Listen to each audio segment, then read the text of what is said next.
The anime begins on the continent of Summerforth. In the past, 7 kingdoms controlled the continent. However, over time, the territory of Halcyon absorbed the remaining territories and they were renamed as the Summerforth Empire.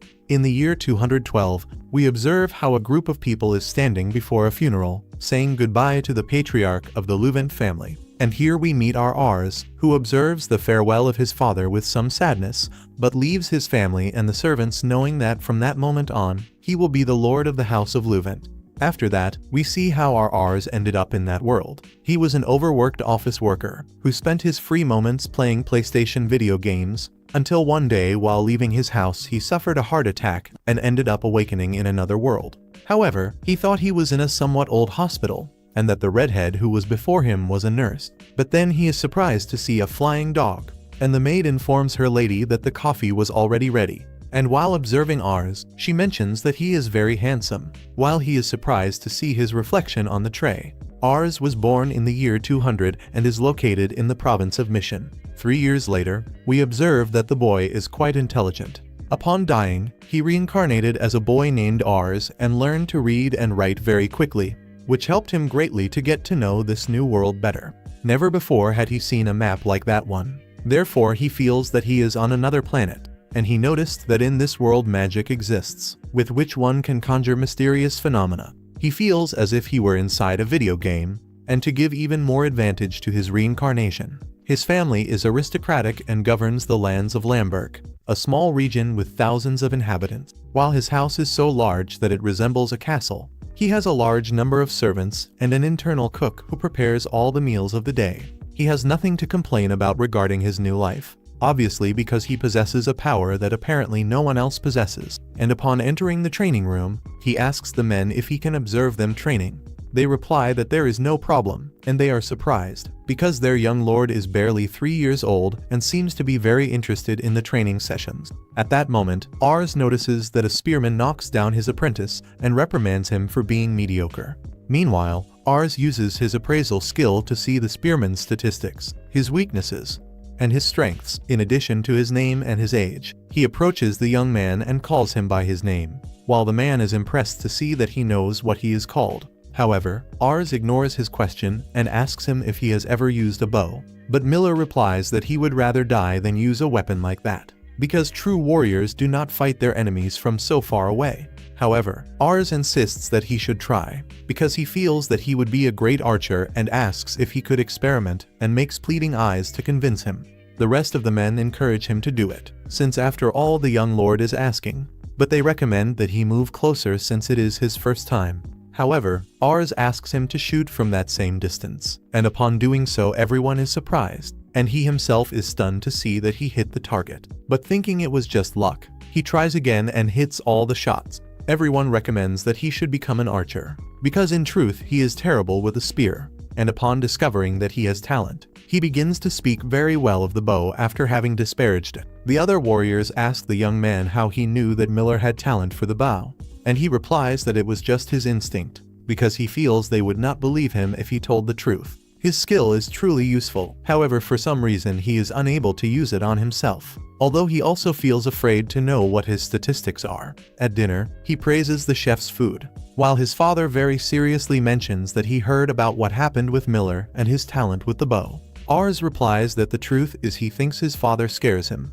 because he feels that he is always angry, so he uses his skills to see his father's statistics, and we see that his father is extremely strong, and thanks to his incredible ability he went from being a peasant to becoming a noble. His father asks him to perfect his instinct, because someday he will become the lord of those lands, and a lord must have the ability to know the gift of others, so he hands over his food as a form of reward, as if he were just a dog, but he says it is for him to grow fast. Since that day, Ars dedicated himself to studying much about the empire, and discovered that a bright future did not await him, because the rulers of the Summerforth Empire are corrupt, and there are peasant revolts breaking out everywhere, and although many nobles try to suppress the revolts, the nation is in true chaos, and at this rate, the empire will likely end up entering a large-scale war. And if that happens, he will have to lead his forces and go to war, wondering if he will be able to keep the people of Lamberg safe, along with all the people who have been very kind to him.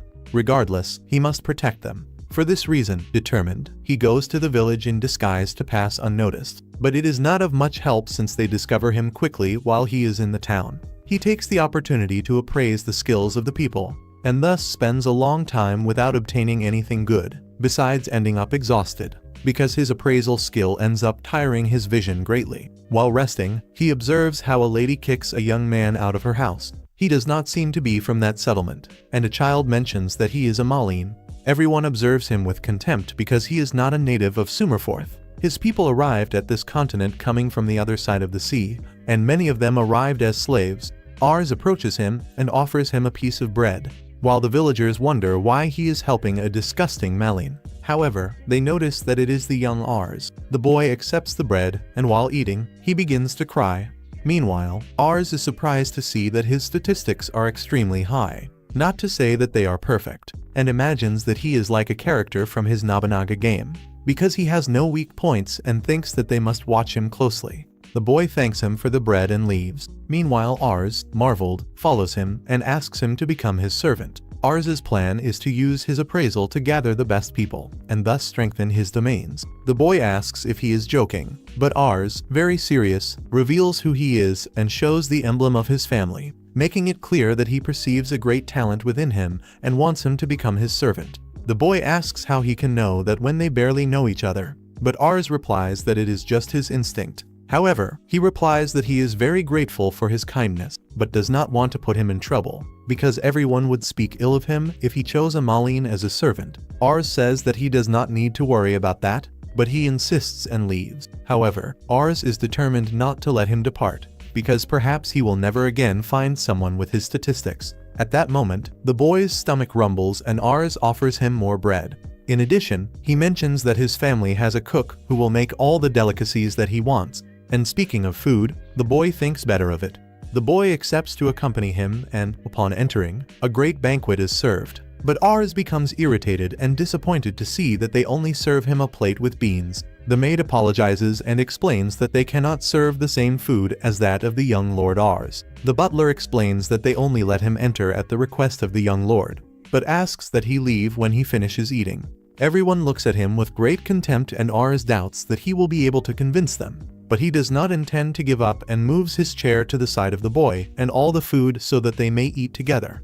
The servants try to persuade him, but Ars, irritated, says that that man is a guest of honor, and the servants have no other option but to lower their heads and apologize. Then they go to fetch more food. Ars asks what he was doing in the village and discovered that the boy is named Reitz. He says that he was part of a mercenary group, but many of his companions died in combat and the group dissolved. Since then, he was wandering without aim and ended up in that place. Ars asks why he did not join another group, but Reitz replies that no one wanted a child who had done nothing remarkable and mentions that he had been part of that group since he was small. While they converse, the butler interrupts them and asks Ars if he should not already say goodbye to his guest, but he replies that he is not going to do that, because he brought that boy to his house to make him his servant, which leaves the butler shocked, and he says that he cannot do something like that. After that, Ars meets with his father and explains everything. But he replies that he cannot do that, because adopting a Maline as a servant is a stupidity. He orders him to get rid of him, but Ars replies that Reitz possesses an enormous talent, and that if they do not have him by their side, they will end up regretting it. However, his father replies that the Maline are very inferior to the people of Sumerforth. Therefore, obviously, they cannot have talent, which makes Ars reply that, although he knows nothing about the Maline, he is completely sure that Reitz's talent is almost divine, and if he cannot believe that, then he must prove it for himself. He says that his father saw the talent that Miller had for the bow. But regarding the talent of the Maline, Ars replies that his instinct is telling him this. And after so much insisting, his father agrees to put him to the test. If he passes the test, he will hire him as a soldier, which makes Ars excited, because although he starts at a low rank, he is certain that he will be able to rise quickly. The detail is that the test is to face his father, and if he wins, he will be accepted. Ars says that he is only 14 years old. Furthermore, his father also possesses a divine talent for combat, so it would be something very unfair. Reitz's skill is 70 out of 90, while his father's is 94 out of 95. Still, he replies that he will not fight with all his strength, and that he will also give him an advantage. In that case, it could work. His father orders them to prepare quickly. While they walk, Reitz asks why he strives so much to choose a Malin as his servant, and asks if it is out of pity. But Ars, instead, asks if he does not want to serve the House of Luvent, because if that is the case, he can ask his father to cancel everything. Reitz replies that it is not that. It is just that it is too good to be true, because the Malin are persecuted wherever they go. However, Ars replies that he needs him, because someday he will be the lord of those lands, and when that happens, he wants to have him by his side, which makes Reitz become emotional and promise that he will give his best.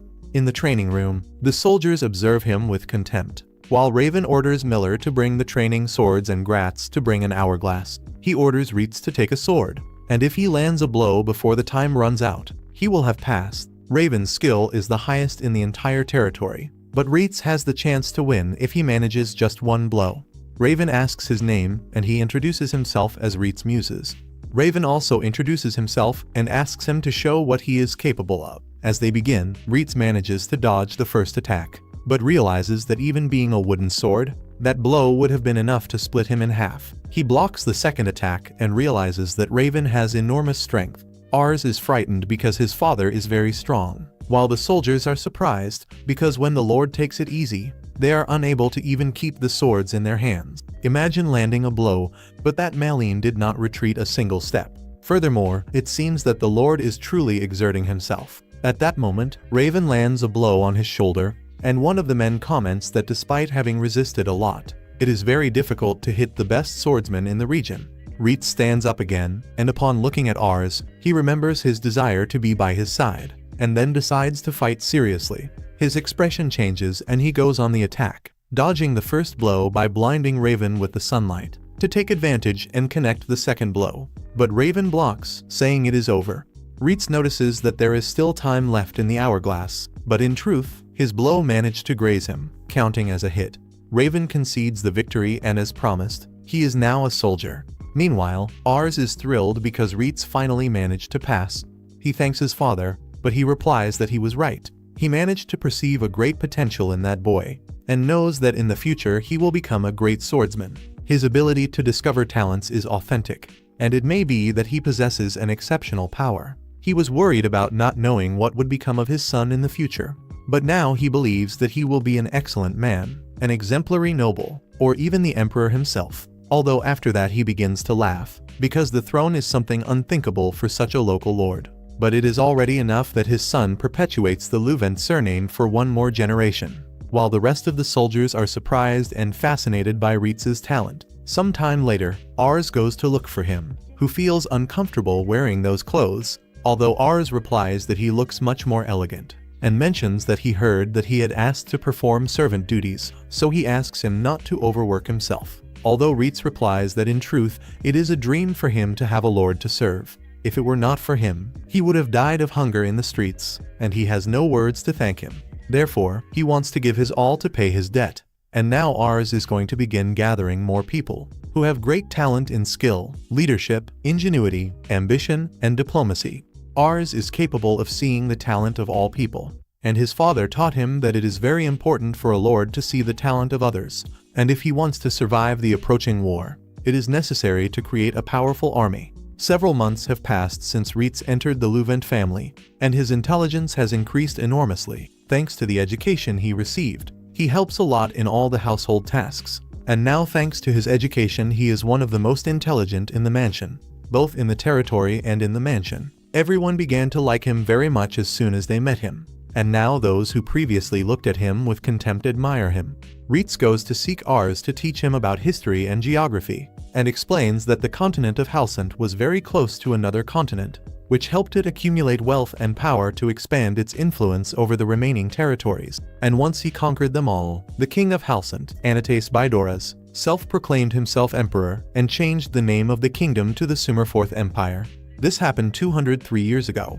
However, now the empire finds itself in a critical state. The current sovereign, Bidoras Roman VIII, is just an 8-year-old child, and those who truly govern are his servants, who fight among themselves, weakening the central authority. The collapse of control favored revolts in many regions, and local rulers are challenging their lords and strengthening their autonomy.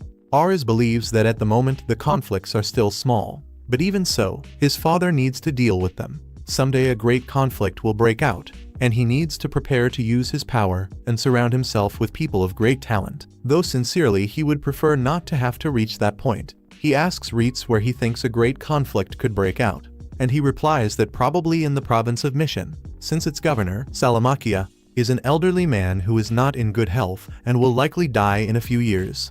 However, the elder has 2 sons. Normally the eldest would inherit everything. But the problem is that the younger one demonstrates much more talent, which makes the Lord doubt who should be the successor. If he were to die before deciding, it would provoke a war, and even if he decided before dying, a war would very likely still break out, because it seems both brothers want to succeed him. Ars becomes worried upon realizing that his father will have to choose a side, and according to Ritz, Lord Raven believes that the eldest son has the right to inherit, but deciding a side does not depend on him, since Raven does not work directly for the governor of Mission. We already see that each province is divided into districts, and Lamberk is in the Cannery district. Raven serves the head of the district and, although Ars uses his ability to evaluate whom to support, the final decision still belongs to the head of the district. Furthermore, his father is still alive, and he is just a child. He only counts on Ritz and has not yet managed to recruit more people.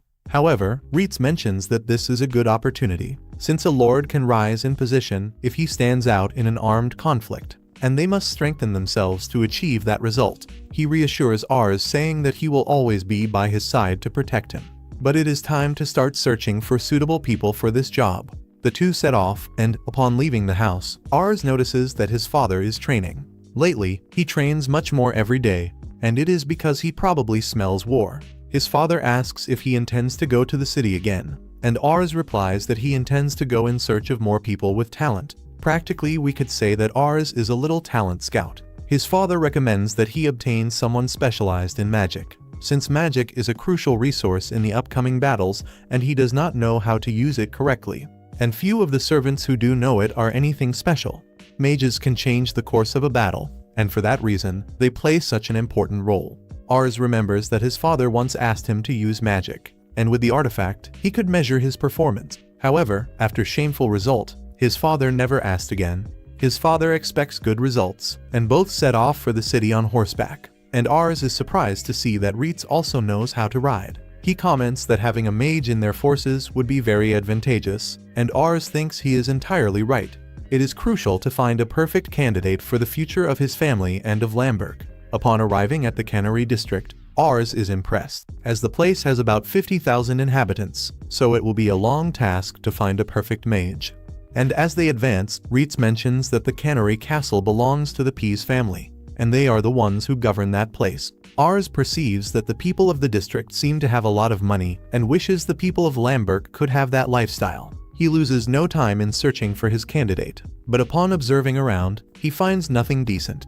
After a long time, they sit down to rest, and he comments that each person has numbers and skill levels. In short, even if they have high numbers, without the correct skill, they will be of no use. Ritz asks him not to exert himself too much, since they are just beginning. And after a while walking through the streets, Ars notices an alley full of people in a deplorable state.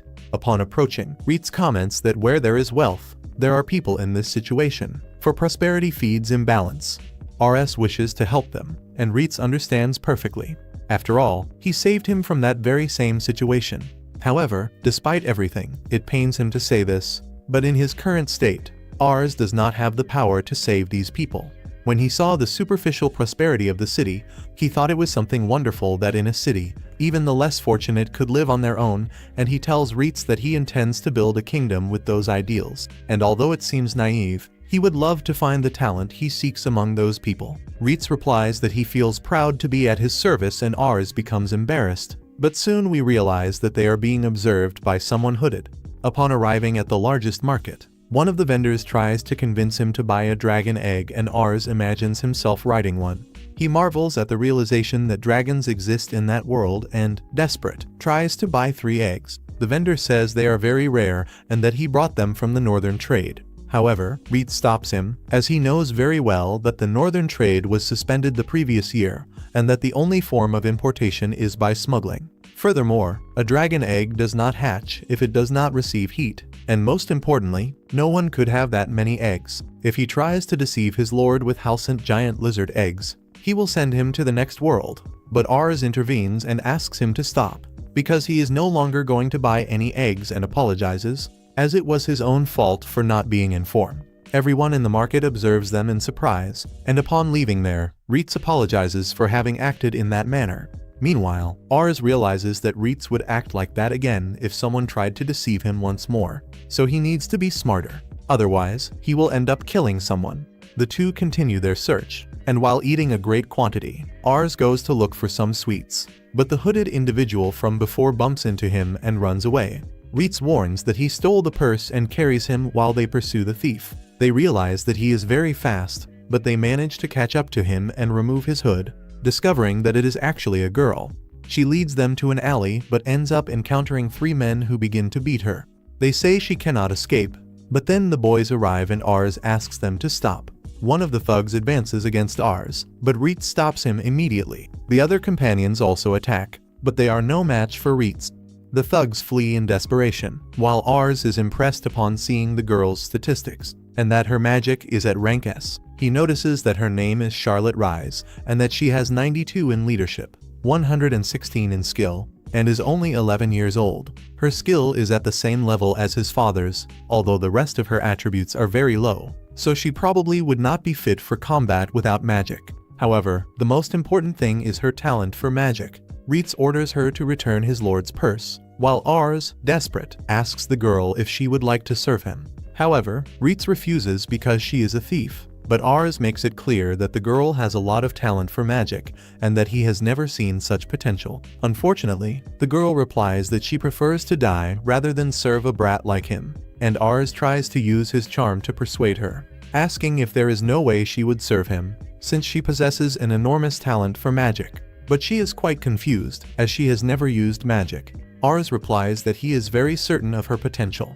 Furthermore, if she is stealing, it is because she has had a very difficult life. If she serves him, she will have a salary, free food, and will live much better than now. But she replies that he speaks like a spoiled child. Wondering why nobles think they are superior to others, they live with many luxuries and are convinced they deserve their privileges. But they possess no merit, if they were merely lucky at birth, and yet still look down on others. For that reason she does not intend to be a tool to protect his luxuries.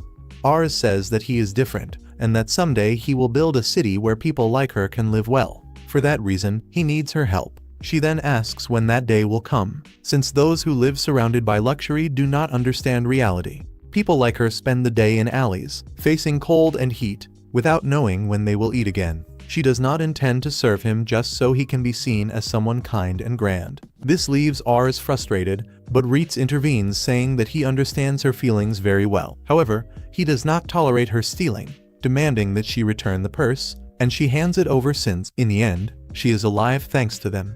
At that moment, Ars notices marks on her wrist and asks who those men from before were.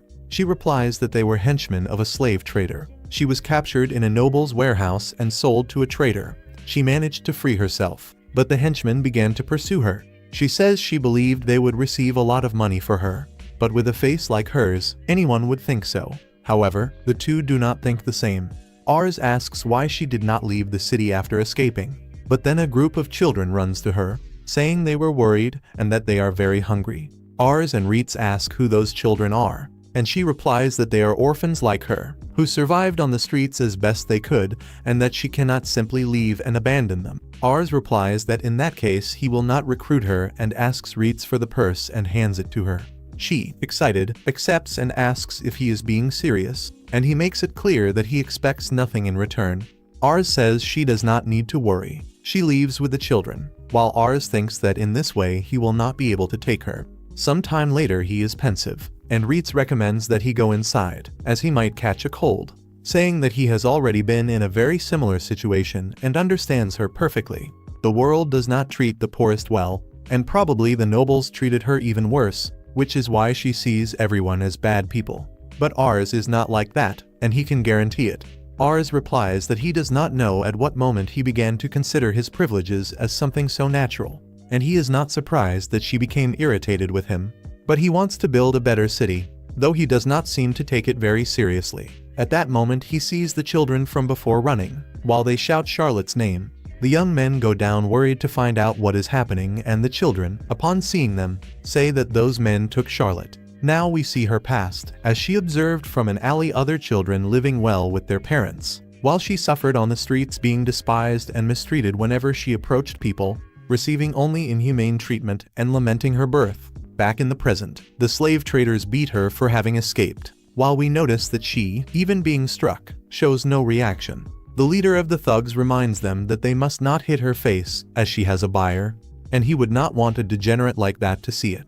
The thugs realize that she had a purse of money, and upon taking it, they are surprised by the large amount that was there. However, Charlotte stands up, recovers the purse, and tries to flee, but it is only a failed attempt. The boss of the thugs says it is no use escaping, for even if she succeeded, she would return to that miserable life, saying that the fault lies with the parents who abandoned her. At that moment we hear noises, and Reitz appears defeating the thugs with ease. Their boss asks who they are, and realizes that Ars seems to be a noble. Ars calls him by the name Albert, and orders him to release the girl, but the leader is left without understanding how he knows his name, and replies that she is a slave, a commodity that nobles like him buy in secret. Charlotte asks why he is doing all that, if he does not even know her. Ars, very serious, asks why she always has such an empty look. He thought about it all day and finally understood that it is because she has only one in ambition. The smuggler asks what he is talking about, and Ars replies that ambition is the hope that someone has for themselves. Sometimes it can make you feel betrayed or threatened, but it also represents the desire to improve, the determination, and the hope for a better future. Charlotte has only one, which means she has renounced her future. The smuggler laughs, saying that a slave cannot have a future. Rs, irritated, accuses him of having stolen the children's future, while Charlotte observes him, asking when was the last time he cried. Crying does not serve to survive in such a cruel world. She renounced her dreams when she understood that the destiny of people is decided at birth. Closing her heart protected her from the looks of contempt and revulsion. Faced with verbal and physical abuses, she decided to focus on becoming strong to survive, because being weak leads to death. However, despite all this, she asks herself why she is crying. The boss grows tired of the conversation and orders his men to finish them off, without caring that Ars is a noble. But he calms her and asks her to wait. He asks Reitz to take care of everyone, and Reitz, irritated, says that the price for irritating his lord is death. He defeats the thugs one by one as they appear in his path. Before Charlotte's eyes, the thugs are terrified to see his enormous strength and try to attack him with magic, but they fail to cause any damage. Seeing that his men have been defeated, the boss orders them to call for reinforcements, and from the second floor descends an enormous bald man, who was the captain of the infantry of the Canary army, but he was dismissed for bad behavior. Charlotte tells Ars that that fellow is very dangerous, but Ars, upon seeing his statistics, reassures her. The bald man tells his boss that his team is pathetic for having been defeated by a mere child, but Reitz taunts him, and the large man lunges to attack him. However, Reitz dodges easily and counterattacks by kicking his head. Next, he stands before him and knocks him down with a single punch. Charlotte is surprised and wonders who they are. Meanwhile, the leader of the thugs, dying of fear, says that the head of the Canary district approves of slavery. For this reason, Ars considers paying for her. But the man replies that this will not pay the debt they created there. Reitz then approaches, explaining that the slave trade is based on trust. Whatever they do, they can take her, but it would ruin their reputation, as it would be evident that they stole a slave who already had a buyer. Therefore, the best option is to say that they received a higher offer for her. But if they refuse, they will do what is necessary to take her. Albert, frightened, decides to accept, and Reitz changes his expression, saying that he made an excellent decision. Ars thanks Reitz because everything happened as he had said, and tells Charlotte that it is now time to go home, as her friends are waiting. She observes him better, and upon leaving the place, says that she wanted to go somewhere else first. The three go together, and while climbing a hill, Ars becomes quite tired, almost out of breath. Upon arriving, he observes the beautiful view of the entire city. Charlotte says that that is her secret place. When she goes up there, she feels that all the bad things she suffered in the city become insignificant. Therefore, she sometimes goes there to appreciate the landscape. She then asks why he shares this with her, and Charlotte asks if he really intends to build a city where people like her can live well. And why is that? Ars replies that he likes children, and she is confused since he is also a child. Ars then explains that when someone is tired or exhausted, the smile of a child can comfort them. He believes that their smiles are full of hope, dreams, and illusions of living a life full of adventures or working with what they always desired. To have hope is to be excited about the future that is coming and to keep moving forward driven by that deep desire. This feeling carries a great power. In addition, the laughter of children is contagious and inspires adults to live better or to experience new things. This enthusiasm is what makes a city a better place, and he wants to build a place where children can have hope. This is the duty of adults and the responsibility of those who govern the city. Therefore, he desires to create a city where everyone can live well and with hope. Reitz observes him with pride and Charlotte is moved by his words. Ars realizes he spoke too much and apologizes, saying he does not want to give lectures. He just wants to be her friend and enjoy things together. Charlotte says she will go with him and decides to serve him. Ars asks what will happen to the children she protects, and she replies that she does this for them, because she wants them to have the future he spoke of. Reitz then says that now it is time to test her talents and takes out a strange magic object. Ars asks where he got that from and Reitz replies that he found it on the floor of the smuggler's house and took it.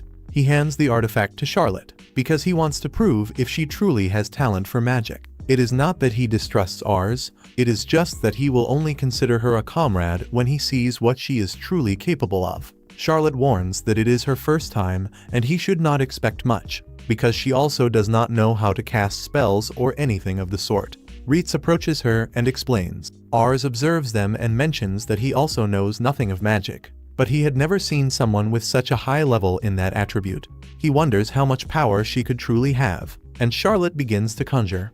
And with a simple movement, Charlotte uses an enormous amount of power, creating a great explosion in the sky of Canary. Everyone is impacted upon seeing that explosion, and Reitz and Ars are surprised by her enormous talent. So much so that the magic artifact ends up being destroyed. She, excited, says that it was not so bad. Reitz recognizes that she has an enormous talent and Charlotte asks Ars if she will now have food and a place to live while serving him. He replies yes, and that she will also have a salary, even if it is not much. Charlotte asks if she can send that money to the children to help them, since without her it will be difficult for them to survive. She says she will be fine with just food and a roof. Ars gives her his word and says he is anxious to see the future that awaits her. Charlotte kneels before him, promising that she will do everything she can to realize his dream, calling him Master Ars. But he, embarrassed, asks her not to be so formal. She replies quickly that she will then behave as usual, since she does not know how to speak in an elegant way and is even older than him. Ars mentions that it is time to return home. Furthermore, he has no money, which makes Charlotte apologize for having robbed them and also thank him for saving her. Ars replies that it was nothing, and with all this commotion, he is now very hungry. Charlotte comments that she never imagined she would end up serving someone younger than her, and it is she who wants to see the future that awaits Ars. After that, they accompany her to say goodbye to the children. And now Ars counts on 2 trusted allies. Ars's team is much stronger. However, he feels a lot of pressure, as he is surrounded by incredible people, while he thinks he is just a rather common leader, wondering if he will truly succeed, as failing would be betraying their hope. He must keep fighting because he made a promise, and he will do his best to build a great city. After that, on the way home, the 3 observe Charlotte eating in a completely clumsy manner, and Reitz comments that the first thing will be to teach her good manners and to speak correctly. And she replies that this is impossible because she is not interested in the slightest. Soon after, she feels sleepy and lies down, and Reitz begins to argue with her. Upon arriving at Ars's house, they meet with Raven, who completely refuses to recruit her because the battlefield is too dangerous for a woman. But Ars asks Charlotte to show his father what she is capable of, and after a demonstration of power, Raven says it will be a pleasure, and thus Ars obtains his second ally. 3 years later, after the recruitment of Charlotte, the High Commanders initiate a war with a district of 6. They constantly send Raven to the front lines, and upon returning home, Ars receives him and is happy that everyone has returned safely, and asks his father how it went. He replies that they achieved victory, but the star on the battlefield was the princess. Even without wanting to accept her, he ended up calling her that, and she has developed greatly. Ars welcomes Charlotte, who since entering the battlefield has been defeating all enemies with ease. and thus gained the title of the Flame Princess of the Luvent family. And thanks to her, the magic unit stands out as much as the infantry led by Raven. A single talent made a great difference, and then we discover that he is now the older brother of 2 twins. The boy named Craze possesses exceptional skills, while Rain also has good statistics. At that moment, Reitz comments to Ars that he seems to have found a new talent, who belongs to a family of hunters that moved to Lamberg. The 2 brothers are known for being tall and strong, and Ars loses no time and sets out immediately. Charlotte asks where they are going, and Ars explains that they found perfect candidates, so they are going after them. Charlotte decides to accompany them, taking advantage of the fact that it is her day off, but Ars is a bit uncomfortable with the melons on her head, while Reitz argues with her, saying that because of her they are going slower, that she does not know how to ride a horse, and is still being a nuisance. The 2 begin to argue about who is more qualified to protect Ars, while he wonders why whenever they go to recruit someone new his allies end up fighting with each other. As they advance, they see the 2 brothers easily hunting a boar, and they apologize for not having noticed their presence sooner. Ars takes the opportunity to use his skill and notices that the statistics of both are very good. The eldest has an A rank in archery, and the other has an A rank in infantry, besides great numbers in skill. They ask what brought them to the forest, and Ars replies that he wanted to ask a favor. The brothers take them to their house, where they are very well received. The father of the boys apologizes for not being able to offer more than that, but Charlotte loses no time and begins to devour the food, while Ars tells him not to worry. Charlotte is delighted with the food, and one of the brothers comments that that is the boar they hunted earlier. While Reitz asks Charlotte to behave, the father asks what brought the Lord's son to his humble house, and Ars replies that he wants both of his sons to become soldiers of the House of Luvent, which makes the father and the boys very happy. Ars makes it clear that both have great talent, and Reitz confirms that his lord has an excellent eye for recognizing talented people. Gatos and Marcos are excited because they always dreamed of becoming soldiers. The father mentions another son named Russell, who is almost the same age as the 2. Ars asks if he has another son, and at that moment the boy leaves his room stealthily. Being observed by Charlotte, the father comments that Russell is somewhat useless compared to the other 2, and Ars begins to observe him more closely. Charlotte comments whether that is not the little mouse that was eating bread. The father becomes irritated that he left in secret and did not even greet the visitors. The others notice that his hair is quite different from that of his brothers. When Ars observes his statistics, he is shocked to see that at only 5 years old, Russell is an S-rank strategist. He possesses 3 skills at a level, and the others are also very good. Furthermore, he has an intelligence level of 109. Ars cannot believe such talent and wonders if he might be like a great Kan Kuroda. No one in Summerforth could surpass him, even with some low statistics. This is due to the fact that he is just a child, but with training, his future will be brilliant. The elder apologizes to Ars, saying that unlike his brothers, he is a bit clumsy. But Ars interrupts him, saying that he wants Russell to be his servant. His father refuses, as he doubts it is a good idea. However, Ars replies that he is wrong and asks Russell if he would like to go with them. But with his head down, he asks if that means he will have to serve him. Ars replies yes, as he knows that he possesses a great talent. However, Russell replies that this would mean having to fight, so he imagines them with mobster faces saying they will exploit him, and crying. He says he does not want to because he will die. His father reprimands him for speaking that way to young Lord Ars, but the cowardly boy runs away. Meanwhile, Ars thinks that they have already rejected him 3 times in a row. Reitz comments that it is a bit different, but remembers that Charlotte was indeed annoying. The father apologizes to Ars, but fears that his son will not accept, since compared to his brothers he is fragile and very timid. The elder mentions that his mother died 2 years ago, and since then he has lived locked away, and at his age, the son of a hunter should be cutting wood and training with a bow. But instead, he only remains isolated, and if it is already difficult to live like this, he cannot imagine him on a battlefield. However, Ars replies that Russell's talent does not lie in being a soldier like his brothers. His son's talent is intellectual. Russell was born to be a strategist. The elder mentions that in truth he was always very intelligent, and Ars says he will try to recruit him again. Upon entering the room, Russell is startled, but Ars apologizes for what he said before. He notices that Russell has a book in his hand and asks if he likes to read. He replies yes, and that his mother read to him when he was small, and says that he does everything wrong, but when he reads he forgets everything bad. Ars asks if he would like to visit the library of his house, but Russell refuses, thinking that if he accepts he will be forced to do everything they command. Ars replies that it is not like that, and that he only suggested it because he thought he liked books. Russell ends up accepting, but only if he is not forced to do anything strange. In addition, his brothers also go with him, because if he stays alone he thinks he might die. Upon arriving at the mansion, Russell begins to cry and calls a dog a monster, even though it is only licking his face. Gatos and Marcos are impressed by the size of the mansion, and Ars says that if they wish, he can take them to the barracks. He reveals that Charlotte is the leader of the magic unit. She initially refuses to take them, but after the brothers say they think it is incredible for a girl to lead, she changes her mind and accompanies them. Meanwhile, the little coward begs his brothers not to leave him alone.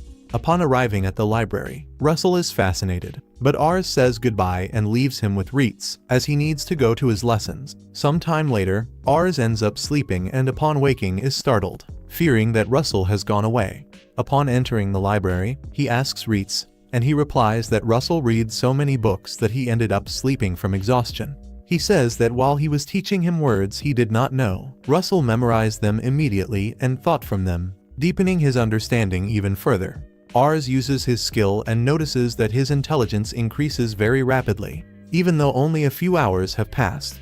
At that moment, his brothers go to look for him and see that he has fallen asleep. They are surprised because Russell did not know how to read, and Ars asks if he truly did not know, and they reply that indeed he did not. It was his mother who read to them, but hunters do not need to read, so they never learned. At that moment, Russell wakes up and Ars asks how he learned to read. He replies that his mother read to him when he was small, so he associated what she said with what he saw written, and thus managed to learn by himself. His brother is impressed to discover that he remembers the books his mother read when he was only 3 years old, but Russell replies that he remembers everything since he was born. Ars is impressed to see that he learned to read alone and realizes that he cannot waste a talent like that. Afterward, Ars asks the brothers how he could make the family see Russell's enormous talent, and Reitz suggests that they show he can also help with the hunting.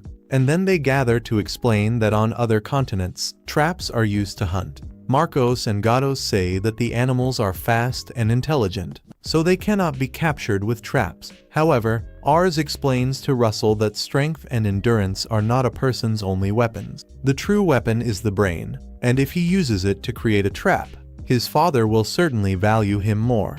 Russell feels insecure, but his brothers encourage him to try and say they will support him in whatever is necessary. They want to surprise their father, and they are also proud of him. This gives him more confidence, as he wishes to be useful to his family. Some time later, the father asks what that is. Marcos asks him to observe the inside more closely. Upon seeing it, he is impressed by the quantity of prey captured, and they say it was Russell who created the trap. Russell explains that he had been thinking about it for a while, but since his brothers might leave to become soldiers, he would have to hunt alone, so he read that these animals are attracted to the color yellow, and therefore painted the entrance to attract them. Humans would not fall into it, but any animal could be captured. Marcos adds that this is not all, and shows that Russell also used herbs. He read that these herbs repel females and offspring, preventing them from entering the trap. But as a precaution, he also placed small exits so the young could escape, since these animals reproduce quickly. But if the offspring are captured, they could end up being extinct. He knew his father would like to maintain the balance of nature, but then he apologizes for appearing arrogant. However, the father tells his sons that they must take Russell with them. He says this in a cold manner and asks Ars to take Russell away, and then leaves without acknowledging his talent. Russell becomes sad, thinking his father hates him. He begins to leave and Ars asks where he is going. Russell replies that he was kicked out of the house and can no longer stay there, but Ars replies that no, he should stay that night with his father, as he probably has his own reasons. At night, Russell comments that his mother fell ill shortly after his birth, and his father began to hate him because he believes she died because of him, which is why he isolates himself in his room on the anniversary of her death. He feels guilty for his mother's death, and is also incapable of helping his family, and even came to wish he had never been born.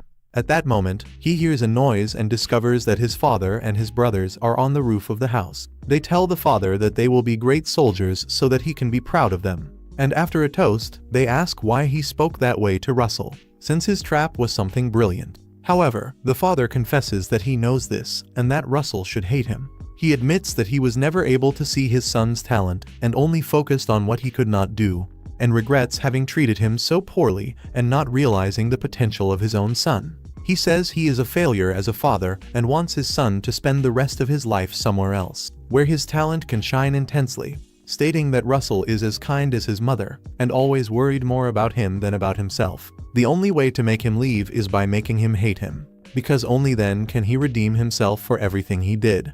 And he asks the other sons to support him in his place, since he failed to do so, and says he loves him as much as he loves them. Russell hears the father's entire confession, and the next day Ars goes to look for them. The elder asks him to take good care of them, and then Russell announces that he is also going along. Ars says that if he goes, he will be a long time without seeing his father, but Russell replies that he knows this. Meanwhile, his father goes to chop wood, and before leaving, Russell says that he could never hate him. He acknowledges that he is weak, that he does not know how to hunt and did not help at home, but states that at Ars's house he will study and learn everything to be useful to the village, besides striving to make better traps, and says that when he succeeds, he wants them to live together again. His father turns around crying and replies that he will be waiting. Marcos and Gatos thank Ars for managing to take Russell with them, but Ars replies that the fact that he serves him is the least of it. The important thing is that he has an incredible talent, and above all, he cares about the people of his territory, being happy to see that they recovered their relationship. Gatos and Marcos kneel before him and promise to become excellent soldiers to protect him, while Russell also promises to strive very hard. Some time later, Raven falls ill, and Ars insists that he allow him to go to the battlefield to lead the troops, because in the state he is in, his father will end up dying there. However, Raven refuses, saying he cannot afford to miss the battle in the current situation. 1 year earlier, the governor of Mission fell ill and died. In his will, he named the younger son as his successor. However, Coram, the eldest son, declared that the brother had forged the will. Despite being considered less capable, the younger brother began to win battles and gather allies who defended his right to the throne. Currently, Mission is divided, amidst the supporters of the eldest and the younger son. Taking advantage of this situation, the neighboring territory intensified its attacks, and Ars knows that at any moment it will be his turn to go to the battlefield. On the other hand, a carriage travels toward Lamberg, and a girl comments that the sky is in her favor. Raven tells Ars that there is something he should worry about even more, and guess what is more important than war? A marriage. Upon hearing this, Ars is surprised and asks when they arranged the engagement. Raven responds by asking if he did not know and shows a letter that arrived a few days ago.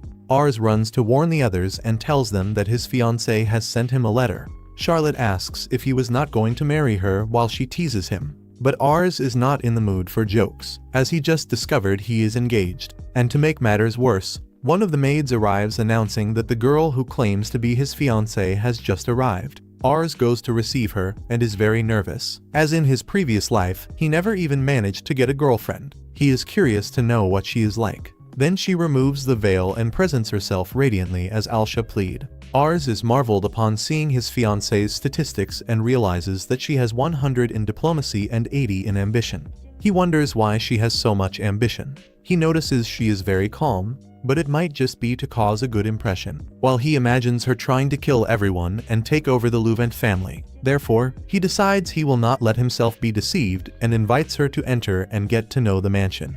At that moment, the butler demonstrates contempt upon seeing Reitz. However, Alsha scolds him, saying that Reitz achieved many feats on the battlefield, so many that they even reached her lands. She orders him to apologize, and upon his doing so, Ars says not to worry, but continues observing everything with suspicion. Next, the maids welcome her, and she thanks them kindly. Ars realizes she is very polite, and during the meal, she praises the chef's food. She warns him that he has sauce on his mouth, and Ars, embarrassed, apologizes. He does not know how to converse with women. I understand this guy. But at least she conducts the conversation well. She is a very intelligent girl, knows how to communicate, masters protocol, and, above all, is very beautiful. If it were not for his ability, perhaps he would already be in love. She says that during the journey she passed through Lamberg and found the city very beautiful. Ars replies that he would love to show it to her, but the weather is bad. However, Alsha says that soon he will be able to, and as if by magic, the bad weather disappears quickly. Ars is surprised and asks if she can control the weather, but she replies that while still in the carriage she noticed the clouds were passing and would soon go away, so now they can already get to know the city. Meanwhile, Charlotte observes everything hidden and asks Russell what he thinks of the girl. He replies that she is incredible, but he feels a bit of fear. Charlotte says he has a good instinct, as she also considers her dangerous, very dangerous. Ars takes her to introduce his fiancée to the people of the city. Some women comment that they are going to spread the news, while Ars thinks that he cannot say that she might be a threat. At that moment, some citizens begin to argue because of magic stones, as one of them requested fire stones, but the merchant brought sound stones. This type of problem happens when there are no written contracts. Ars needs to resolve the situation as a future lord of those lands, but if he fails, Alsha might take advantage. Luckily, Charlotte intervenes, but not that much since she thinks of resolving everything using magic. Alsha asks her not to do that and asks if she is the famous Charlotte. She begins to praise her, saying she is her fan, which ends up winning Charlotte over. While Russell observes with an expression of disappointment, Alsha asks Ars to let her resolve the situation, and in exchange, he must do her a favor. Alsha intervenes in the discussion and explains that she is the fiancée of Ars, the future lord of the House of Luvent. She introduces herself, and those involved stop fighting, happy that Ars is accompanied. Next, she asks the merchant if she can buy the stones, as in her lands it is not possible to extract them, and they are very valuable, besides being able to offer a good payment for them. Meanwhile, on the other hand, they also possess a volcano, from where they can extract fire stones and could sell them for a great price. In this way, they were able to resolve the problem effectively. Alsha gives the credit to Ars, saying it was all his idea, which takes him by surprise, while the villagers praise him as the future lord of the lands. Ars then requests that, even though they are friends, from that moment on they make written contracts to avoid this type of inconvenience. After resolving the situation, Ars thanks her, and after walking for a bit, Alsha comments that she learned a lot, and that despite having walked a long way, it was time well spent. At that moment, Charlotte reappears, saying that even though she did well before, it doesn't mean she accepts her, though in reality, it's obvious she is just jealous. As she moves away, Alsha asks if she can talk about the favor she asked for earlier. Ars prepares himself for whatever comes, but she simply asks what kind of person he likes and asks for sincerity. Confused and not understanding what she is planning, he decides to say that he likes sincere people, without hidden intentions. The guy is quite clever, don't you think? She then says she will take that into consideration.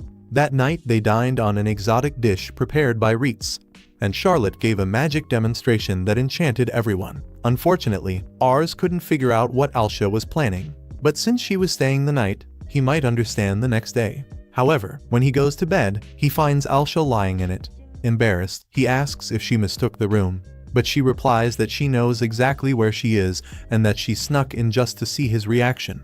She mentions that earlier he said he liked sincere girls, so she went there to speak honestly with him. They prepare tea, but Ars is nervous being alone with a girl in his room. Alsha then asks what he thinks about her, which catches him off guard. She reveals that she possesses a special talent for perceiving how people feel when they see her, even if they try to hide it, and that when she met him, the first thing she felt was suspicion. She understands this since they just met, but says she prides herself on her ability to end distrust. After a few minutes of conversation, Ars comments that everything she did that day made him suspicious and asks why she did it. He acknowledges that she is very capable and decides to reveal that he can see people's abilities, attitudes, and ambition levels, noting that her diplomacy is extremely high and her ambition is greater than most. This made him think she calculates everything she does and always acts with some objective, so he wasn't sure if he could trust her. Alsha interrupts and says she doesn't doubt him, and that this explains his behavior. She confesses that she indeed has an ambition, and Ars asks why. A bit embarrassed, she admits she wishes to find a great man who falls in love with her at first sight. Ars falls silent, and she asks him to please say something. He replies that it is something very beautiful, while thinking that for the daughter of a lord to survive, she must marry a powerful man. However, she was promised to him, whose territory is quite weak. Alsha says she can tell what he is thinking, and that although the territory of House Luvent is small, if he were someone incompetent, she would have done anything to break the engagement. But she changed her mind after spending time with him, and now believes she wants to marry him. Ars asks if she is sure, considering his territory is small, But Alsha replies that it is only for now, because he is someone with great potential, and with him as leader, House Luvent will certainly prosper greatly. She noticed that the people of the town like him very much, seeing him as part of the family and appreciating him for who he truly is, without him even having to try, and that might be the most important skill for a lord. She has also grown fond of him, just like the people of Lamberg. This makes Ars very nervous, and then she says goodbye and goes to the other room. Ars feels very embarrassed because he only answered, "Thank you," when for the first time in his 2 lives, a girl said she liked him.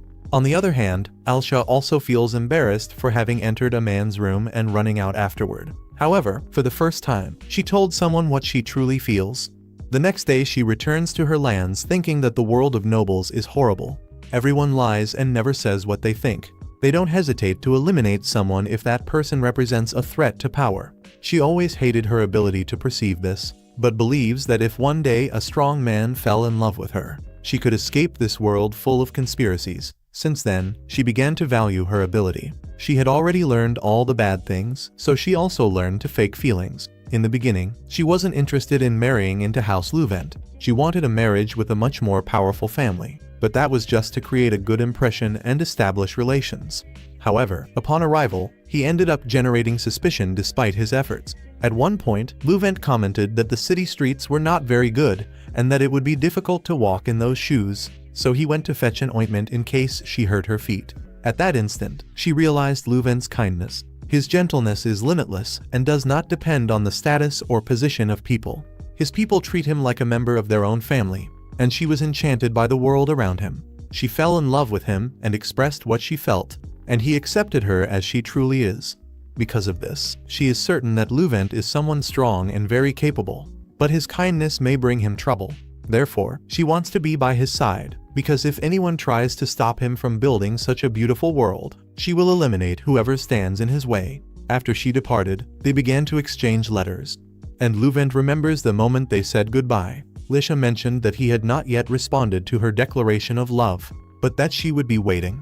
What is certain is that she wants to marry him, and Luvent is increasingly convinced that she is the right person. His father has also improved significantly from his illness, and Luvent comments that he would love for the days to remain peaceful forever. But unfortunately, he is informed that his father has fallen ill again and has become very debilitated because of the war, and he must prepare for the worst. Luvent thinks that he has not yet managed to repay him for anything. On the other hand, in the castle of Arcantes, the governor of Mission is assassinated. The assassin is surrounded by guards, but decides to take his own life. The news spreads quickly, and a few days later Raven asks Lisha what she thinks will happen. He responds that inevitably a catastrophic war is approaching. Without the governor, the dispute for succession will reach its peak, and the leaders of each district of Mission will have to choose a side, supporting Curran, the elder brother, or the younger Basmark. Raven believes that the leader of Canail will probably support Curran, and when that happens, Luvent will follow the same path. He warns Reitz that Lamera will summon them soon, so they need to prepare the army to fight at any moment. He tries to get up, but his illness does not permit it. After a while, Reitz warns that they received a letter from Lamera, summoning them to the castle of Canail in 3 days. He suggests that with Raven incapacitated, Charlotte and he could go. However, Luvent responds that this time he will go alone. Meanwhile, on the other hand, we see Lisha worried because she has not received news from Luvent. 3 days later, in the district of Canail, the young men arrive at the castle and are intercepted by a guard at the gate. Luvent introduces himself and says that he came to represent the House of Luvent. The guard verifies the letter and confirms that it is authentic, but doubts that a boy is the representative. However, upon seeing Charlotte, he recognizes that she is the famous Flame Princess, and upon seeing Reitz, he realizes he was known as the Reaper. Luvent is surprised to discover that Reitz has such a frightening nickname, while Reitz comments that he does not like that name, as it makes him seem dangerous, but everyone notices that he does not even try to deny it. After proving they are from the House of Luvent, they are allowed to enter the castle, where Charlotte tells Luvent not to be nervous, because they will be with him.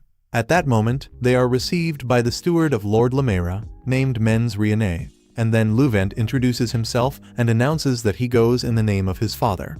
Mens mentions that he is aware that his father is ill and says he will be praying for him, while Luvent takes the opportunity to see his statistics and notes that they are very high and that he knows a great deal about everything. He mentions that he heard much about the factions of his companions and says that in this castle, one lives very well. This leaves Luvent impressed.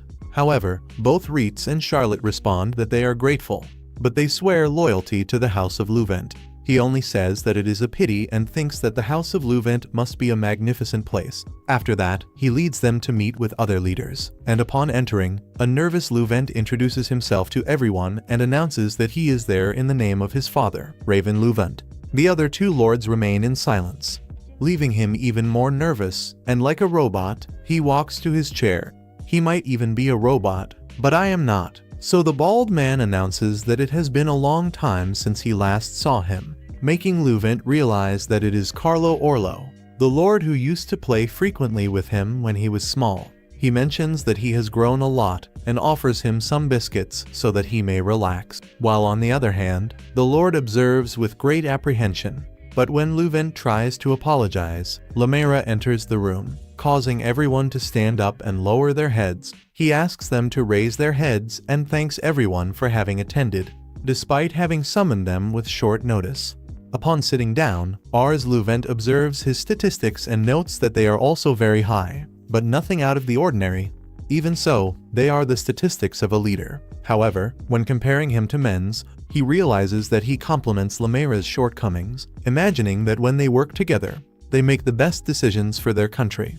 Lamera apologizes for having summoned them to his castle, but what he needs to say must be said by him directly. The assassination of the governor of Mission will inevitably provoke a war, and in the conflict for succession, Canale will support Curran, the eldest son. He asks if any of them are against it, but everyone supports their nation. He warns that rumors say the situation will be exploited to attack, so he asks that they prepare their armies for the approaching conflict. Everyone responds in agreement, and after that, he takes his leave. The lords of the other houses notify their men to prepare everything, while the young men ask Ars if he is fine, but he is very nervous. To make matters worse, at that moment Lamera approaches him, and Ars stands up quickly, apologizing for his behavior. However, Lamera says it is all right because he knows about Raven and that it is best for him to go rest. He mentions that Lambert is a very small territory, even for Canale. Nevertheless, the lords demonstrated that their strength is much greater, and that it is impressive to see him representing his father at only 11 years old. He makes it clear that he has great hopes for the House of Luvent, and the same applies to the young men, and then he finally takes his leave. Ars tells Reitz and Charlotte that they must go prepare, but at that moment, the eccentric man from before calls him by name. Ars wonders who that crazy man is, so he introduces himself as Romain, which makes Ars realize that he is Romain Plate, the lord of the Terraloista domain, in other words, Lish's father. Nervous, Ars asks how he can help him, and Romain says that his daughter is in a bad mood because she does not seem satisfied with his letters. He asks if Ars has been responding to her letters lately, and Ars realizes that with everything that has happened, he has not had time to answer them. He says he was unable to do so, and Romain responds that because of this, things are not well at all. But Ars guarantees that as soon as he arrives home, he will write a letter to her. Romain says that his daughter is a very calm girl. However, after meeting him, she began to express her feelings. He imagines that she must like him very much and says that his daughter is very intelligent and obedient, and that he always took advantage of that to focus on internal and military affairs, leaving her alone because he was always busy. His domain has always been involved in unpleasant conflicts between nobles, which his daughter undoubtedly knows very well, and certainly, this must have been very difficult for her.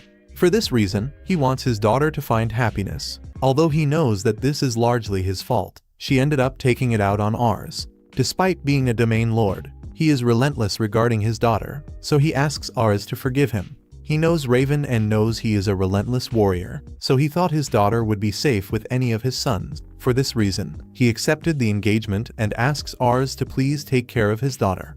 Nervous, Ars asks him to raise his head, but after thinking for a bit, he promises that he will do everything possible to make her happy. Romain says he will not forget those words and asks him to make sure to say that to her as well. After that, he takes his leave, while Ars thinks that he is just a father-in-law looking after his daughter. After a few days, they return to the House of Luvent, where Ars obviously informs his father of everything. Very seriously, he says that Ars left without warning, and Ars becomes nervous, thinking he is going to be scolded. However, Raven praises him. He thought that Ars was still a child, but in reality, he did an excellent job. After that, Ars began to respond to Lisha's letters. He apologizes to her for having taken so long to respond. He also tells her that he met her father, and that he is a man who cares deeply for her. Ars hopes that the houses of Luvint and Plate will work together to overcome all of this. He wonders if Lisha will be alright, since if he is nervous, he cannot imagine how she must be. But he made a promise to Romain and needs to win this war and protect Lisha. Therefore, a few days later, he asks Reitz to train him, and he gives him a good beating. He apologizes to Ars for knocking him down, but Ars responds that he needs to learn to fight and to take blows. He wants to continue training, but Reitz mentions that they have been training since dawn and recommends that he rest for a while. However, Ars refuses because everyone is training and growing stronger, and he has not improved at all yet. A short time ago, he led troops in a mock battle, which did not end very well because he has no experience in war. And the worst part is that he ends up cowering when he is attacked by real soldiers. On the battlefield, Reitz and Charlotte will most likely be by his side, but if he does not remain strong, the others will worry about him. No matter how much talent they have, they will do nothing without a firm leader. While he is reflecting on his thoughts, Rosal comes running and warns that Sates has sent forces to Kumar. Therefore, Lemera sent a letter requesting a dispatch of troops. Kumar is the domain of Grawl, and if Sates is invading mission, there are few options for a response. Furthermore, the proximity will be a major problem because if they invade Kumar, they will end up devastating the small territory of Lamber in a short time. Ars knows that his father cannot fight in that state, which means he will have to go himself. However, he panics and informs the others that they must send their troops because he will be the one leading them. And he asks that everyone gather at the manor. Reitz says that his presence will provide the necessary courage and that he will always be by his side, swearing that he will make him win his first battle. Already outside, he informs all the soldiers that he will lead them to protect the district of Canel. However, Raven intervenes, saying that he cannot allow him to go to the battlefield. Therefore, he will be the one leading this time. Ars responds that he is in no condition to go to war, but Raven responds that he would regret not dying serving Canel Lamber. Reitz tries to intervene, but Raven tells him not to interfere. Ars tells his father that he knows he is weak, but Reitz and Charlotte will be by his side, and he is certain they will return victorious. However, Raven responds that this is not the problem. The problem is that he does not have the face of a warrior. Seeing that Ars does not understand what this means, Raven orders a soldier to bring the man who is in the dungeon. After taking him out of the cell, Ars asks who that man is, and his father responds that his name is Barada. This man, or rather, this monster, committed many crimes. His illness delayed his execution, but they will take the opportunity to carry it out at that moment. He asks Ars to stay and watch, saying that if he can watch his death without losing his posture, he will accept that he is already a man and will allow him to lead the battle. Ars thinks that he has never seen anyone die, let alone be decapitated before his very eyes. Barada mentions that he has seen many executions and that what he liked most was killing children like him, because the moment he appreciated most was when fear took over their innocent gazes. Raven gives the order to begin the execution, and with a stroke of an axe, they cut off Barada's head, leaving Ars in shock, completely paralyzed.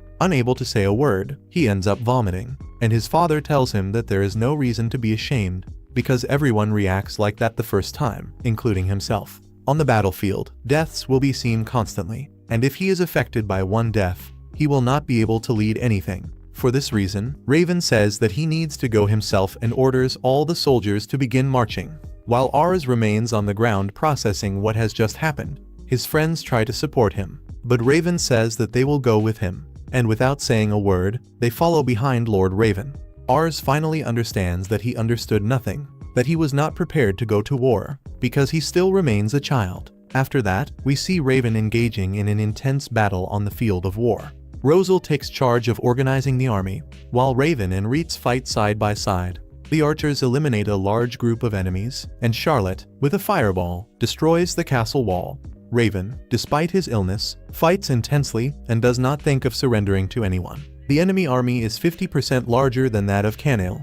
Even so, Ars's forces, led by Raven, manage to take the fortress, but inevitably he ends up succumbing to his illness.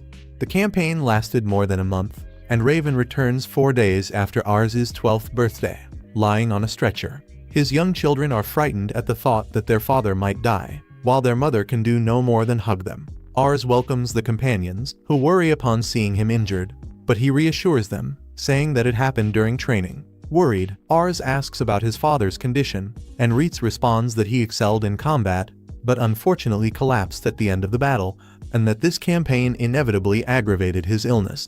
Ars blames himself for not being capable of going in his place, but the companions ask him not to blame himself. Ars tries to show strength by thanking them for their words and takes his leave, but first asks them to inform him if anything happens to his father. Reitz asks where he is going, and Ars responds that he needs to continue training and that there is no reason for them to worry. Rosal asks the others if they think Ars is alright, and Charlotte reveals that the caretakers said he spends the entire day training, and she hopes he does not faint from exhaustion. At that moment, they begin to knock desperately on the door, and Alucia enters worried, asking for Ars.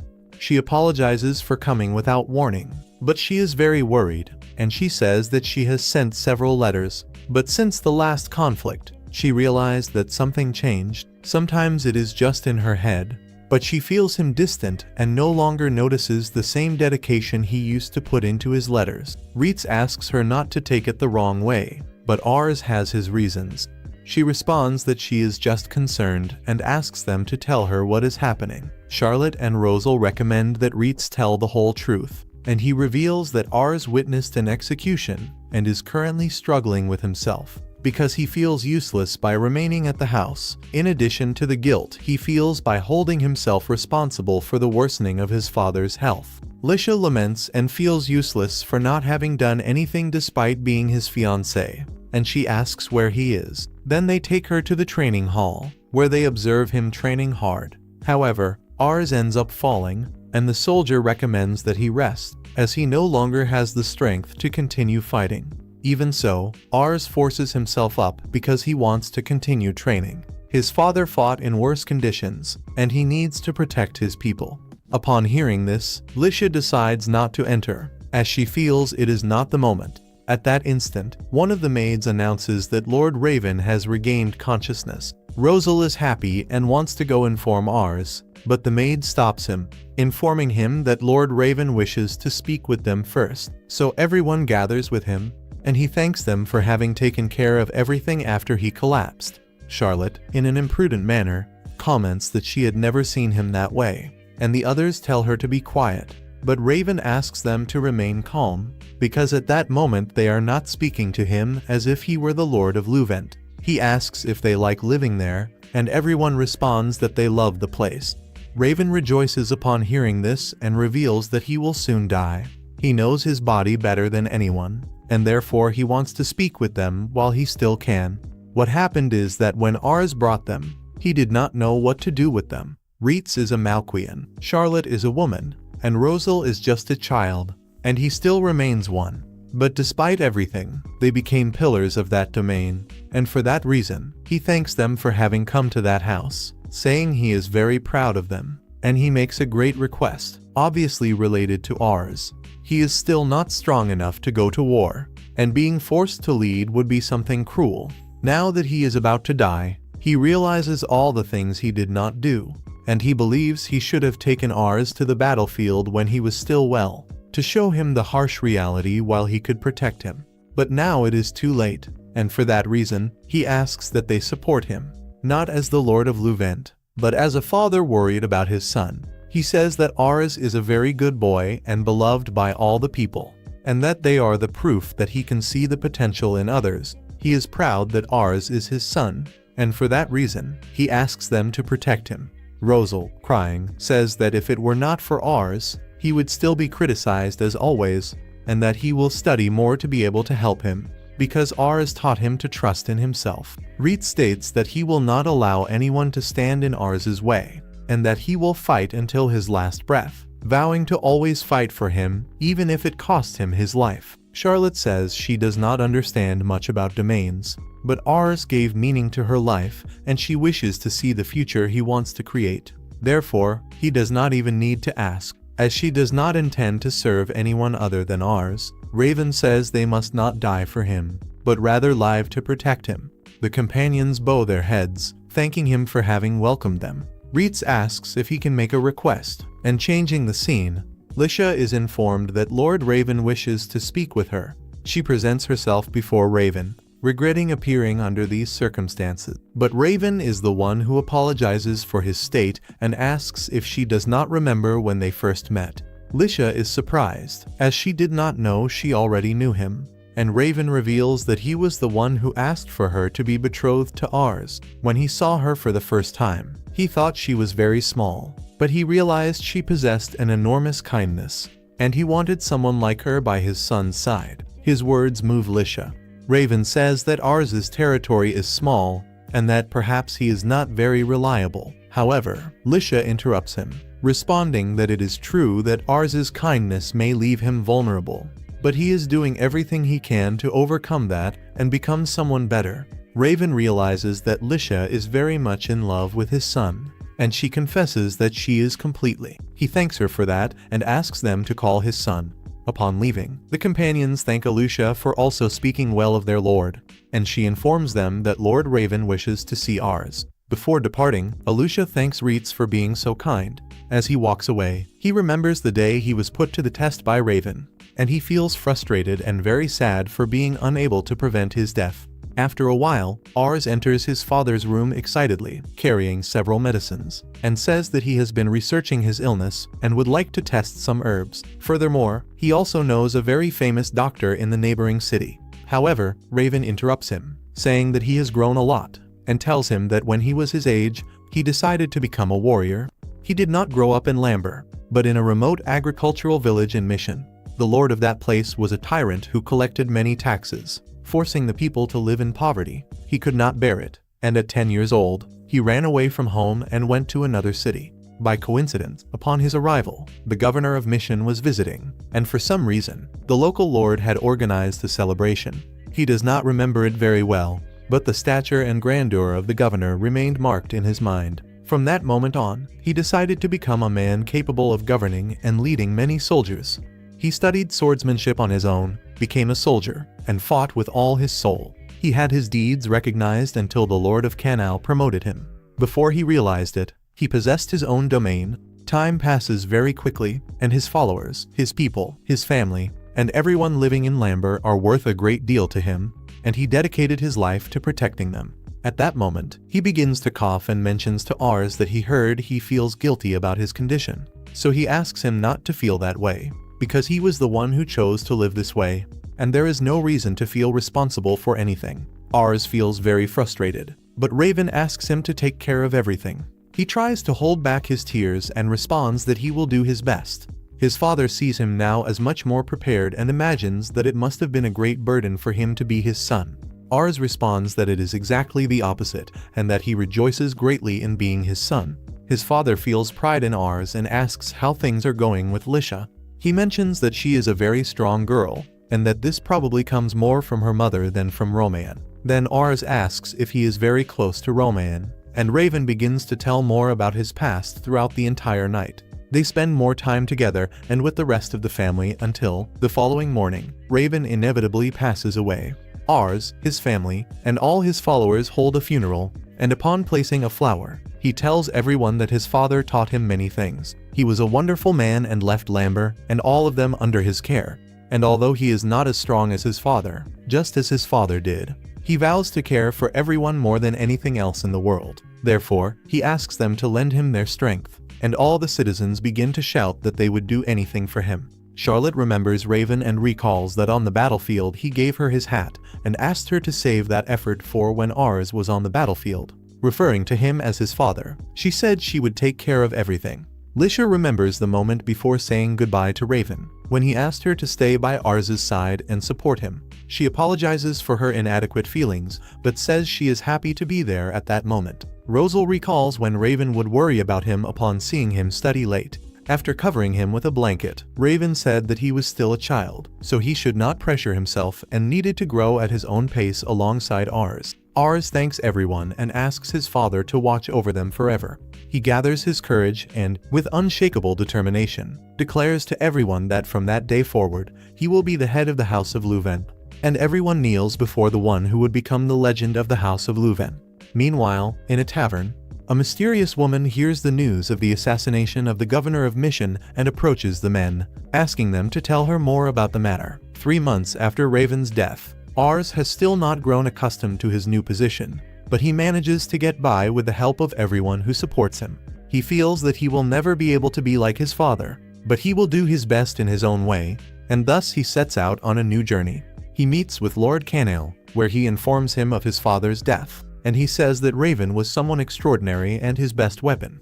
Everyone present prays for him, and Canail announces that Ars will assume his father's position as the leader of the House of Luvent. Ars then declares that he has no experience but will do his father's work to the best of his ability. His father-in-law mentions that everyone is counting on him, and Grawl notices that his face is no longer so innocent. Now he is at the same level as they are, and everyone expects great things from him. Next, Lemera announces that Curran, the brother they support, has managed to form an army and will soon begin the war. Menz explains that Arkans is the capital of Mission and is currently occupied by Basmark, the younger brother who possesses more soldiers and more resources. However, Curran controls Sempler, a commercial city that will grant them economic superiority. The power of both cities is balanced, which means that the support of the neighboring regions will be decisive for the course of the war. Curran is trying to secure control of the nearby districts, but Perina, to the west, refuses to yield to the pressure. It is a very small territory with a very reduced army, yet the shortest path to attack Arkans passes through there. In summary, without the control of Perina, it will be impossible to bring supplies to the front line, which is equivalent to losing the war. They hope to gain support without resorting to violence, but they know how it works. Either you support them, or you are destroyed. For this reason, Lemera informs them that he needs to subjugate Perina. However, Ars interrupts and asks Lemera to allow them to try to persuade them first. Everyone is surprised by the request, and in a flashback, we see that a few days ago, Rosal noticed something strange. If they are so vulnerable, they should not be entrenched. Reitz also finds this suspicious and believes that a direct attack could result in unpleasant surprises. The ideal approach would be to investigate what is happening first. Reitz suggests hiring mercenaries to obtain information, recommending a group called the Shadows, who specialize in espionage. Ars asks to contact them, but Rosal suggests doing so in case the council decides to subjugate Perina. Back in the present, Ars explains that it is very strange that Perina has not yielded even though it is surrounded by enemies.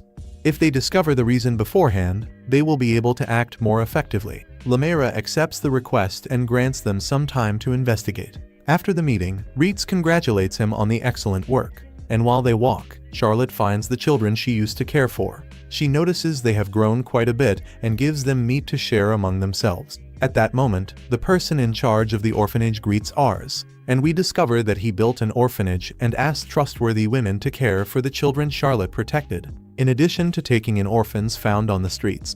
They say they wish to become soldiers, bakers, servants, and even farmers, which makes Charlotte proud. They thank Ars because their lives changed thanks to him, but he very humbly says it was not just him, since Charlotte sends most of her salary to that place.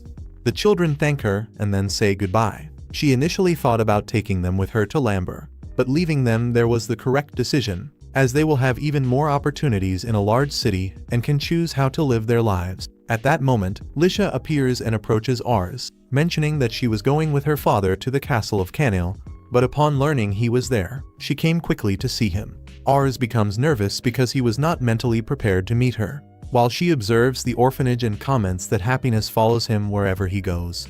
Suddenly, a very dirty boy hugs her, and Ars, startled, apologizes, but notices that she simply joins in the fun and takes off her shoes to play with the boy. Ars watches and realizes how incredible she is. At night, she asks if he has anything to do the next day, and Ars responds that he asked Reitz to contact the Shadows, and if they accept, they would meet and negotiate to offer work. Lisha becomes excited to see how it all ends and asks to go with him.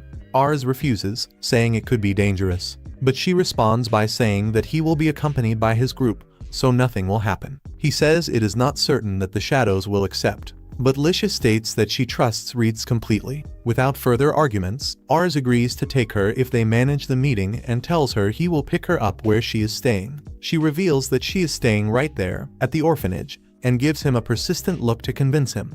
A nervous Ars stands up to go prepare a room for her. but Lisha makes an unexpected proposal, suggesting she stay in the same room as him. An embarrassed Ars responds that this is not possible. Charlotte notices the situation and takes action, saying it is better for him to sleep with her. Reitz enters the room and finds the two arguing over Ars, while Rosal wonders if women are always so persistent. In the end, someone pulls him in, and the four of them end up sleeping in the same bed.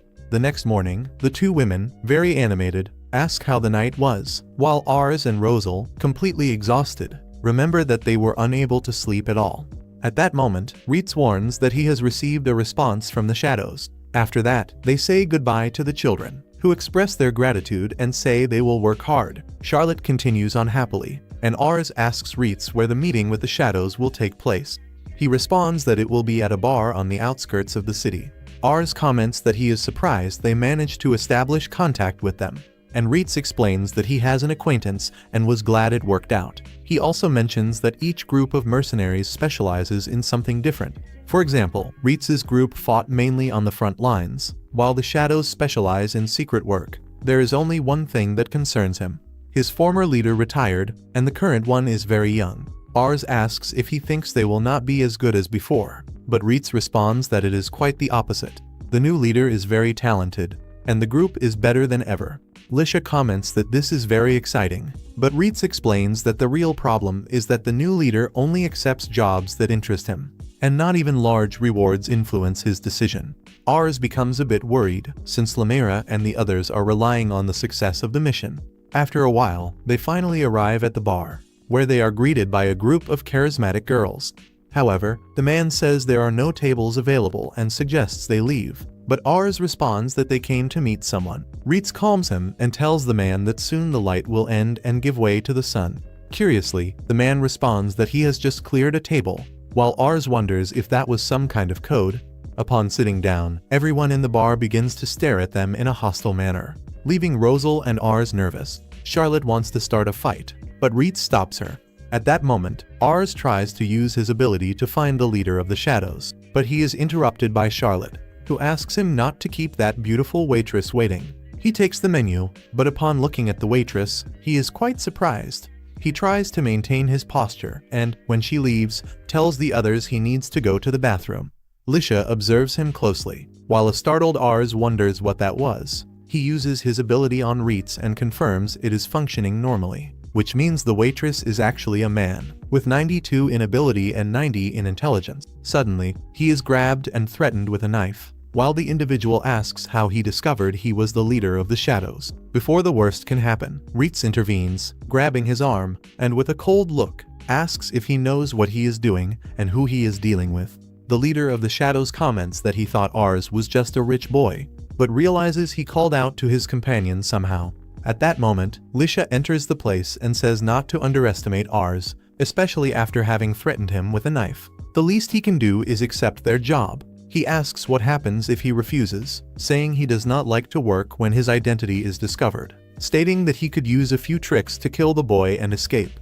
Ars panics, but Lisha interrupts him, saying that will not be possible, because with Reitz there, it would be very difficult to leave alive something he should know better than anyone. Ars, completely nervous, watches as they negotiate without him. The leader asks again what happens if he refuses, and Lisha responds that it would make her extremely angry. She says he tried to kill Ars, and if that happened, she would pursue him to the end of the world to finish him.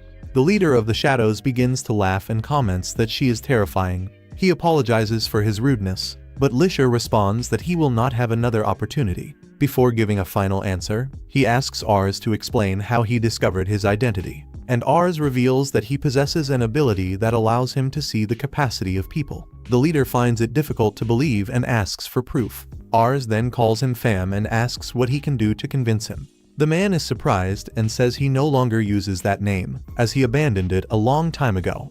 Now his name is Fam, yet he states that even though Ars knows his name, that ability is something extremely dangerous to face. In the end, he accepts the job and comments that he liked Ars. Ars asks if he is sure, as he has not even explained the mission yet. But Fam responds that it is not necessary, as it can be perceived by the people around him. The Malquian is very strong, and the girl, despite being intimidating, clearly admires him. This is already a safe bet. He asks them to talk in the back, and an excited Ars expresses his thanks. Reitz also thanks Lisha for having warned him, explaining that upon seeing the waitress, Ars's expression revealed that he had found the leader of the shadows. Therefore, Lisha told Reitz that she decided to follow him. After that, they meet with Pham and explain the entire situation. He says he can handle the job and, as it is the first contract, he will accept 1 gold coin as payment, but he demands 3 silver coins as an advance and schedules a new meeting in 5 days at the same location. Ars is surprised by the speed, and Pham explains that information gathering is their specialty. Following this, Charlotte, as usual, begins to devour everything in sight. The other 3 join her, and she comments that they took a long time in the bathroom. Lisha responds that it was because they found the leader of the shadows and managed to convince him to accept the job. Charlotte becomes irritated for not having participated, but at that moment Pham appears and delivers honey pancakes to her as a courtesy of the house. Immediately, she forgets the matter and returns to eating without stopping. Ars is impressed by Pham's acting ability, for if he had not seen his statistics, he would never have imagined he was a man. A few days later, they return to the restaurant to meet Pham, but notice that he is alone. He explains that the other members are busy with other jobs, and that investigations require a lot of manpower. Ars asks who is handling their mission, and Pham responds that he took it on himself because he found it interesting. Ars, observing his statistics, comments that he is the best of the group, and that is why he is the leader. Despite having little leadership ability, Pham then reveals that the operation was a success. After all, he was the one who did it. Ars asks how he managed to investigate everything so quickly, but Pham refuses to reveal his methods and begins to explain why Perina does not support Curran. He delivers a scroll, and everyone is surprised to see that it is a pact containing signatures and noble seals allied with Basmark, including the seal of Perina. They also notice that the seal of Masa is on the document and explain that Masa is a city located in the west with a large population and one of the largest armies on the continent, comparable to that of Arkans, making it a powerful ally for any side. Fortunately, Masa supports Curran, but even so, the signature appears to be a treaty of support for Basmark. If this pact is real, it means that Masa has betrayed them. At this rate, even if they invade Perina, it would only be a matter of time before Masa mobilizes its forces to break the siege or, worse, finishes everyone by attacking from behind. Thus, would the possibility of Perina supporting Curran become a lost cause? Reitz asks Pham if he can confirm if the treaty is authentic. He responds that this is part of his professional secrets, but also doubts that something so important could be obtained so easily. Still, he states that he does not reveal his methods even to his closest allies, but guarantees that he found the document in the castle of Perina, where its lord lied. With a determined look, he convinces Reitz, who apologizes for having doubted. Pham asks him to relax. After all, this is his job, and it is already concluded. Meanwhile, Ars thinks that Pham is truly impressive, capable even of passing for a woman like a true ninja. Ars remembers that he needs to pay him, but Pham refuses, saying he does not want the money because he mistreated him previously. Ars insists, but he denies it and asks that he accept this as an apology, and also as an investment for the future. Ars guarantees that on the next job he will pay more and asks Reitz to inform Lamera about the alleged betrayal of Masa.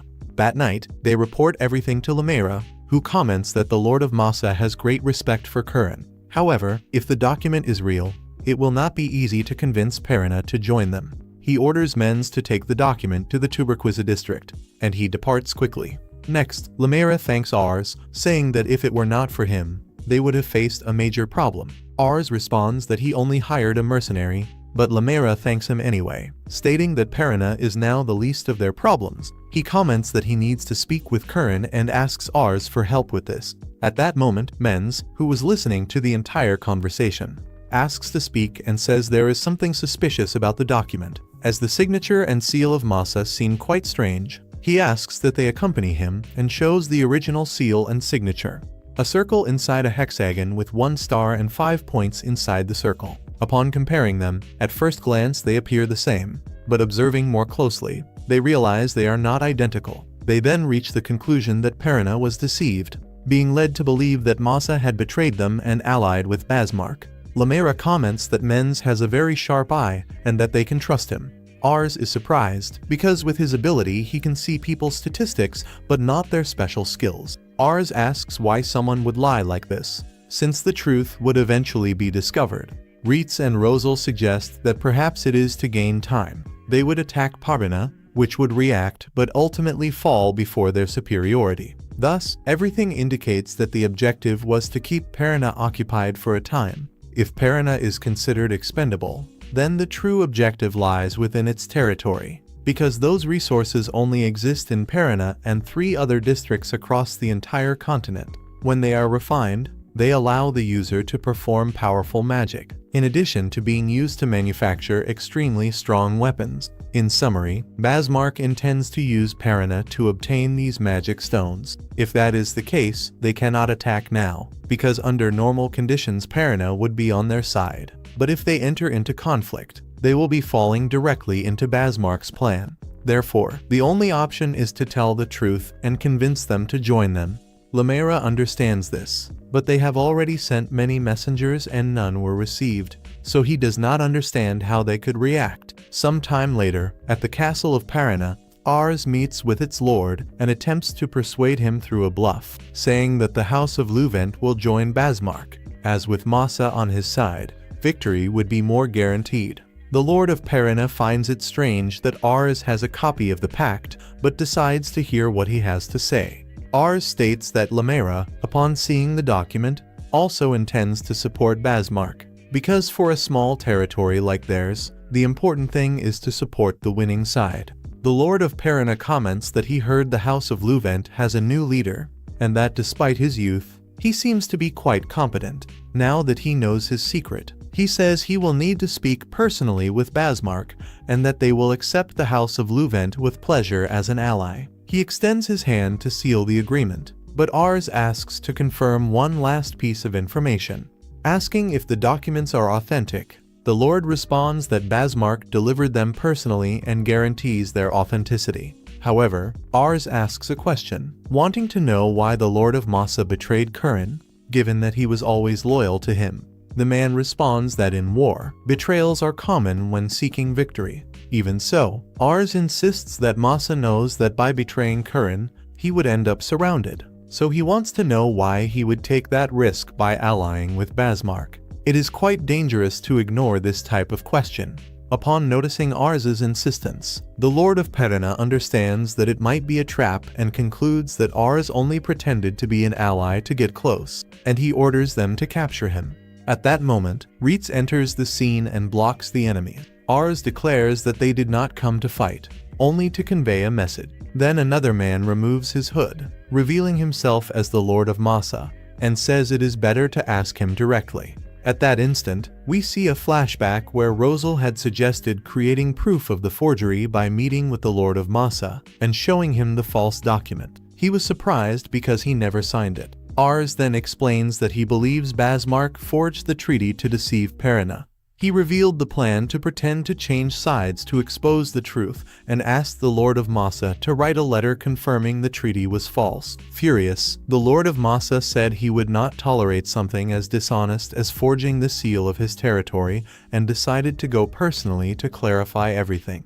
Now we return to the present, where the Lord of Masa makes it very clear to the Lord of Parana that he did not sign that treaty and that he will serve Curran until the end, as he is no traitor. He asks if, knowing this, he still intends to dig his own grave by allying with Basmark. Ashamed, the Lord of Parana recognizes the error and says he will support Curran. However, he admits that they have been estranged for a long time and doubts that Curran will accept them back. The Lord of Masa responds that he is right, it will be quite difficult, but his territory is one of the most populous in Mission, which makes him a powerful ally. At the same time, this means he needs to protect more people, and for that reason, he feels he must win the war for them, something that the Lord of Parana certainly feels as well. He states that if he had investigated better, he would have realized it was a trap, and that he cannot ignore the fact that he was deceived so easily. Ars observes that the Lord of Masa possesses an impressive presence, exactly as a leader of a great domain should be, and understands that he needs to measure up to that.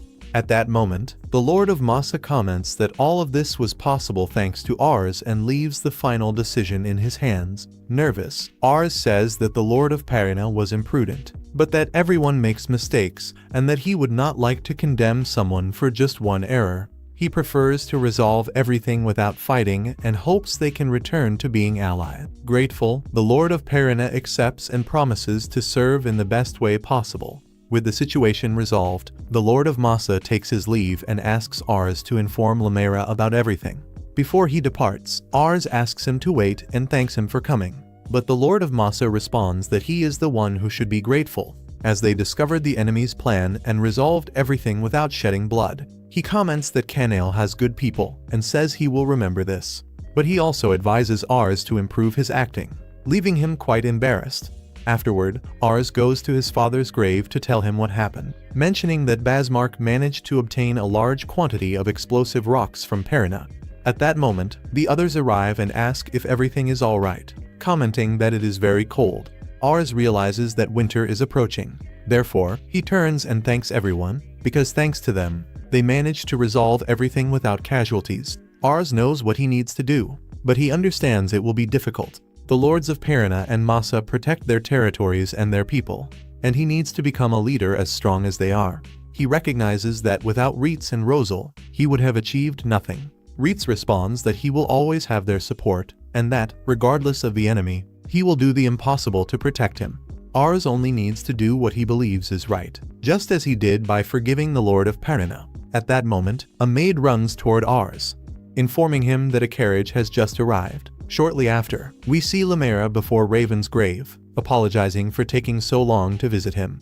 Addressing Raven, he comments that Curran wishes to meet Ars, leaving him quite surprised as he imagines his trajectory, from the lord of a small village to someone who is now about to meet a figure of great power. Nervous, Ars says he does not deserve to meet Curran, but Lamera responds that he is already aware of everything that happened and demonstrates great interest in him. Given this, Ars decides to prepare himself mentally for that moment. However, Lamera asks what he is talking about, as they are going at that very instant. Ars is even more in shock, nearly having an attack, as he has not even prepared a gift. On the way, he meets the others who encourage him not to doubt himself, as this is his great opportunity. Trying to gather courage, Ars responds that it will be a pleasure and proceeds to meet Curran. Meanwhile, Charlotte tries to decide which dress to wear for the party, but unfortunately for her, the others have left her behind. On the other hand, Rosal asks if they did well to leave her, but Reitz responds that he will buy something for her later. Poor thing, she always gets left out of everything. Upon seeing Ars, Reitz notices he is very nervous, still wondering why someone like the possible future ruler would want to meet him. Rosal comments that the party will have many guests from high society, and it likely serves to boost morale. When they arrive at Simpler, they are marveled by the very large and beautiful city, as it is no surprise that it is the largest commercial center in Mission. Ars thinks that he needs to work hard so that Lambert becomes something like that, and Reitz comments that tonight could be the chance for people to recognize him. Sometime later, they arrive at the castle.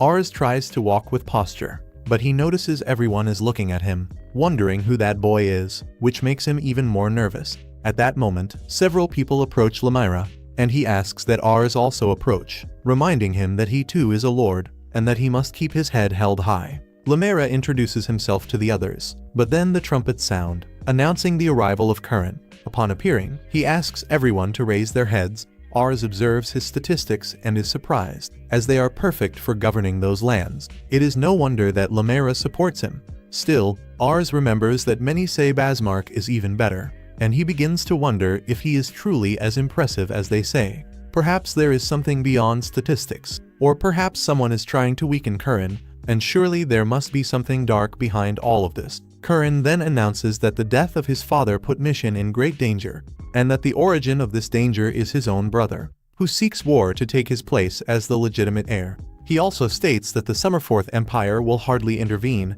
as it has lost strength over the last 200 years and no longer functions as it should. According to him, there is no way to save a decaying kingdom. However, new generations arise through destruction and rebirth. Therefore, he declares that they need to destroy the old structure to rebuild it, bringing forth a new nation. His objective is to defeat Basmark, unifying the province of Mission and creating a new independent country. Everyone present is shocked by this declaration, as it means breaking away from the rest of the continent, but it is easier said than done. Curran says that he trusts the people present, recognizing their talents and saying he is proud of them. Basmark does not ask if they will join his objective, and everyone manifests support. At that moment, he takes the opportunity to introduce Ars for his great achievement. Ars becomes nervous, but Reitz and Rosal encourage him to move forward. Ars introduces himself to Curran, who does the same, and even asks him to stand by his side so that everyone can see him. Upon doing so, Curran announces that it was in an act of cowardice that Basmark forged the treaty to take Perina. However, Ars discovered the plan and recovered the territory without shedding blood. Everyone is surprised to hear this. While Curran reinforces that age does not matter, what truly matters are results. He states that Ars did more than many present there and orders them to applaud him. Lamera is the first to clap, followed by Reitz and Rosal, and soon everyone else joins them. After a while, Reitz gathers food to take to Ars, as he spent a long time greeting people and was unable to eat. He offers food, but upon raising his head, Ars appears exhausted and says he will go out to get some air. Outside, he reflects that a lord cannot only protect his territory, he also needs to socialize. At that moment, Curran approaches and asks why he is so dejected. Surprised, Ars asks what brought him there, and Curran responds that he wants to speak with him alone. He comments that he knows Ars gathered talented subordinates and has been achieving great results. He also says that Lamera rarely praises anyone, but sees much potential in Ars and recognizes that he has a good eye. Still, Ars states that the merit belongs to the people around him, not himself. Then Curran, with a more serious tone, asks what he thought of the men he is proud of. Ars remembers when he analyzed those men and realized that none stood out. He hesitates but decides to tell the truth. Asking for forgiveness beforehand, he reveals that none of them demonstrated exceptional talent. Curran stares at him seriously and asks if he believes his own subordinates are better than him. Gathering courage, Ars responds that they are. This makes Curran smile. He thanks him for his sincerity and admits that Ars is right. His men are loyal, dedicated, and motivated, but none of them possess great talent. Upon hearing this, Curran confirms his suspicions. With this type of human resource, it will be difficult to win the war, especially when the enemy possesses brilliant strategists, even while having a strong army and more financial resources. This will not be enough if the leaders are mediocre. For this reason, he was impressed by Ars's victory and rejoices in having someone so talented by his side. Curran then reveals that he has great expectations for him.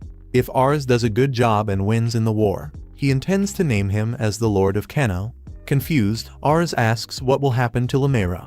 Curran responds that he had already been thinking about giving him a larger territory, as he is one of the few he trusts fully. Ars tries to say something, but Curran interrupts him, stating that he trusts him.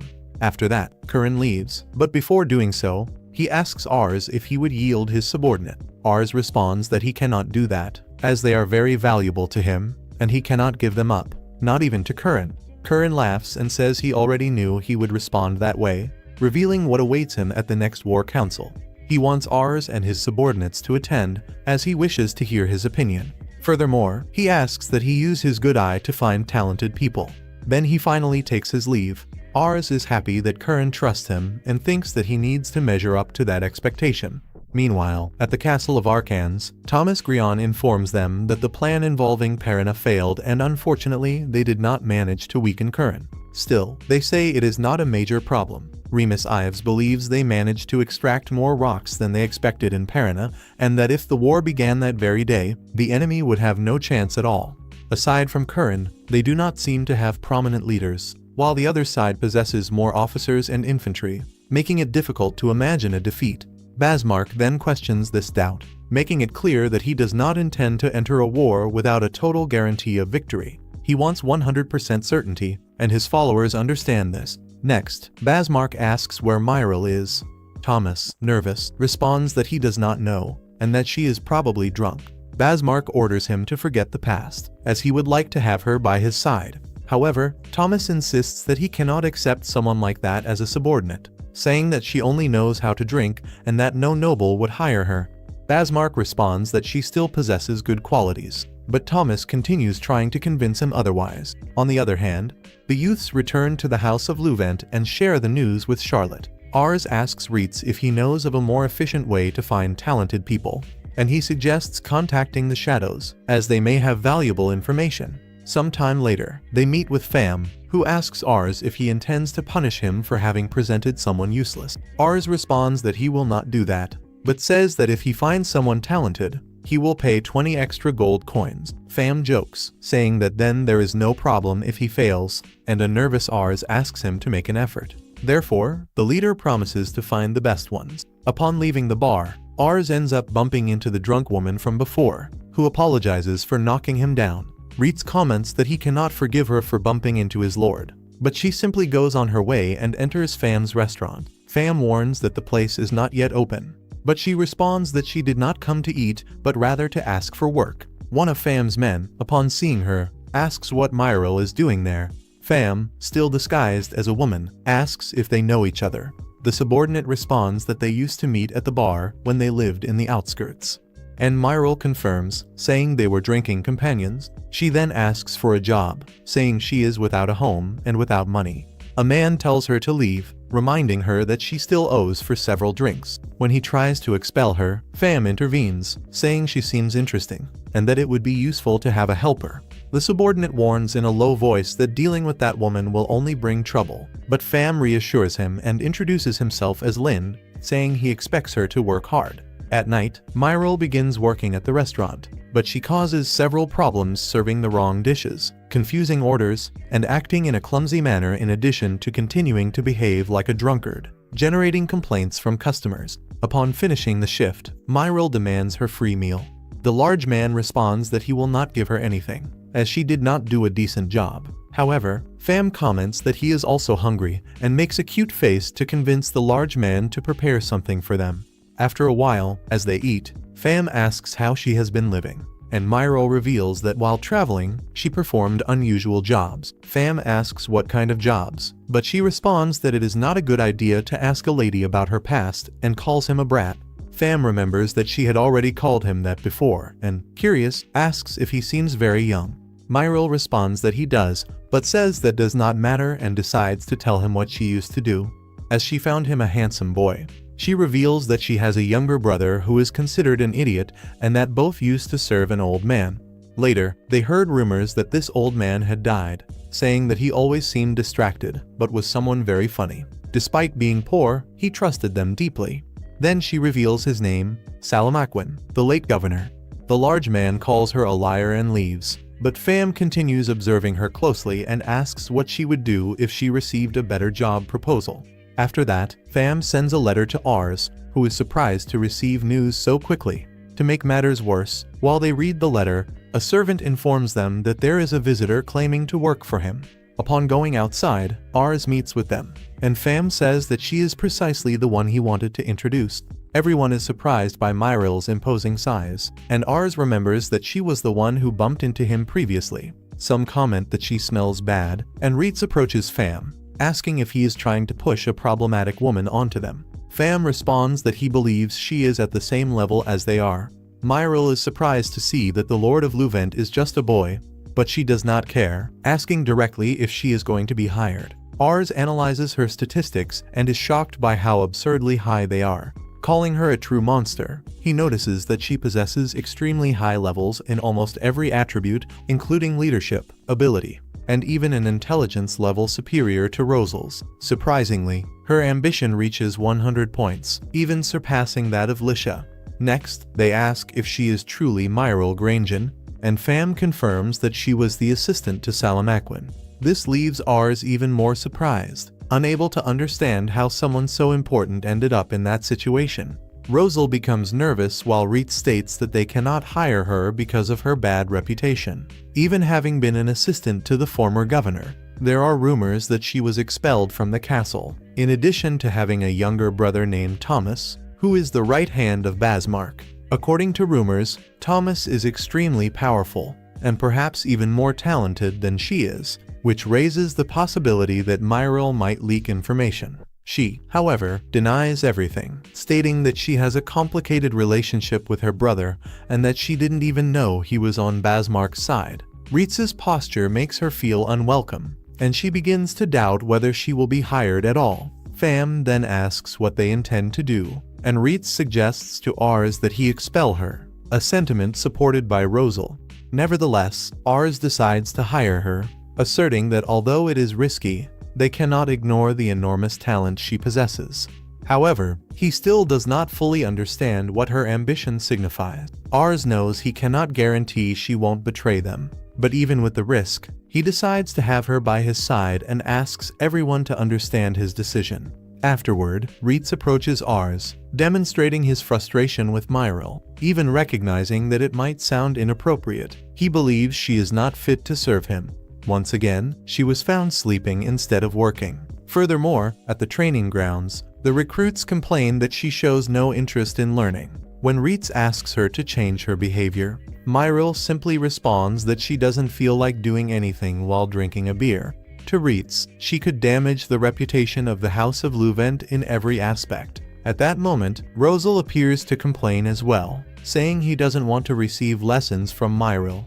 According to him, when the books ran out, she forced him to run and even mocked him, saying nonsensical things. He doesn't understand why a strategist needs to exercise. After hearing all the complaints, Ars believes there must be some reason behind this, so he decides to go talk to her.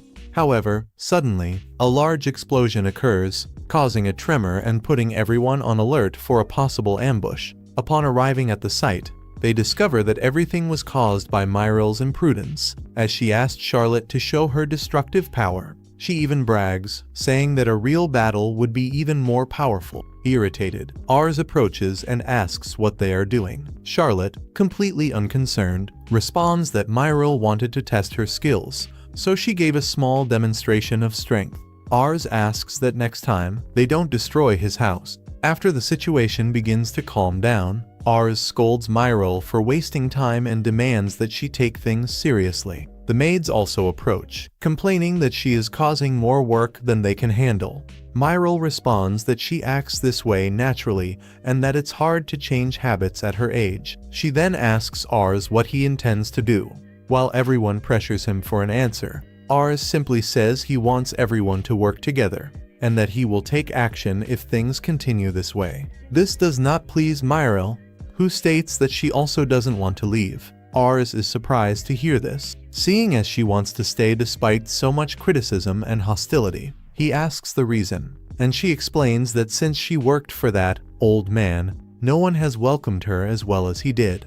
Furthermore, she says she has other reasons to stay and promises to demonstrate her commitment from that moment on. After some time, they decide to propose a mock battle for her to prove her worth. If she manages to stand out, she will be accepted as a servant. Reitz considers the proposal interesting, as he wants to see with his own eyes the strength of the former assistant to the governor of Mission.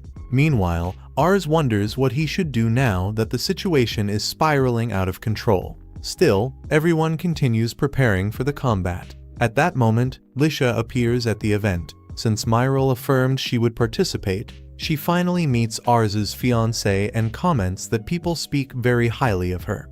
Lisha responds that Ars always talked about Myril in his letters, joking about her ability to eat for free and not work. Myril complains to Ars, saying that wasn't nice. Startled, he responds that he didn't say exactly that, only that he has difficulty dealing with complaints. Upon hearing him deny it, Myril approaches happily, hugging him and saying he is the only one who wants her there, even going so far as to ask him to marry her.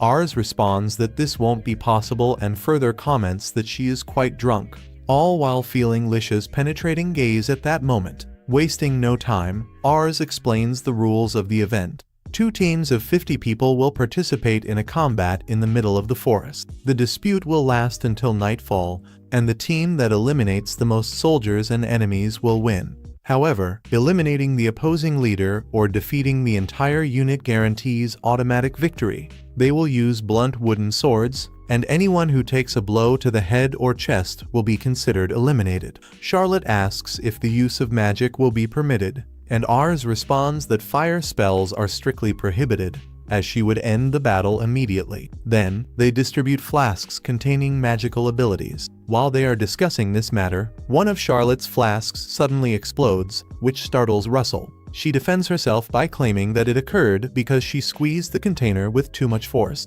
Following this incident, Arsène Lupin begins to decide the formation of the teams.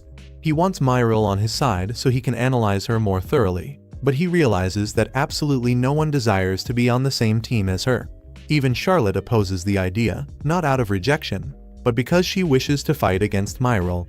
Myril, for her part, does not care about the situation at all and continues to act in a carefree manner while she drinks. Later, during the final preparations, Reitz is determined to win in order to rid himself of her.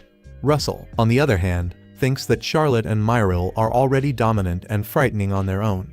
If they stay together, the female group will be even more intimidating. Meanwhile, Arsène asks Myril if she is in agreement with the situation, since Reitz will be on the opposing team.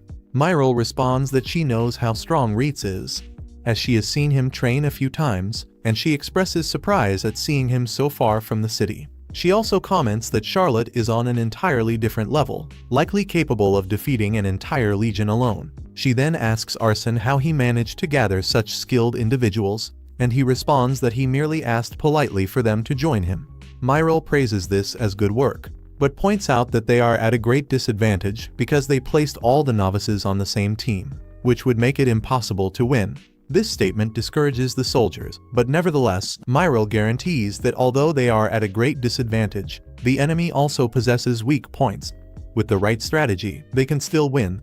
They are going to face a very strong adversary, but with a little bit of luck they might succeed, and she makes it clear that she does not care if everyone hates her, since the job of a strategist is not to be liked, but rather to win. The combat begins and Lycia watches from afar, predicting that Arsène's team will attack first, while Reitz reviews the plan once more with the rest of the group. In direct combat, they have no chance of winning. They will likely use projectiles and ambushes. Their strategy is to divide into two units. Reitz's unit goes ahead and Russell's unit will follow at a certain distance. If Myril ambushes them, they will use sound magic to call for help, and if they are fast, they will return to defeat them before they are eliminated. On the other hand, they hear a large explosion when someone activates a trap. Reitz thinks it might have been Russell asking for reinforcements, so they run toward him. Upon approaching, they discover it is a soldier from Arsène's team, asking to join them in exchange for revealing information about Myril. Reitz agrees to listen to him, and the soldier explains that Myril predicted they would divide into two groups and that she would send soldiers to inform them of an attack to lure them wherever she wanted. Then, they would think about seeking the unit and would use all their strength to defeat the general.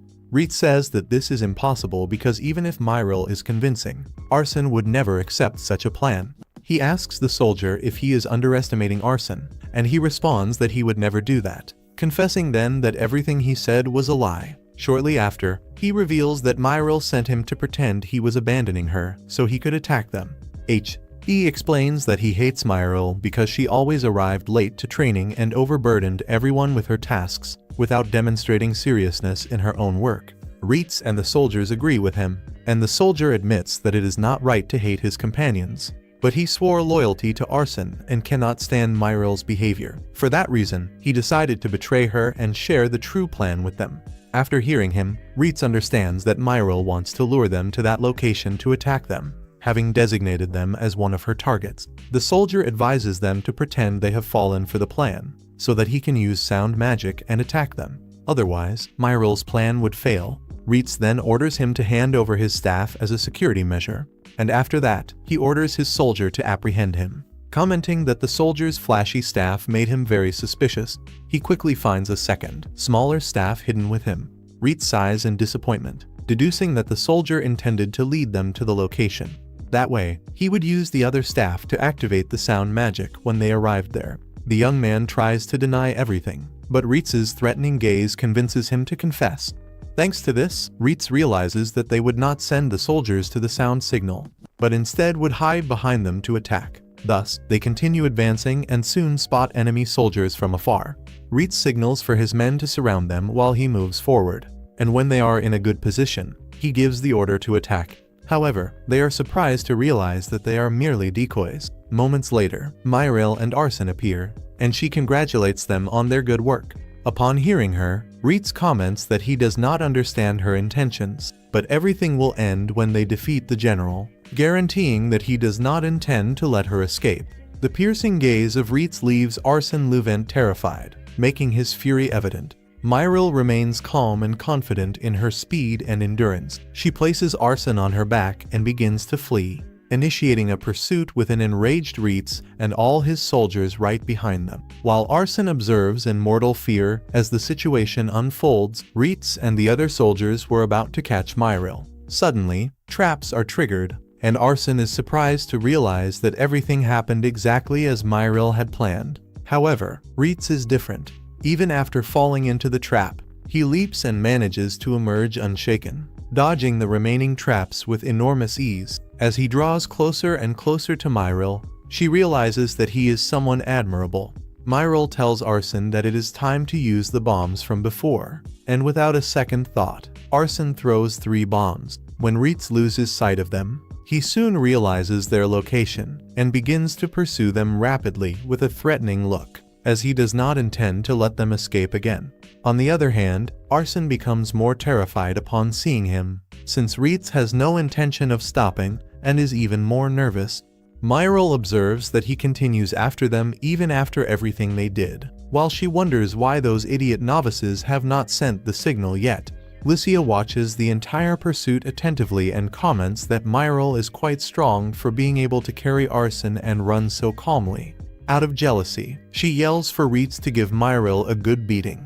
Meanwhile, Ray asks his sister Hain where all of Arsene's soldiers were, and upon thinking about it, he realizes that it had been a long time since they last appeared.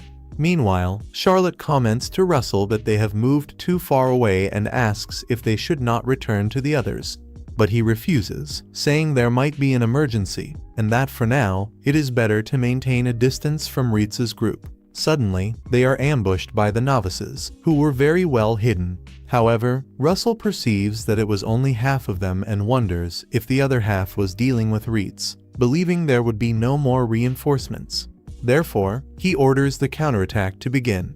This encourages the veterans, who prepare to give these novices a beating. Upon hearing this, the novices remember that Myril had predicted this situation, and that under the current conditions, they could not win in a one-on-one fight, so it would be better to fight 2-on-1. At that moment, even more soldiers appear, surprising Russell and the others. The battle begins intensely, and Russell regrets having trusted his intuition too much. Meanwhile, Myril continues running with Arsene, as she knows the enemies would prepare to attack them from both sides. Thus, she decides to draw Ritz and his men away from Russell, so they can all attack together. The novices make the veterans retreat, and a frightened Russell tries to think but ends up bumping into Charlotte. She grabs him and flees quickly, but the group of novices notices and begins to pursue them. Charlotte trusted that Ritz would defeat Myril, but she still decides to buy more time by throwing a stun bomb. She rejoices upon realizing they had already discovered Russell's location. But Arsene says that does not matter now because Ritz continues to pursue them like a madman. Ritz also hears the explosion and thinks it must have been Russell's group. However, they had agreed to separate, and that sound seemed very close. Meanwhile, Russell was outside the blast radius. Still recovering from the stun, he realizes that Charlotte had been defeated along with the soldiers while trying to buy time for them. Suddenly, more novices appear and begin to pursue him. However, they did not plan to capture him at that moment, since according to Myril's plan, they first needed to lead him to a suitable place. While Russell cried for Ritz, Lycia understands that Myril did not intend to provoke Ritz nor separate the platoons. The true objective the entire time was Russell. Therefore, she comments that the battle was about to end and she wanted to see Arsene's emotional victory up close. Ritz also realizes this, so he increases his speed. But Myril makes one last effort since she was close to victory. While Arsene was dizzy, Ritz's footsteps were increasingly closer, and even with Myril increasing her speed, he managed to maintain the distance. Myril recognizes that she had never met anyone as fast as him, and Ritz remembers everything that happened with Arsene, stating that if he wants to remain as his trusted guard, he cannot afford to lose to her. At that moment, Myril finds Russell with a somewhat strange expression, and Ritz shouts for him not to stop, saying that he will finish off Myril before she can reach him. However, she orders Arsene Lupin to throw the stun bombs, so he throws them while apologizing to Ritz. Even so, Ritz continues running because he does not intend to give up. When he was about to strike her with his sword, Arsene throws another bomb, leaving everything uncertain. Unexpectedly, Myril had already struck Russell, so Reitz stops and accepts his defeat. The novices are surprised, and Arson thinks about how Myril won easily despite their enormous disadvantage. But of course, after all, she is a former counselor to the governor. She comments that it was a great exercise and that she will make up for it with a good beer. After that, Arson announces that the winning team is Myril's, and the novices become very excited while the veterans claim they were deceived, saying that if it had been a fair fight, they certainly would have won. Reitz interrupts them and says that in a battle there is no fair play, recognizing the defeat despite being superior. Russell and the others sadly agree. On the other hand, even if they have difficulty accepting Myril's attitude, they recognize that she guided them to victory, even though they were all novices, something no one else could do. Reitz apologizes to the veterans for not having guided them to victory and says he will try to learn more from Myril. This moves the soldiers, and he immediately approaches her, confessing that he has no doubts about her talent and apologizing for having been rude. After that, Russell says he will strive to learn more from her, and the soldiers apologize for having complained. Charlotte takes the opportunity to remind everyone that Myril was the best, and Arson is happy, but thinks she might ruin the moment. However, unexpectedly, she acts in the best way possible. She recognizes Reitz for his speed, which is almost on par with hers. Next, she addresses Charlotte, saying that if she had used her full potential, they would have had no chance of winning. Finally, she points to Russell, asking if he decided to move away from Reitz's platoon, since his intelligence caused him to go through difficulties at the end. Then she addresses Arson, recognizing that he is impressive for having so many followers. Arson is surprised and comments that in the beginning he only wanted to be strong to survive the war, but now he only wants a domain where children can live happily. Myril understands his ideals and guarantees that he is the most suitable person to be the king, asking if he wants to start immediately. This surprises Arson and everyone else, since he is only the lord of a small domain. At that moment, he remembers that these were the same words Raven said to him, affirming that he would be a great man in the future. After some formalities, the alcohol-loving woman invites everyone to drink some beers and relieve their exhaustion. At night, while they celebrated and toasted to all their effort, Myril continued winning the drinking competition, making it clear that they still had much to learn from her.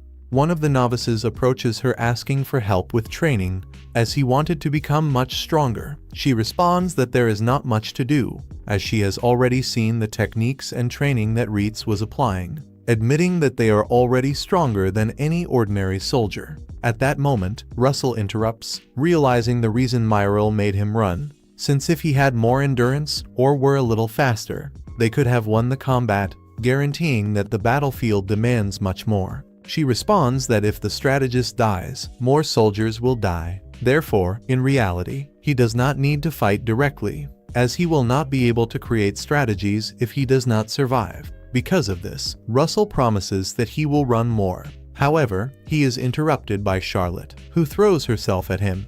Myril orders Charlotte to cast a spell on Russell when he begins to run to motivate him even further, so she responds that it will be a pleasure. After that, Arson was talking to Lycia when Reitz approaches, saying they need to talk. Lycia understands and steps away, leaving the two of them alone. Reitz apologizes to Arson for not succeeding, remembering the night his father died when he swore to stay by his side to support him in everything. While he feels ashamed, Arson holds his hand and says that his confidence in him has not diminished in the slightest. Reitz changes the subject, mentioning Myril's question about him becoming emperor, something he considers a great feat. He says he would not be surprised if Arson actually achieved it, even though Arson does not believe he can go that far and thinks it was a joke. Reitz then affirms that he agrees with Myril and promises to accompany him forever, guaranteeing that he will clear the path for him. Arson thanks him while observing everyone drunk and Myril happy. The following day, Arson Luvent says goodbye to Lycia, and as expected, Myril had not yet risen from her bed, continuing to sleep. Reitz continues training the soldiers, while Russell is being pursued by Charlotte, who casts spells at him as he runs desperately to save his own life. Meanwhile, Arson receives a letter from Lord Kuron, who wishes for him to participate in the War Council. He He invites his 3 faithful followers and asks Myril to go with them to help with her experience. She accepts, but as a condition, she demands that they take Russell. Arson then announces that they must prepare to depart, as the journey will be long and dangerous. Ars proceeds toward his new adventure, while arguing with Lisha and Charlotte so that they would come down from the roof immediately. However, Lisha and Charlotte refuse, because the day is far too beautiful for them to remain inside a carriage. Ars asks Reitz what he should do, and he replies that a council of war can last for a very long time, so there is no problem with relaxing for a little while. They become completely marveled upon seeing the sea, and Charlotte is thoroughly surprised because she had never seen the ocean before. They stop for a brief moment so that Charlotte can appreciate the ocean for the very first time, and the great idiot, out of pure curiosity, attempts to drink the water. Lisha comments that she appears to be quite naive, and shares that she has already traveled through many places and saw volcanic islands while she was searching for magical rocks. She has already seen snowy mountains and visited ancient ruins, and all of that was extremely fun. Charlotte feels envious, but Ars comments that, when the war finally ends and peace reigns, he is going to take her to see the wide world. Charlotte replies that then that is a formal promise, and Lisha comments to Ars that he possesses a natural gift for winning people over. Ars asks what she means by that, but she simply replies that it is merely something positive. Ars rejoices upon seeing his companions smiling, even though at a certain moment the psychopath Charlotte causes a massive explosion in the sea because she felt like throwing something. After that, they are closely pursued by a fisherman, and the youngsters begin to run away. Upon arriving at the castle of Sempler, they proceed to the meeting room where all the gathered lords observe Ars and wonder why he was invited to something so critically important. At that moment, Lumiere greets him, and is happy to see that Clan also invited him. Then he approaches to greet them, but is deeply impressed when he notices that Lisha is together with them. The rest of the lords are thoroughly surprised to discover that Ars is accompanied by the former assistant of the governor. Clan comments that the last time he saw her was when she rejected his offer, and that he thought that she did not want to get involved in politics. Then he asks what she is doing by the side of Ars, and Lisha replies that she decided to give the boy a chance and, furthermore, believes that he is someone who is far more qualified. Clan begins to laugh, and is truly happy to see her in that place, even though the rest of the lords do not like the way that she spoke. Another one of them comments that Lisha is related to Thomas Grandian, the right hand of Basmark, and that she might end up being a spy. Clan attempts to reassure them, saying that now she serves Ars, and that, furthermore, he himself asked for her assistance. With her, they will be able to gather crucial information from the enemy. The people are still in doubt, but he, looking much more serious, reveals that he fully trusts the capability of Ars and that Lisha is under his command. Therefore, he will not allow them to disrespect either of them. The flatterers become frightened when they realize that Clan is actively supporting them, and then he warns that Lisha served the last governor in an impeccable manner, and that now they need her strength to achieve victory, expecting that everyone cooperates. One of them ends up agreeing, and Clan officially commences the Council of War. Their forces total approximately 110,000 soldiers, but the enemy surpasses them by roughly 20,000. Even so, the control of the commercial city yields plenty of money for them, and thus they will be able to finance the war for the next few years. Their troops are also superior. However, the enemy possesses talented officers, and the neutral nobles are beginning to ally themselves with Basmark thanks to his excellence. For that reason, it is not possible to guarantee that they hold an advantage, and at this current pace they will end up completely stagnant. Defeating Basmark is merely the first step toward independence. Clan does not want to waste any more time. He only desires ideas that will allow them to win as quickly as possible. At that moment, one of the lords proposes taking the eastern city of Bertudo, since along with Sempler and Arcantes, it is one of the 3 largest cities, besides not being as well defended as Arcantes. If they demonstrate how strong they are, they will be able to weaken the enemy, and perhaps win back some nobles by attacking on 2 fronts to guarantee victory, beginning with Bertudo. All the other lords support this decision. However, Ars notices that that is a horrible plan, and notice that Clan also knows this. Lisha cannot hold back her laughter, and Ars asks for the youngsters to share their opinions with one another. Lisha tells Reitz to speak first, but he refuses because he wants to hear her first, but beforehand asks that she be careful with what she is going to say. However, Ars comments that their destiny depends on that specific meeting, and that it is best to be very direct. Then, Lisha interrupts everyone by saying that every single one of them, without exception, are absolute idiots. The one wearing glasses becomes annoyed, but Clan asks for her to continue. Ars authorizes Lisha to speak what is on her mind, and she warns that, in that manner, they will achieve nothing other than total defeat, no matter how capable the troops are and no matter how much money they have. Without good commanders, this will be of no use whatsoever. This statement takes everyone completely by surprise.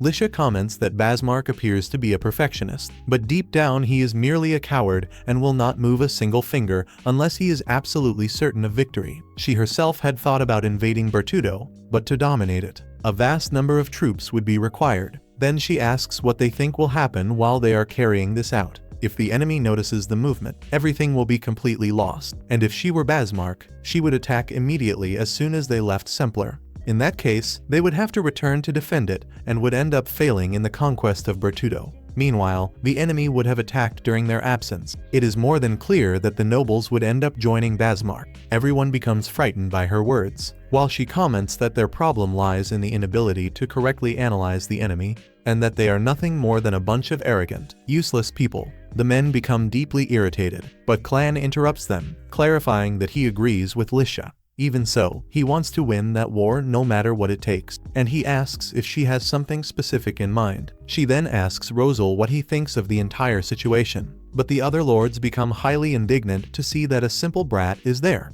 Ars intervenes, making it clear that he is the strategist of his domain. One of the idiots from before comments that a child would never create a decent plan, but Clan warns that they are going to listen to him. Rosal begins to explain his idea. Taking Bertudo is indeed a good plan, but they can be attacked while they are doing so. Bearing that in mind, they need to prevent the enemy from acting in that manner, making them believe that, should they move, Arcantes will be attacked from two flanks.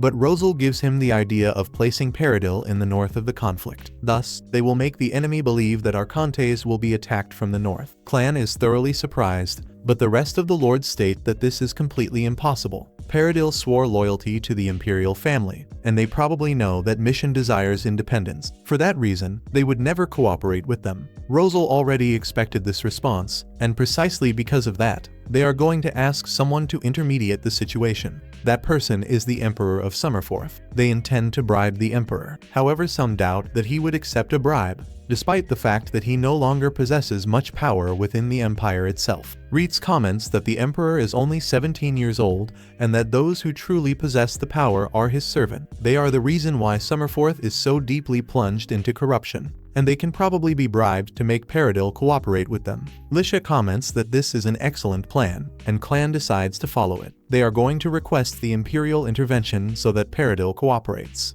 And then he announces that Ars and his companions will be in charge of executing the plan. Ars is caught by surprise, but Clan comments that, since his servants had the idea, now they will be the ones to put it into practice. He requests that Lumiere assist them and is certain that they will manage to achieve the objective. Meanwhile, the other lords observe Ars with intense hatred and envy. Ars becomes quite nervous, but calms himself down upon looking at his team. After that, they go to eat, and Lisha congratulates Rosal on the plan. If everything goes well, they will stand out among all the other lords. Charlotte asks if they will truly be able to ask for something like that from the Emperor, and Ars comments that Reitz will be the person responsible for the negotiation. However, Reitz explains that discrimination is a common occurrence in the capital, and that it would not be a good idea to send him. Lisha is also not suitable for this, so Charlotte suggests sending a specific person. Ars asks whom she is talking about, and Charlotte replies that it is his fiancée. Some time later, Ars and Reitz go to visit her, and Lisha is happy to see that he is doing well.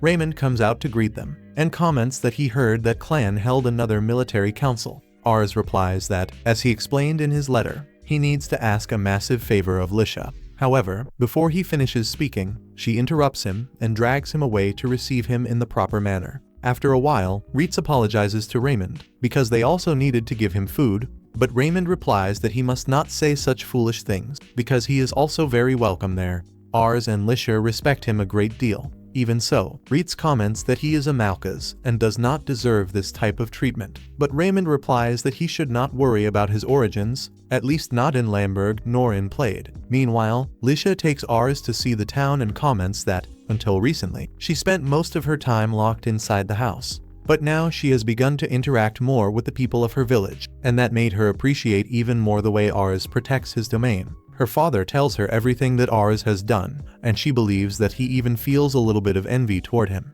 Ars becomes nervous and replies that all of this is thanks to his friend. Then Lisha confesses that she has always admired him deeply and approaches him, causing Ars to panic. But she interrupts the moment by saying that she has something else to show him. She then leads him to the flowers that he had previously given her. Afterward, she asks what it was that he wanted to request, and Ars comments that it is a highly serious matter, which is why he first requires the approval of her father. Lisha replies that this is not necessary, because she herself decides what she is going to do. Ars ends up telling her everything and explains that, because it is something so dangerous and far outside their lands, he cannot guarantee her safety. Even so, Lisha accepts it with delight, leaving Ars deeply impressed by her decision. However, she asks for something in return and Ars accepts whatever she might ask, or at least he will attempt to fulfill it. Then Lisha says that when the war ends, they are going to get married. Ars is left completely in shock. Lisha then comments that she knew this from the very moment she saw him. She remembers their stroll through Lamberg and says that she wants to be the first one to witness the world that she is absolutely certain he will create. Ars becomes deeply moved to see her that way and realizes that Lisha truly loves him. He remembers everything she has already done for him and apologizes for feeling that he is not a man worthy of her. Even more so because she was the one who had to make the first proposal. So now he is the one who asks for them to marry. Ars reveals that he fell in love with her from the moment he met her, and that during all this time she has been a massive help to him. Furthermore, he says that he wants her to stay by his side so he can protect her, even while being in the midst of war, and for that reason he desires to marry as soon as possible. Lisha begins to cry and replies that she will be the one to protect him, promising even to give her own life to fulfill his dream.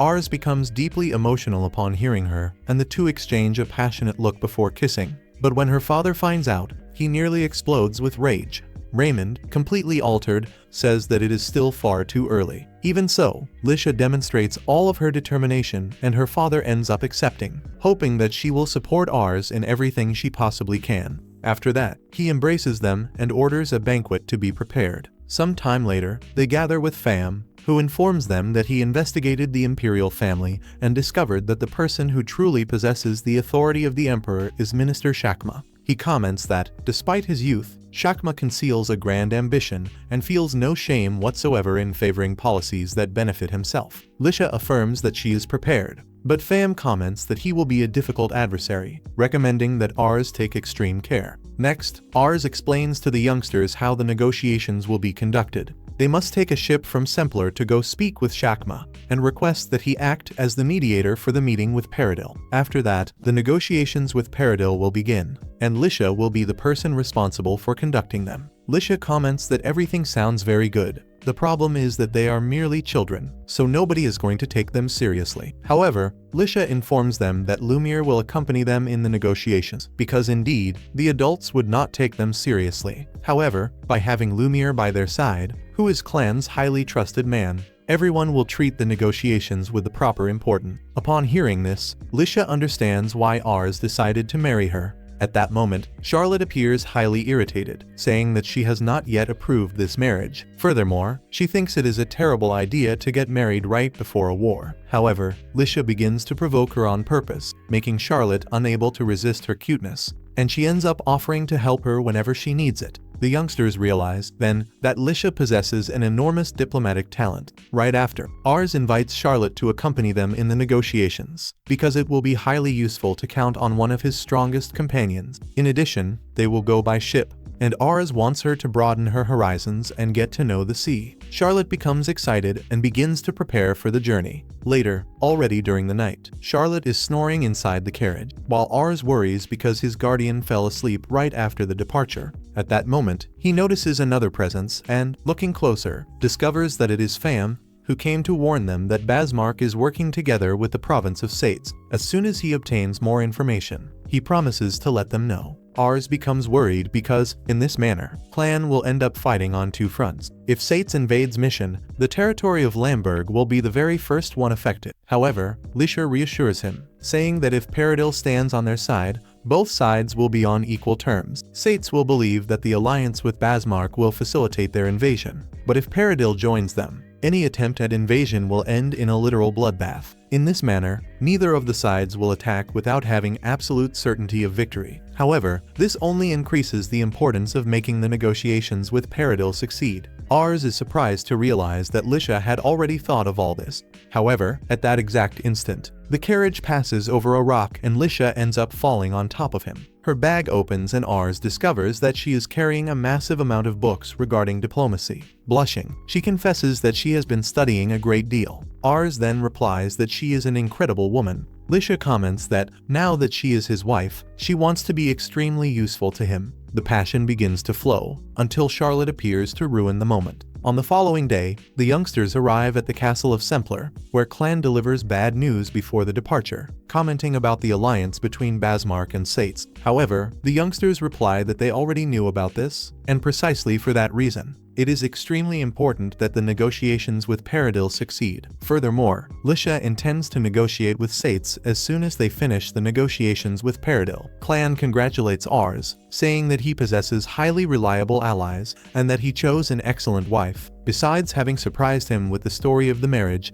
despite being merely a child. Embarrassed, Ars replies that they have been married for only a single day, and that he is not worthy of such an incredible wife. At that moment, a boy interrupts, saying that he hopes the negotiations go well, and that he trusts they will do a good job. He calls Ars Loy, but Clan corrects him. The boy then introduces himself as Renji Salamakia, the eldest son of Clan and the next governor of Mission. After that, he greets Lumiere and comments that he has gained weight. Clan immediately fights with him and asks Ars to forget what his son said. Renji apologizes and leaves shortly after. While Ars analyzes his statistics, Clan asks to speak in private with him. Later, he asks if Ars was able to see the capabilities of his son. Clan confesses that he has been having a lot of difficulty disciplining him, and that he is already 20 years old. Ars replies that even though his attributes are not that high, he possesses an incredible potential, besides it being evident that he is Clan's son. This reassures Clan. Now he knows that his son is not a complete failure. After that, he wishes Ars good luck and departs. Now at the port of Sempler, Charlotte is surprised to see so many marine animals and thanks Ars for having taken her there,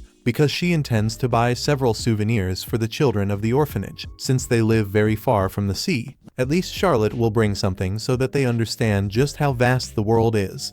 At that moment, Ars notices that Lisha is looking at some necklaces and decides to purchase one for her. However, she attempts to pay with her own money, but Ars stops her, explaining that, since he was unable to give her a ring because of the haste of the marriage, he wants to present her with that for now, until he can obtain a proper ring. Later, they arrive at the ship and end up being caught completely by surprise to discover that Renji will accompany them. He comments that a child will need more than just someone like Lumiere to guarantee that everything turns out well, and for that reason he decided to go along. Furthermore, he states that he does not need his father's permission to accompany them. He also says that his father will be happy if he returns with some grand achievement accomplished, so he intends to guarantee that the mission is a total success. But Ars is not very convinced of this, and thus they depart toward their destination. While the majority is quite exhausted from the journey, Charlotte appears completely unfazed. On the other hand, Renji ends up vomiting because of seasickness. At that moment, they sight a small canoe and decide to help the people who were inside it. As soon as they rescue them, the men express their gratitude, saying that they had been adrift for 2 days. Lumiere comments that they were very lucky, because in that specific region there are pirates. But swiftly one of the men grabs Charlotte as a hostage and demands that they place all valuables inside a sack, otherwise she dies. Charlotte, absolutely furious, finishes all of them off for having ruined her journey across the sea. After capturing the criminals, Ars begins to observe them very carefully. Meanwhile, Renji warns that when they arrive at the capital, they will be hanged for attacking the ship of the future governor of Mission. However, Ars interrupts him, asking the men what they worked with, because the knife they carried appeared more appropriate for cleaning fish than for attacking people. The men become nervous and confess that they were fishermen who worked at the port of the capital. They intended to request a loan to purchase tools, but the financial problems of the capital complicated everything, so they were forced to resort to a merchant. However, the interest rates are suffocating them. As they have families to support, they needed to make money, even if they had to commit crimes. Renji, thoroughly irritated, replies that this does not justify committing such atrocities. However, Ars hands his brooches to the men and says that, should they sell them, they will manage to obtain 3 gold coins. The fishermen reply that they are not so miserable to the point of requiring pity, and Renji complains that Ars should not give something so highly valuable to the people who just finished attacking them. Ars explains that that is not a present, but rather a loan so that they can return to fishing and, someday, return the money. Renji says that he is far too naive, but Ars replies that the lord of a province must trust his people. Perhaps they really will betray him, but the relationship will never change if nobody trusts the other first. For that reason, Ars believes that, if they deposit trust in the people, one day the people will also trust in them. The rest of the group observes with satisfaction, while Renji, completely incredulous, replies only for him to do whatever he wants. After that, the fishermen are untied and set free. Upon arriving at the capital of the empire, Ars observes the bleak situation of the population. Many people live in extreme poverty, while the nobles enjoy greater luxuries than in any other city. Everyone lives in the exact same place, but it is as if completely different worlds existed. Renji believes that it will be very easy to negotiate with Shakma. At that moment, Lisha requests for Ars and the others to go on ahead, as she needs to prepare a few things. On the following day, the group awaits her near a fountain, and she appears carrying a massive quantity of luxurious items. Ars asks the reason for all of that, and she replies that he will understand very shortly. After that, they finally meet with Shakma, and Ars notices immediately that he possesses extremely high levels of intelligence, diplomacy, and ambition. Shakma requests that they get straight to the point, because he has many other matters to resolve. The youngsters sit down to commence the negotiations, but Renji, completely clueless, introduces himself as the future governor of Mission. Shakma makes it clear that his presence is utterly irrelevant, because the only thing that truly matters is how much they intend to pay, so that he does what they want. Lisha begins her proposal, and after that we see that, 2 nights before the meeting, she had explained to everyone the vital importance of concluding that negotiation quickly and in a decisive manner. They possessed 2,000 gold coins to negotiate, and should Shakma ask for more than that, they would be forced to return to Sempler in search of more money. This would prolong the negotiations and could severely harm the war, so the ideal approach was to make Shakma believe that he was getting a great deal. For that reason, they would begin by offering an extremely low value. Back to the present, Lisha offers 500 gold coins, but Shakma replies that a 0 is missing from that value, because he speaks on behalf of the emperor and will accept nothing below 5,000 coins. Ars becomes desperate, but Lisha begins to laugh and comments that 5,000 coins represent more than the annual budget of the entire empire. So certainly he can only be joking. She also comments that, during the path to get there, they could see the deplorable situation of the city, which indicates that the empire faces serious financial problems, so she increases the offer to 800 gold coins. Shakma replies that Sempler is a commercial district, so certainly they can offer more than that.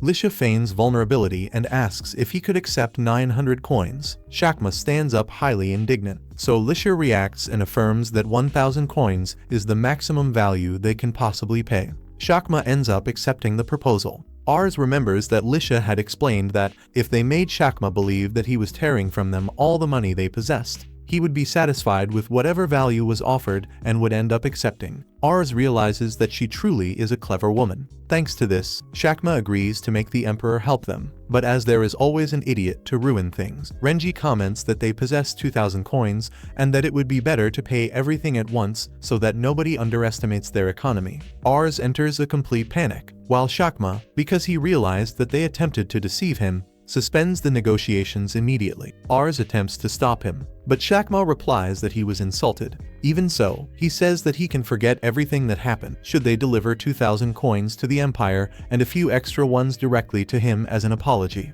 Ars becomes nervous because to obtain more money, they would need to return all the way to Sempler. Shakma departs, leaving Ars without knowing what to do. While the useless Renji comments that Shakma has a terrible attitude and that now it is enough to return to Sempler to fetch more money. Ars replies that that was exactly what they were supposed to avoid. But Renji still says that it is their fault for having lied and that everything would have been much better if they had offered the 2,000 coins from the very beginning, avoiding appearing weak or giving the impression that their economy was inferior. Everything is ruined, but Lisha requests for everyone to maintain their composure. Immediately after, Ars goes running after Shakma to apologize for the lack of respect, but he replies that they will have to return to Sempler in search of more money. At that moment, Lisha begins to take off her accessories and comments that she purchased all of that at the finest shop and jewelry store in the city, so they will obtain a great deal of money should he resolve to sell those items. Shakma's assistant verifies the garments and jewelry, confirming that all of that is worth approximately 500 gold coins. Lisha then requests that he have compassion. Upon seeing her resolve, Shakma finally accepts and agrees to act as the mediator with Paradil. Even so, he comments that Clan's side is still officially loyal to the Emperor, even though rumors exist that they desire to become an independent nation. Once again, the idiot Renji replies without thinking that Mission truly desires independence, because they are no longer loyal to the Emperor. Fortunately, Shakma does not care about this and, before departing, merely warns that they must take extreme care during the negotiations with Paradil. Later, they gather at the hotel, where the youngsters celebrate the fact that, despite all the problems, everything ended up turning out well. Lisha reveals that, in reality, there was no problem at all, because everything occurred exactly as she had planned. She explains that the entire situation turned out precisely as expected, and that nothing went wrong, since she already imagined that the idiot Renji would ruin the negotiation. In truth, that was part of the plan from the very beginning. Lisha reveals that Shakma would never have accepted the agreement in such a simple manner,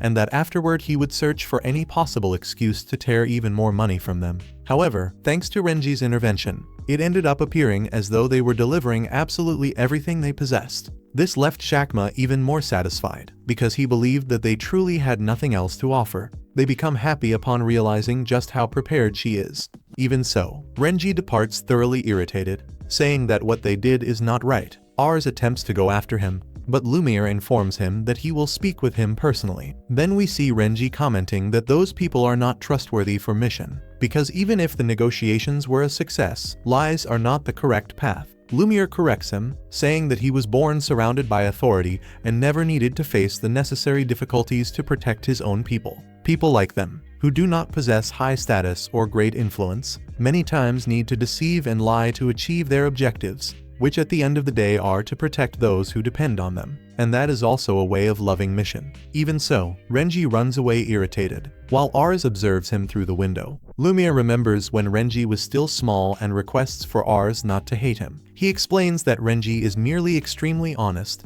and that if he learns to better express this love that he feels for his people, he will be able to become a great sovereign. A week after Shakma sent the letter to Paradil, an emissary from Paradil arrived at the capital. During that entire week, Renji did not appear at the hotel. However, on the day of the negotiations he finally appears, and Ars, curious, wonders what he has been doing during all this time. Now the moment has arrived to negotiate with Paradil. Their leaders are extremely loyal to the Emperor, and if they discover that Mission desires independence, they absolutely will not help them. The Minister of Foreign Affairs of Paradil goes straight to the point and asks if they truly are seeking independence. Ars attempts to respond, but the emissary interrupts him and requests for Renji to speak. The youngsters practically freeze from nervousness, but Renji replies that that is exactly what Basmark's side desires for everyone to think. Ars becomes completely surprised hearing that, while the emissary appears satisfied with the response and announces that they will sign the alliance to work together. After that, at the hotel, the youngsters comment that they did not expect to reach an agreement so quickly, but Lisha explains that this only happened thanks to Renji. She then remembers the night when he went to her room to offer apology. Renji lamented not having realized everything that they were doing for Mission, and said that he felt like a complete idiot. Even so, he wanted to be useful in some manner, so he asked for Lisha to teach him on how to act from then onward. Upon realizing his sincerity, she became deeply moved and decided to help him. Renji, completely embarrassed, requests for her to stop telling that part of the story. Meanwhile, Lumiere is deeply impressed to discover that Renji was humble enough to lower his head and request assistance. Then, Lisha explains that she ordered Renji to attend as many dinners as possible among the nobles of the capital. In this manner, everyone would view him as the young man who nearly destroyed the negotiations due to being excessively sincere, and the rumors would spread rapidly throughout the entire nobility. For that reason, she made it so that the rumor that Basmark desired independence was spread across the capital. Since this information came precisely from Renji, the story would become much more convincing. Everyone is left thoroughly impressed with what she did. Renji admits that his stupidity caused many problems, but Lisha replies that this is not true, because his desire to change is something admirable, and thanks to him, Paradil ended up accepting to cooperate. Renji becomes happy upon hearing this and comments that he learned a great deal from all of them during those days. For that reason, he requests for Ars to continue working together from then onward, and Ars, deeply moved, replies that it will be a pleasure. Lumiere also becomes happy upon realizing just how much Renji has matured. Thus, the group proceeds toward their next destination. Several days after the negotiations with Paradil, they also negotiate with Sates and manage to prevent their intentions to invade. Then, the group returns to Sempler, where Clan receives them, and comments that everyone in the castle is talking about their deeds. But upon seeing Renji together with them, he discovers that he traveled without permission and comments that, if the negotiations had failed because of his fault, the situation would have been terrible.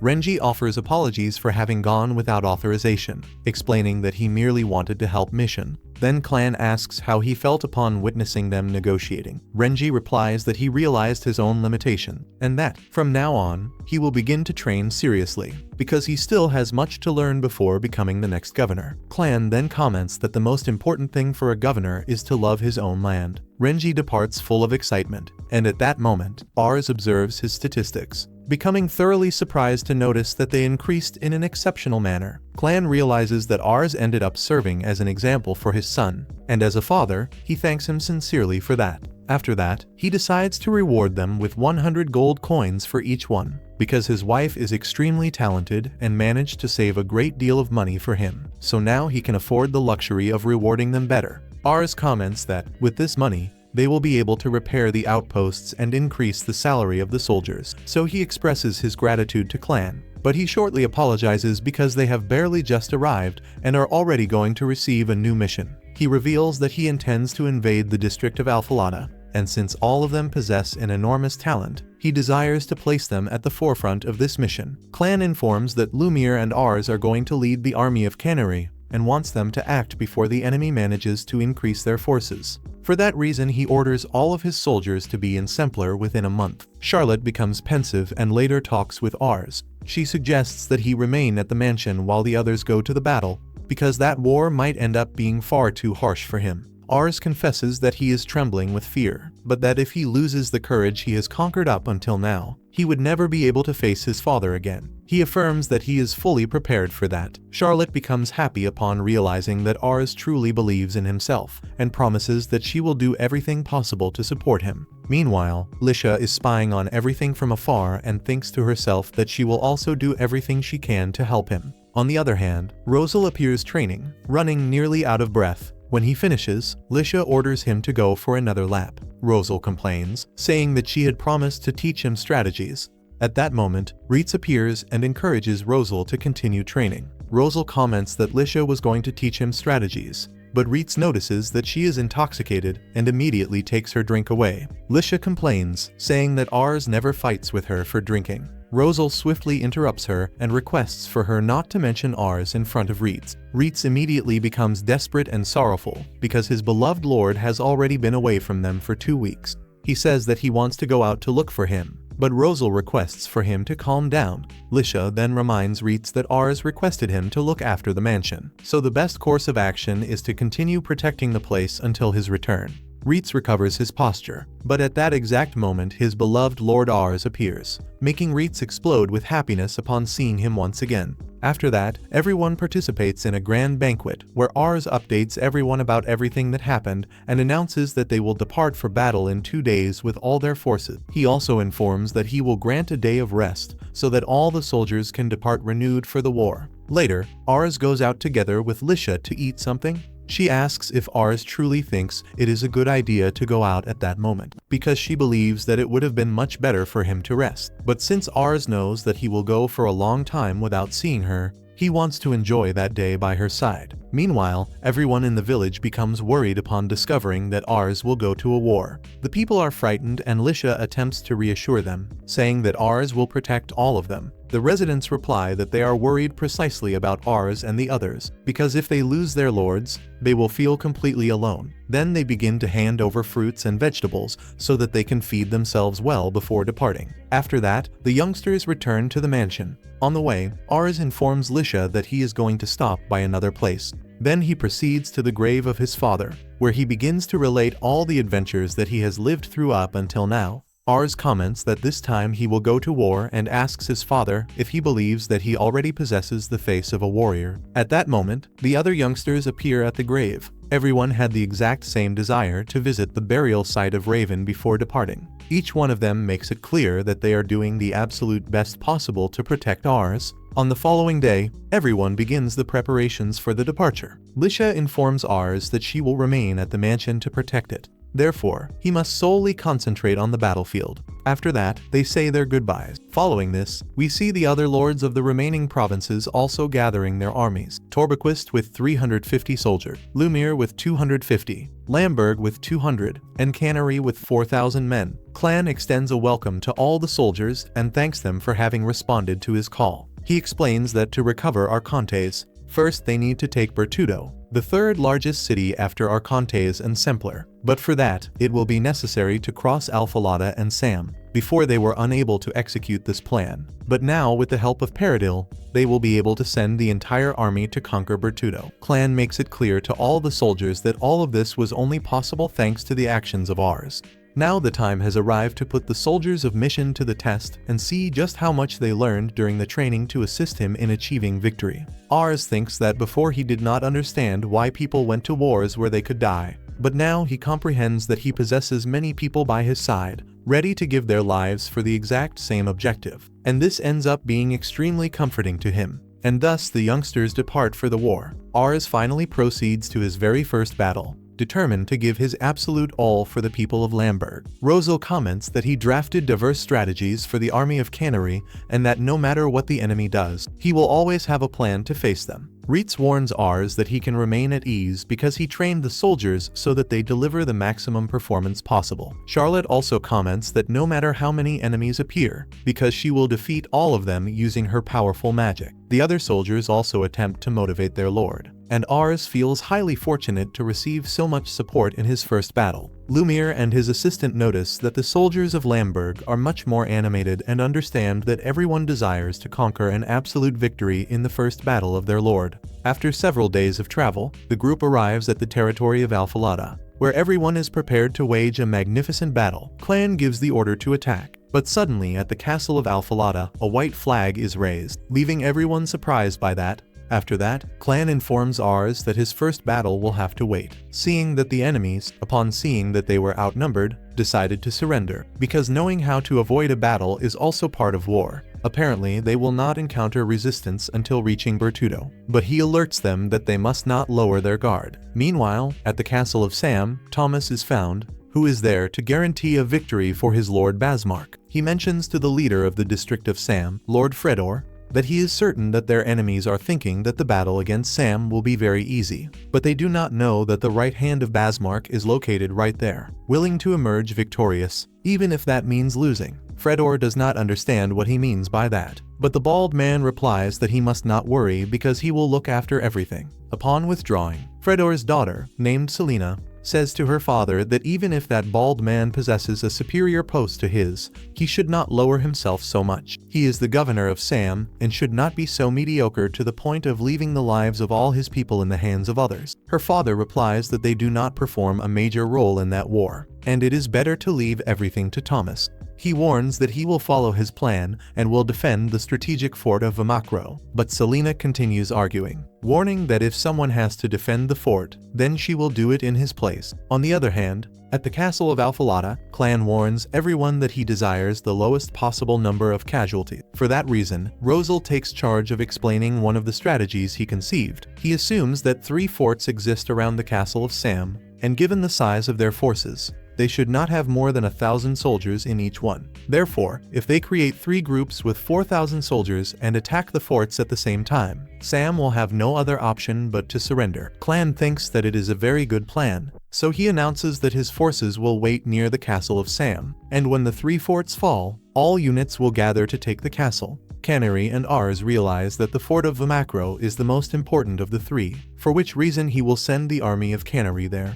After that, Ars and Lumiere proceed toward their destination, where the Elder makes it clear that the difficulty of the battle will depend on whether they conquer the fort or not. Ars asks his strategists if they have any ideas, and Rosal makes it clear that the very first thing is to send someone to do reconnaissance, seeing that by knowing the enemy formation, they will be able to attack in a more efficient manner. Lisha tells Rosal that he likes to be a good boy and follow the manual, and it is obvious that a strategist must think about how to move his army. But only a low-level strategist would limit himself to that. Instead, a first-rate strategist would place himself in the position of the enemy and think about how he would defeat his own army. She requests that he think about that for a moment, seeing that the formation they choose is irrelevant, because they can never defeat so many soldiers unless they catch them by surprise. She asks how he would do something like that, and Rosal replies that, at the moment the enemy attempted to surround the fort, they would surround the enemies beforehand from both sides, which means that, if they send soldiers to the top, they must also watch the base of the mountain to prevent being attacked from behind. Rosal notes everything down in his notebook, while Ars realizes that Rosal has matured a great deal since Lisha's arrival. On the other hand, at the top of the fort they inform Selena that the enemy army is approaching, so she takes her staff and creates a massive barrier covering the entire fort. Lisha comments to the boys that this will make things easier, seeing that now they can destroy the barrier with magic and invade it. The mages begin the attack, however they are unable to do absolutely anything, until Charlotte casts her spell creating a gigantic fireball, which destroys the barrier with great ease. Lumiere orders them to advance quickly, however the barrier regenerates very rapidly. Lisha says that they must have several talented mages if they want to compete with Charlotte and Ars. Worried, he asks if they will manage to cross the barrier, but Charlotte requests for him not to underestimate her, because it might take time, but if they attack faster than they can repair it, they will be able to bring it down. She also makes it clear that she does not intend to lose in the first battle of her lord. Lumiere orders his men to use water magic to wear down the enemy until the barrier falls. Inside the fort, the mages are surprised by Charlotte's attack, but Selena reassures them because even though a direct attack like that could wipe them off the map, in that battle they do not need to defeat them. At that moment they inform the boys that some enemy soldiers are heading to the location, and they become happy to see that it happened exactly as they had predicted. Deciding to continue with the plan, Lumiere divides his soldiers to send 2,000 men, but rapidly the smile disappears from their faces because apparently there are not 1,000, but rather 10,000 soldiers who are coming toward them. Lisha calmly wonders who could have drafted such a daring plan, and Ars asks what they must do now. Rosal responds that the situation is quite complicated, seeing that if they go down the mountain they will be attacked and will end up being pursued, but because they noticed in time they will not suffer many casualties. However, if they do that, they will not be able to conquer the fort, but if they remain there, they will be attacked from two fronts and will end up being massacred. If they conquer the fort before they arrive, Hay will be able to resist until Clan's forces arrive, and then it will be the enemies who will end up being attacked from two fronts. Lumiere asks the mages how much time they will take to break the barrier, and one of them replies that at the minimum until noon, so Lumiere decides to retreat to reduce casualties to a minimum. Even though Ars thinks that Lumiere is right, that would apply if they had a normal army, but among his men outstanding people exist, and he trusts in their power and also in that of his soldiers. He asks Reitz if he can contain the enemies for half a day, but Lumiere replies that that is complete madness, seeing that 2,000 soldiers cannot face 10,000. However, Reitz remembers when Ars, while still small, told him that he needed him, and replies to his lord that, if he so desires, he could face them the entire day. On the other hand, Charlotte warns Ars that she does not need half a day to break that barrier because she intends to destroy it in just 1 hour. Lumiere's soldiers refuse to continue with that madness, and he asks Ars if they truly believe they will manage to do this. Ars demonstrates his conviction, because if they do not manage to conquer that fort, they will be in a worse situation than at the beginning. The enemy will have gained time to strengthen their army even further, and that would only prolong the war. On the contrary, if they conquer the fort, that will grant them a major victory. Rosal and Lisha also believe in Ars, so Lumiere ends up sending the entire army of Canary to support them. Basmark's enemy forces do not know that the army of Lamberg is not a normal army, and they advance highly confident, expecting to surprise the youngsters. But, out of nowhere, they are caught by the hidden soldiers, and upon seeing Reitz approaching, they become frightened because this man does not have a very good reputation. Before everything happened, we see Reitz saying that they should attack the enemies on a narrow path to equalize the conditions, regardless of their numerical superiority, and thus, he would look after the rest. Meanwhile, the mages continue bombarding the barrier, and Charlotte becomes frustrated upon seeing that the enemy continues restoring it every single time they destroy it.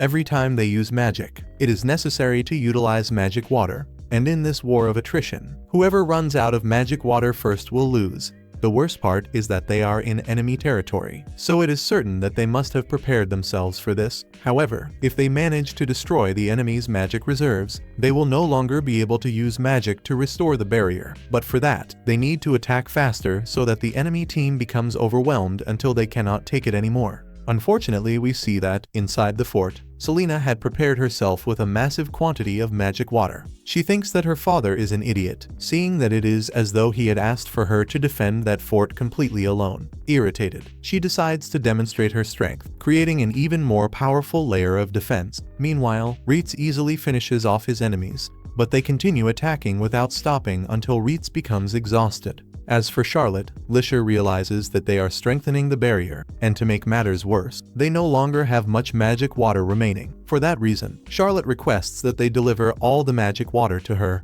and Ars asks what she intends to do. Then, the other mage comments that Charlotte intends to use an extremely powerful spell. The problem is that spending so much magic water all at once represents an enormous burden for whoever casts the spell, and she had already cast many previously, so they do not know if her body will manage to resist. Even so, Charlotte reassures Ars. After all, he was the one who discovered her power, and she intends to use everything that her lord might need. But in exchange, if she ends up fainting, she expects him to take very good care of her. Upon seeing that she is determined, Ars allows her to continue. Meanwhile, Reitz is giving his absolute best against his enemies, because no matter what it takes, he will give the victory to his lord in his first battle. Charlotte begins to conjure a massive and powerful meteor shower, leaving Selena incredulous upon seeing the size of that magic. Even so, she attempts to stop it at any cost, but Charlotte is far superior to her and manages to completely destroy the barrier. With that, Charlotte ends up staggering. Even so, joyfully, she asks Ars what he thought of her magic,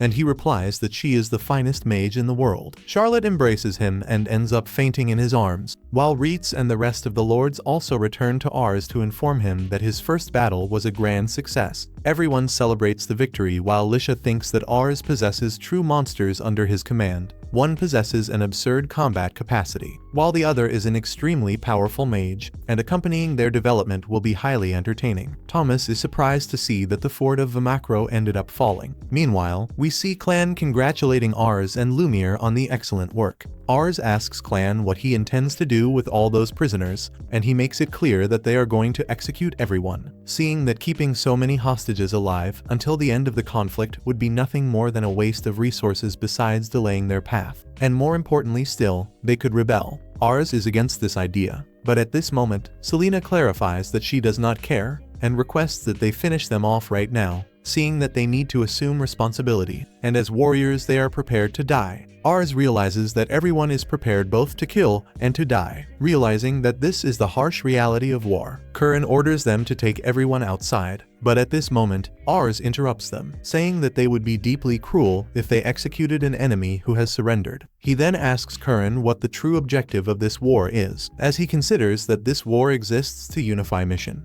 Even if they are currently enemies, they continue to be citizens of Mission, and exterminating them would only generate hatred from which they could never break free. Even if they emerged victorious, they would not be able to unify the country. He asks once again if this is truly what they must do so that Mission can have a better future. Everyone observes Ars, and then Rosal recommends that he appraise the soldiers of Sump. Those who possess talent would be recruited, while the remainder and those who refuse to swear loyalty would have to hand over their equipment and participate in a prisoner exchange. In this manner, both sides would benefit and no one would have to die. Curran agrees with the idea, and Ars approaches Selena, asking her not to seek death, because as long as her people are alive, she must not abandon the responsibility she possesses as a lady, given that her duty is to lead the soldiers back to the castle. And even more importantly, the work of a lord does not end after a defeat, because a lord also needs to rebuild their lands. Even if they are enemies now, when the war ends someday, he hopes they can build a good country together. Selena becomes very emotional, and, while holding her necklace, thanks Ars for freeing her soldier. However, she makes it clear that she prefers to die with honor than to live in dishonor. At that moment, Charlotte interrupts, congratulating her upon realizing that it was she who invoked such a powerful barrier. She comments comments that the barrier gave her a lot of trouble,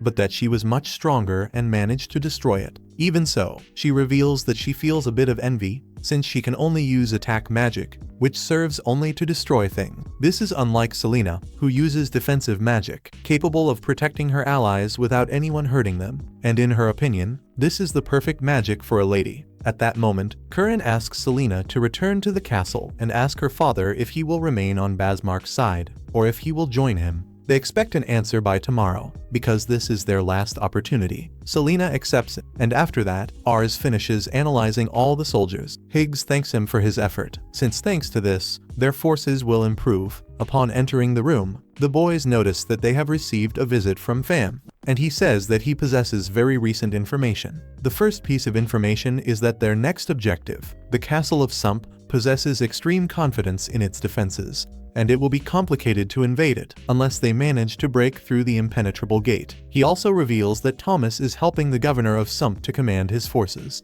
Myril understands the reason why they suffered that attack, while Pham recommends that they be very careful, since the enemy possesses many intelligent people and will not allow them to advance easily. Ars decides to tell everything to Curren, while Pham notices that Rosal begins to draw his own conclusions. On the other hand, at the Castle of Sump, Selena apologizes to her father and makes it clear that she will accept any punishment for the dishonor she caused him. However, Frederick holds her shoulder and says he is very happy that she has returned safely. His daughter removes his hand from her shoulder and asks him to punish her, because the man he was when he gave her that necklace would have punished her for her incompetence. She then asks what it was that made him change so much. The next day, the boys gather before the castle, and seeing that the enemy is willing to resist, here is no other option remaining besides attacking them. The enemy begins to fire their cannons, but the boys continue advancing directly. They are impressed to see that they managed to open the impenetrable gate, but this only happened because they managed to infiltrate it. This is because on the previous night, Ars had asked Pham to infiltrate the castle, since entering by force would be impossible, but making him infiltrate during the prisoner exchange would be much easier.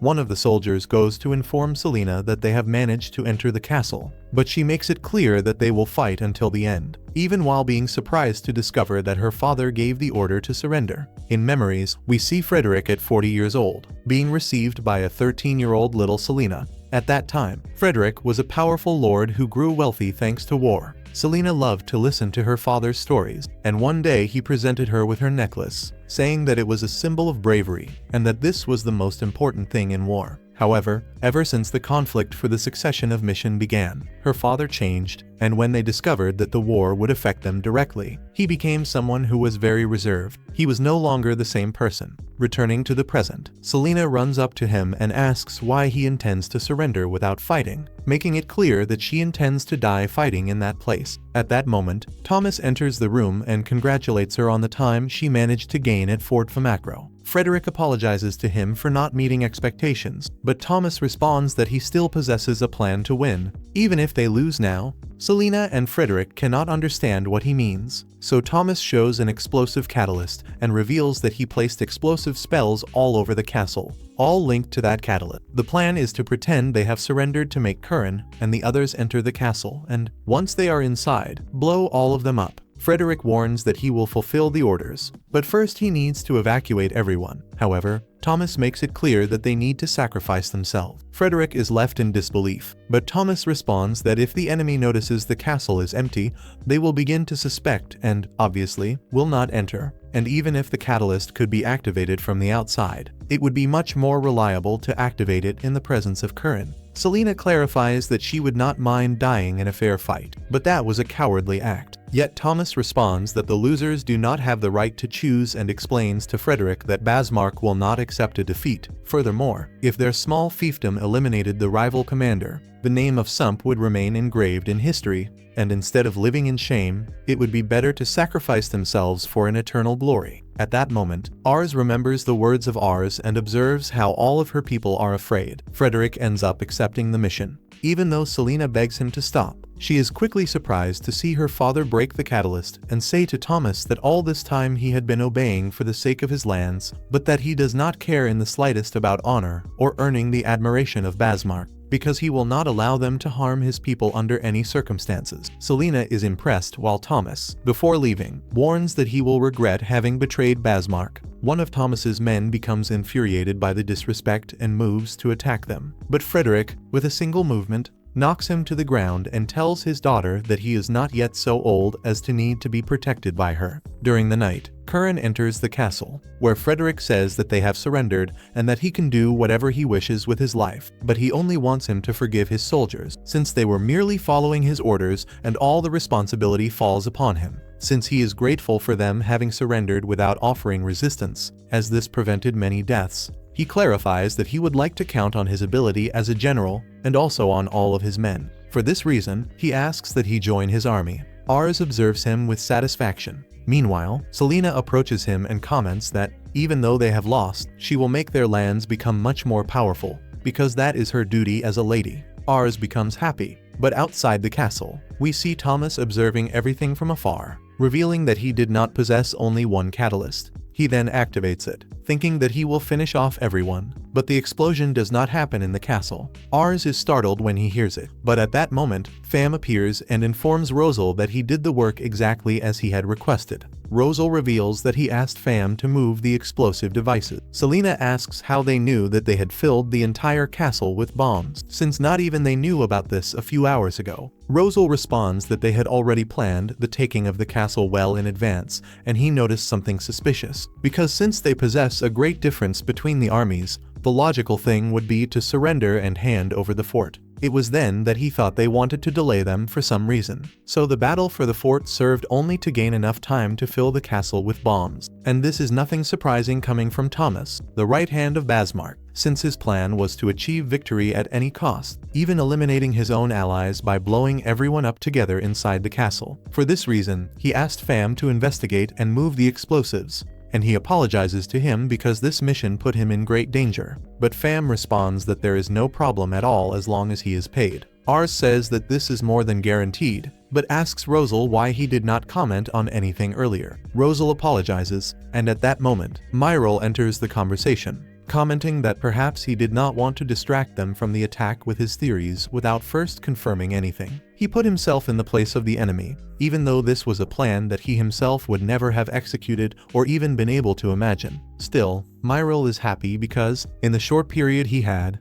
he learned to put himself in the place of the enemy, and she congratulates him, saying that he matured a great deal in that battle. Rosal thanks her, and Ars along with the boys also congratulate him, while Selena observes the little group. At that moment, her father apologizes to her, because when the war began in Mission, he only worried about trying to secure a better position, but in the end, he disappointed his daughter. She responds that before, she did not want to see him bow his head to anyone. However, Ars, despite being so young, taught him a great lesson. True courage is not wasting one's own life, and sheathing the sword can also be a great act of bravery. She apologizes to her father for not understanding this sooner, but she also confesses that she was very happy after her defeat at the fort, because when she arrived at the castle, she saw how happy he was to discover that she was well. After that, the news about the dominance of Sump by the hands of Curran spread very quickly. Furthermore, in Mission, they were also commenting on the deeds of Ars, who despite it being his first battle, played a major role in Clan's army. Meanwhile, they inform Lisha about the victory of Ars, but she already knew. Her maid comments that she seems very calm despite it being the first victory of Ars, but Lisha makes it clear that, as the fiancé of Ars, she cannot celebrate the result of a simple battle. However, as soon as the maid leaves the room, she begins to scream in wonder. Yet, at that moment, the maid enters the room again and finds her in an embarrassing situation. After that, at the castle of Sump, Curran congratulates all of his men, explaining that normally they would proceed to the next battle in Belzute, but since everyone must be tired, he is going to give them 3 days off while they recover, and all the soldiers celebrate. After that, Ars asks the boys if they would like to accompany him to the city, but each one wants to enjoy the free time in their own way, with the exception of Reitz, who wants to remain glued to Ars. After that, we see Myril throwing herself into beer, while Charlotte is stuffing herself with food, while Rosal is delighted reading his books. Ars and Reitz walk through the streets of the city, where Reitz recalls when he became the first retainer of Ars and confesses that he is very happy that Lamberg has transformed into a strong domain. Ars mentions that the inhabitants of that city are also strong. Everyone is full of energy despite having gone through a battle, and he wishes for the war to end soon so that everyone can live in peace. At that moment, they see a crowd gathered. Ars is impressed to see a flying device that is being controlled by a young man with white hair and blue eyes. But his small flying boat ends up crashing, and he panics. Even so, he soon pulls out another device that he invented himself, explaining that it works with magic stones and wind. One of the citizens asks what that thing is used for, but Ars is marveled and simply asks the price. The seller comments that he has a good eye and says that for him, he can do it for 3 gold coins. Ars is willing to buy it, but Reitz stops him, because with 3 gold coins they could buy wheat for an entire year. However, Ars asks him to observe that with attention, since the young man designed the device to work with magic stones, and in an era where most toys are blocks and balls, creating something like this requires a lot of skill. Ars thinks that perhaps he has found a true prodigy genius, but upon trying to see his abilities, an interference occurs and he becomes unable to see them. He then tests his ability on Reitz and notices that it works normally, and wonders why that happened. Sometime later, at the castle of Sump, all the lords gather to hear Curran's strategy for the taking of Belzoot, which is one of the largest cities alongside Arcanthes and Sampler. They count on Sampler, while Basmark possesses Belzoot and Arcanthe. Furthermore, Belzoot possesses an enormous population, and certainly must be preparing to receive their attack. Curran clarifies that this will be the most difficult battle so far, and any mistake could cost their lives. But if they manage to take Belzoot,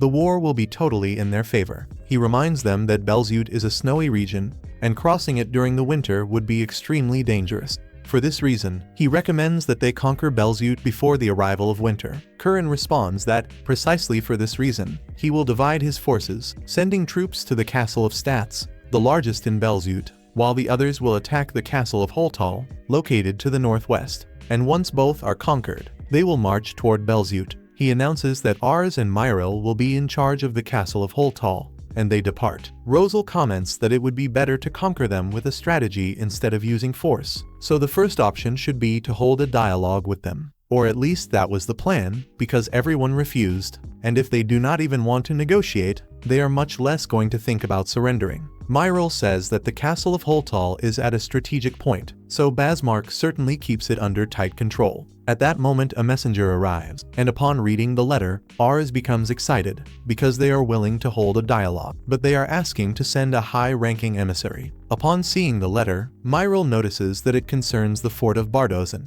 and comments that Lupa is the commander responsible for that place. She does not know him personally, but she knows he is someone very famous, and Clan fought hard to bring him to his side, but did not succeed. Lupa is an extremely intelligent and respected commander, and with his skills, he would be capable of controlling an entire district. She mentions that she always wanted to meet him, however, she was never able to do so, because Lupa always ignored her calls, and she would never be able to convince him to join her side. Even so, Lupa managed to negotiate with the capital, which was considered impossible, so she asks Ars to take care of this mission. After that, the boys proceed to the castle of Bardozen, where Myril recommends that Ars take great care, because they are in enemy territory. Upon arriving at the entrance, the enemy soldiers quickly order them to drop their weapons. Reitz becomes very alert. However, Ars tries to calm them down and notices that everyone emanates an extremely dark aura.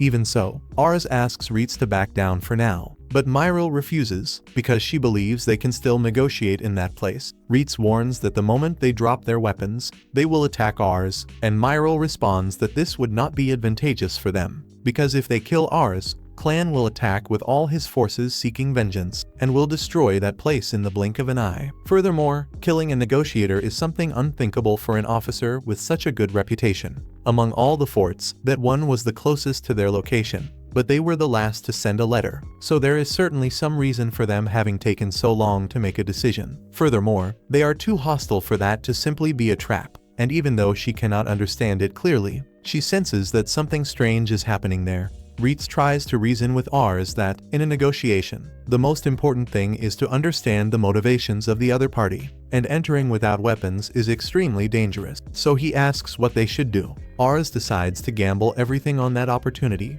drops his weapon, and shouts to Lupa that he is outside, and went there to talk to him, because he wishes to work together in search of a peaceful solution. At that moment, the gates open and the soldiers step aside. Ars's men are left without weapons, and when they try to enter, the soldiers stop them. Ars tells his men not to worry and enters the place accompanied by his 2 faithful retainers as an escort. As they advance, Ars feels pain in his eye. Myril asks what is happening, and Reitz comments that, at the market, his eye had also hurt, so he asks if he is well. At that moment, they arrive at the room where Lupa is. He introduces himself as Lupa Lustin and warns that Basmark sent him to that fort. Ars also introduces himself and thanks him for having accepted to talk with them. Lupa warns that he will take them to the meeting room, but the atmosphere is far too tense, and Reitz makes it clear that, if anything happens, the priority will be to place Ars in safety. At this, Ars tries to move forward, but trips and ends up falling. Along with this, his toy falls to the ground,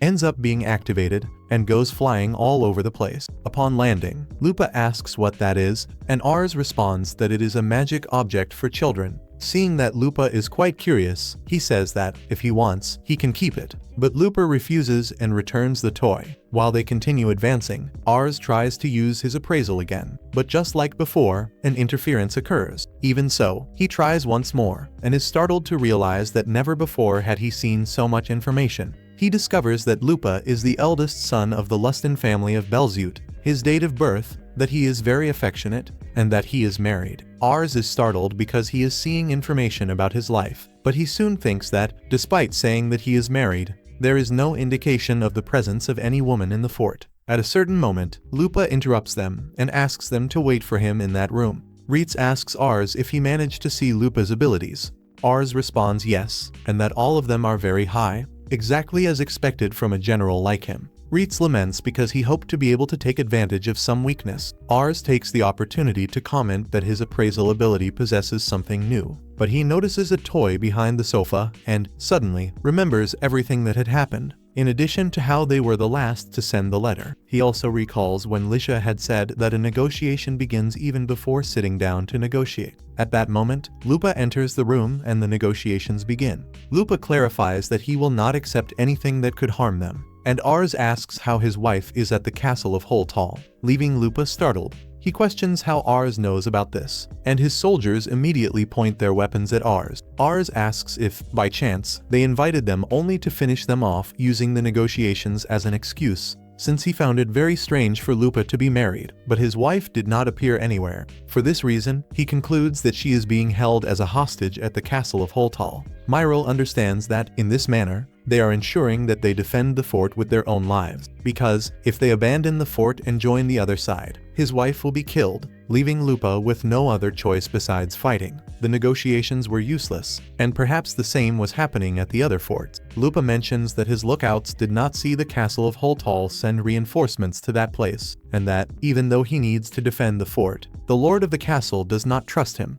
He has no reasons to continue following their orders, but he also cannot change sides because of the hostages, and much less will he manage to win the battle if they do not send reinforcements. For this reason, he needs to defeat some enemy general to show results. It was exactly for this reason that he lured Ars to keep the merit of being the one who would defeat him. They would destroy his fort as vengeance, but they would maintain his reputation and would not kill his wife. That was why he wanted to negotiate with someone of high rank. Reitz asks why they did not finish them off right away, and Ars comments that Lupa was in doubt about what he should do. He knows that his wife is pregnant, and that, if he betrays Basmark's side, they will kill her. On the other hand, if he fights against them, he will die and will never be able to meet his child. Lupa sits in his chair and comments that, in his time, he fought in countless battles, and that his instincts screamed that that fort was abandoned, and that, without a doubt, everyone will die in that battle. Even so, they will fight with all their strength. He is already prepared to die and says that he would have loved to be able to hold his child in his arms at least once. His men begin to weep before his pitiful situation.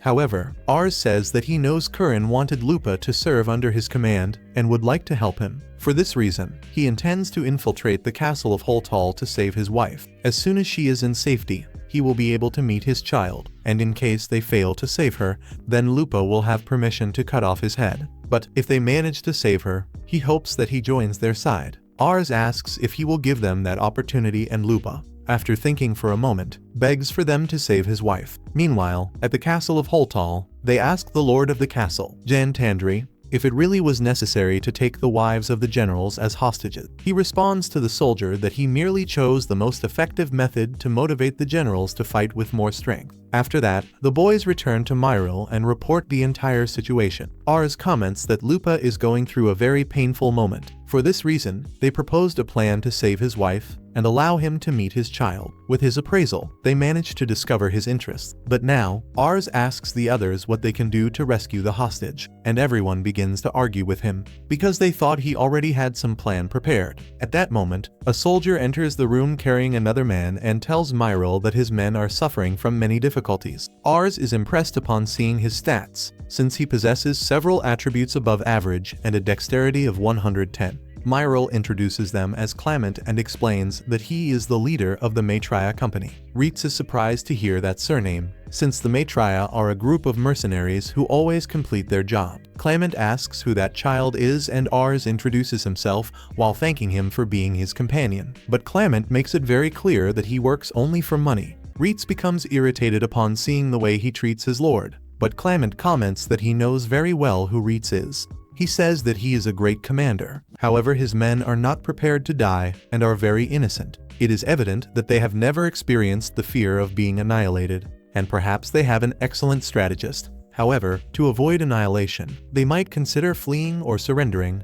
but for mercenaries that does not exist. If the orders are to fight until no one else remains standing, then that is exactly what they will do. They live with death daily, and that is how the Maitreya company operates. He recommends that Myril leave the boy resting, and Myril asks him not to be so harsh with Ars, since he may be young, but he has been performing as a great general. After that, they begin the meeting to rescue the hostages, who are the families of the commanders of the castle of Holtal. They are in the castle, but the exact location is not known. Ars proposes that Shadow infiltrate and rescue the hostages. But this is quite complicated, since they can manage to infiltrate. But rescuing hostages with 10,000 soldiers protecting the castle is another story entirely. The ideal thing would be to make all the soldiers go outside. However, this is also not easy, because if there are 10,000, the armies are more or less balanced, and the defenders always have more advantages than the attacker. Furthermore, if they wait too long, winter will arrive, and it will be almost impossible to advance to Belzute. Myril says that all the tasks are almost impossible,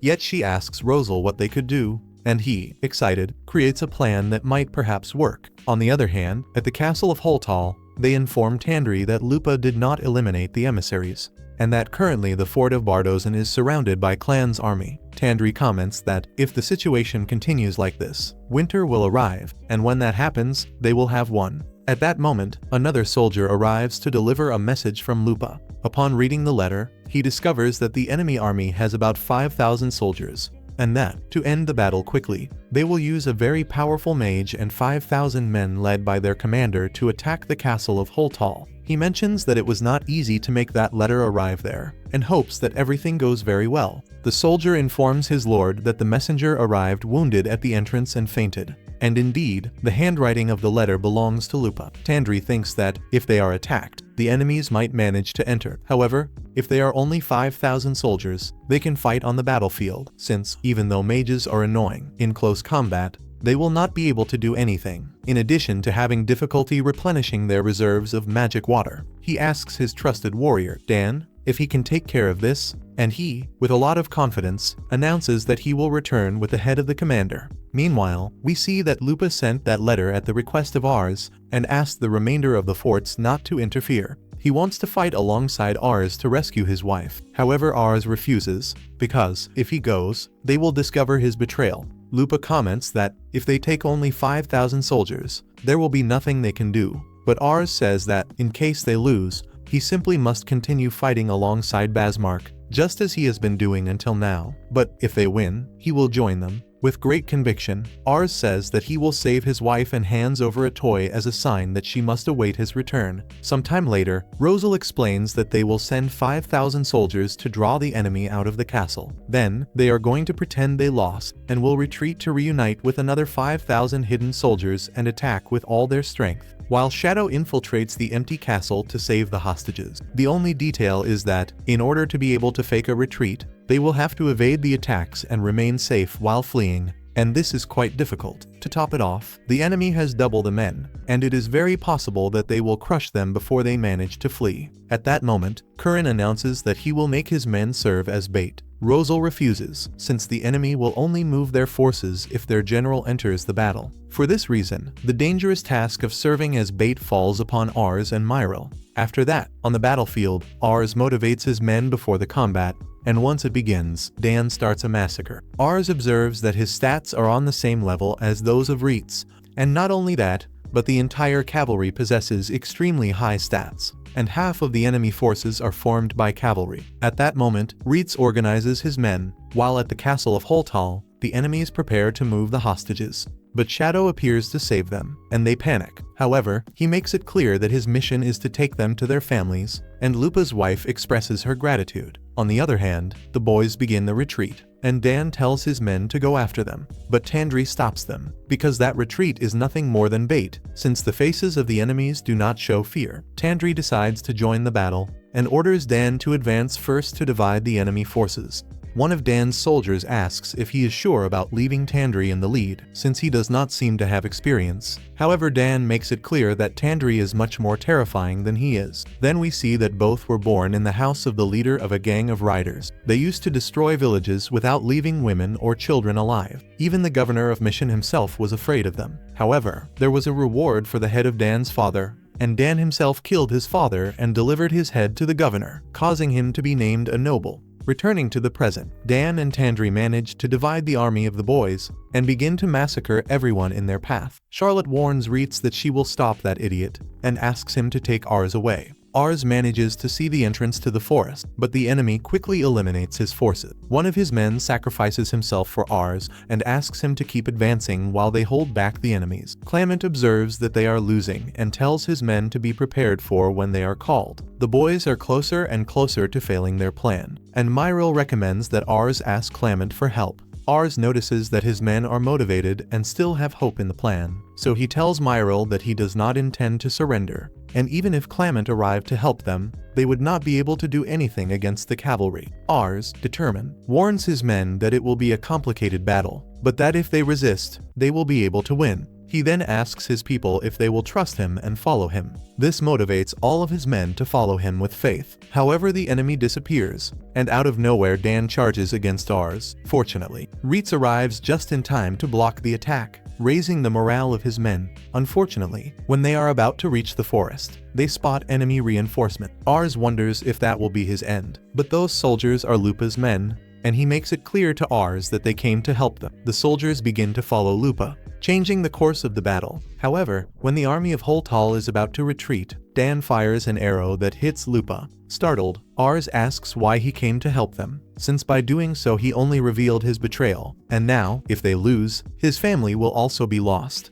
Lupa responds that it was precisely for that reason that he did it. Mission is at war, and despite all of that, they risked their lives to save his wife, so he could not stand idly by in that situation. And even if because of this stupidity he might lose everything, he regrets nothing. Lupa recalls that, during the negotiations, Ars asked for his help, and there is no greater honor for a knight than to serve a superior lord. Therefore, at that moment, he declares to Ars that he places his life in his hands. Ars thanks him for the trust, and makes it clear that they will win that battle, while Dan orders his men to use sound magic to warn the soldiers at the castle about Lupa's betrayal, so that they may initiate the massacre of the hostages. At that moment we see that the majority manage to escape through a latrine that leads to an external aqueduct. But when it is the turn of Lupa's wife, the signal of the massacre reaches the soldiers at the castle, and they set off to kill the hostages. After that, the boys resume the battle, while Lupa notices that he has lost a lot of blood. Meanwhile, at the castle of Holtal, Fam comments that now that they have discovered the plan, they will no longer be able to use the drainage channels. Furthermore, Lupa's wife is entering labor right at this hour. They are about to be discovered, but, by luck, another guard warns that the gates of the drainage channels are broken, and that the hostages probably escaped through there. Fam breathes a sigh of relief. However, now that they have fled, they need to find a new escape route. He congratulates the pink-haired girl for the effort, and she responds that, if she makes any mistake, all the effort of her husband and everyone else will go down the drain, so she needs to give it her best. Pham observes her and thinks that aristocratic women are impressive. Meanwhile, Myril congratulates Ars, since thanks to his leadership, his men maintained faith and managed to enter the forest. But Reitz asks if now that the enemies have discovered the plan, they will enter the forest, since it is obvious that that is a trap. Rosal warns that they are certainly going to enter the forest, because they will fall for the strategy he created along with Myril. In the enemy lines, Dan orders them to return to the castle. However, his men ask to go after the enemies, since, even it being a trap, they will be able to cause great damage, and they are certain that they will manage to defeat them. However, Dan warns that the best thing is to return so as not to lose men unnecessarily. Despite his orders, a group of soldiers decides to attack anyway, motivating others to go after them so as not to be left out. The remainder of the men ask Dan if they should follow them, but he refuses to help useless people who cannot see the obvious. Tandri, furious, rides toward the battle, since he is anxious to finish off Reitz. Without another choice, Dan orders his soldiers to help Tandri. Meanwhile, we discover that Myril infiltrated the enemy lines along with other soldiers. Rosal reveals to the boys that, in the heat of battle, when a soldier tastes victory, it is very difficult to make him stop. They will want to take their spoils, which are a soldier's livelihood, and for that reason they take risks even if their general tries to stop them. Ars congratulates him on the great strategy, and later, they reunite with Clament's group. He orders his men to take their positions, while Ars warns his people that that will be the decisive battle. At that moment, Clement comments that this will not be necessary. His men were prepared to die, but Ars kept his word and managed to lead the enemies there. He congratulates him on his courage and asks them to rest, because now it will be their turn to do the work. At that instant, the enemy soldiers enter the forest and wonder what happened to the men who left first, but they fall into the traps of Maitreya and panic upon seeing their emblem. Clement demonstrates his monstrous strength, eliminating the enemies without mercy. They surround the adversaries easily, while Ars observes impressed by the enormous combat capacity of the Maitreya company. Dan's cavalry joins the battle, but he breaks through the soldiers toward Reitz and shouts that he is going to take off his head. Furious, Reitz declares that he will regret having raised his sword against Ars. The two begin an intense duel, while Ars observes startled that both possess the same stats, despite Dan possessing heavy armor and a weapon of greater reach. Appearing superior to Reitz, Reitz leads him to a tree to trap his axe. Pretending to be dominated, he seizes the perfect moment and with a sword strike defeats Dan. Ars is surprised because, even though the two were equivalent, Reitz used his intelligence to create a strategy and defeat him in an overwhelming manner. Dan demands that Reitz give him the final blow now that he won. But Reitz responds that, even though he will never forgive him for what he did, he learned a lot from his strength and confesses that it was an honor to fight against him. At that moment, Tandri charges against them with all his strength and Ars is impressed when he sees that he possesses a dexterity of 92, surpassing that of Reitz. Clement places himself in front of Ars to protect him, while Tandri, seeing the state of Dan, becomes enraged and attacks with fury. His strike is blocked, and he is easily crushed by Clement, leaving everyone shocked to see that he defeated the enemy general with just one blow. Later, they are captured. Clement asks the remaining enemy soldiers if anyone still wishes to fight against him. This completely destroys their morale, causing them to end up surrendering. After that, Ars delivers a speech to all of his men. The battle was difficult, but they did not give up until the end, and this allowed them to achieve victory. The soldiers celebrate happily. Yet at that moment Dan, feeling guilty for having been responsible for the defeat, breaks free and tries to take his own life, but he is stopped by Tandri, who comments that he does not know what he is doing. When he saw Dan running after the enemy, he should have abandoned him, since normally that was what he would do. But at that instant he remembered the taste of the soup that Dan used to give him, and with tears in his eyes, confesses to being happy because he is still alive. Dan becomes emotional and asks for him not to cry, since that does not suit him, and when the battle ends, he hopes they can return home together. Later, they take all the prisoners, but at the moment when Lupa asks Ars if he will truly take everyone instead of executing them, Ars responds that he will take them to Sampler and thanks him for the help, because without him, they probably would not be alive. Lupa comments that he decided to help him because of his abilities, and also thanks him for having helped in return. Ars is happy because Lupa will be able to return to his wife. Unfortunately, at that moment, Lupa falls to the ground due to blood loss. Quickly everyone rushes to help him, and Lupa confesses that he did not want to say anything so as not to discourage the soldiers. And if he dies in that place, he will depart without regrets. Ars begs for him not to think that way, but Lupa only asks if he possesses any dream. His dream is that, when the war ends and peace returns to those lands, he wishes to live in a small house where his child will play with a dog in the garden. While he and his wife smile observing, he fought to realize this dream and regrets nothing. While Ars, desperate, asks for him to remain awake, Lupa begins to hear his voice further and further away. He remembers that he battled his entire life and believed that his existence was based only on fighting. But despite everything, his wife appeared to open his eyes to a new world, and with her by his side, he felt that he needed nothing more. He imagines her by his side sharing his final moments, but upon regaining consciousness, he manages to see the face of his wife, who weeps desperately begging for him to remain alive. Lupa manages to stand up and embraces her, grateful because his beloved is still alive. At that moment, Fam carries a baby and comments that it was very dangerous,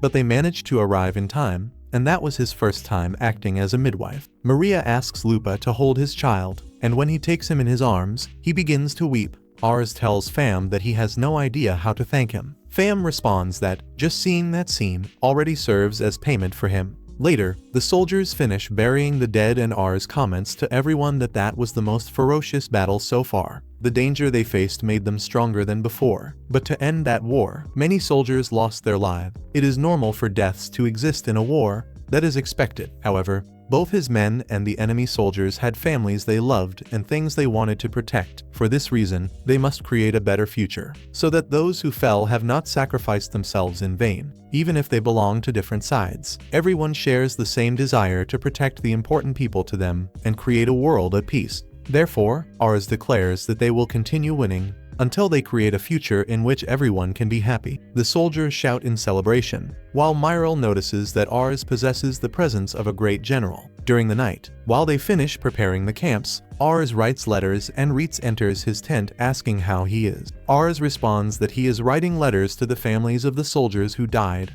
since everyone had someone awaiting their return, but they will never be able to meet them again. So, at least, he wants to tell the families what they did, how they died, and how they lived as true warriors. Ars begins to weep upon recalling the good moments he lived with those people, because all those soldiers were part of his family. He apologizes to Reitz because he managed to maintain a firm expression before the others, but feels that his father would be disappointed if he saw him in that state. Reitz places his hand on his shoulder and says that there is no problem at all if they see him like this, then asks if he can help him write the letters, while Charlotte, upon seeing them, decides to give them some space.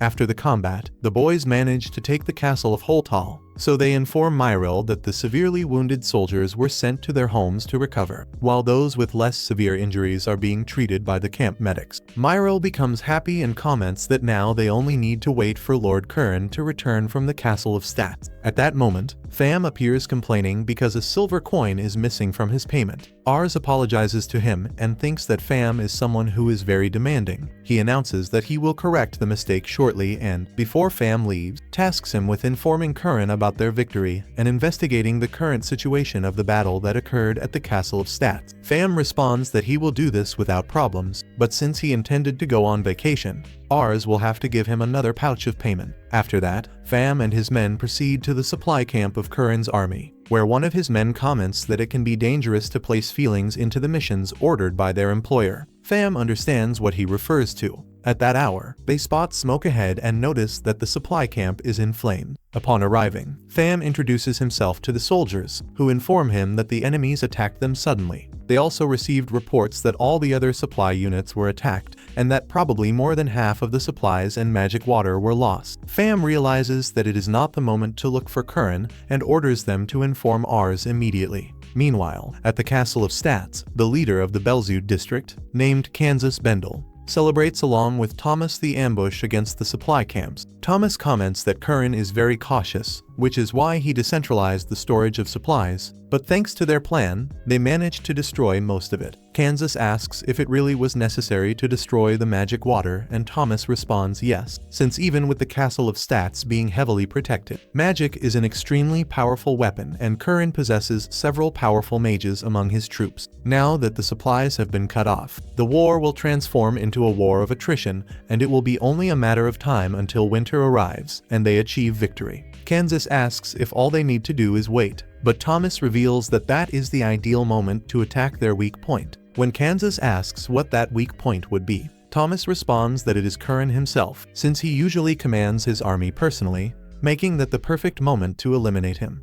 Kansas thinks that it will be very difficult to finish off Curren while he is heavily protected. Thomas reassures him, telling him to leave that in his hands. He has already lost once to them, but he is so proud that he will not rest until everyone is defeated. On the other hand, Ars is surprised to discover that Curren lost his supplies, since he is far too cautious to fall into an ambush. Myril comments that perhaps the strategist is her brother, and Ars becomes startled, as he knows he is quite capable. Even so, Myril calms him down and continues listening to the remainder of the message. The messenger informs them that an enemy magic unit was seen carrying an enormous catalyst to Mount Tori, the exact location where Curren is found. The detail is that Curren cannot use magic attacks without magic water. Rosal thinks that perhaps they want to use the mages to attack from the mountain. Myril comments that there are no mages capable of attacking from such a great distance. Myril takes a look at the maps and says that if the war continues in that direction, Curren will end up dying. For this reason, she orders them to tell Shadow to hurry to Curren's main camp. Pham discovers that they are asking to save Curren, since that is too much even for him.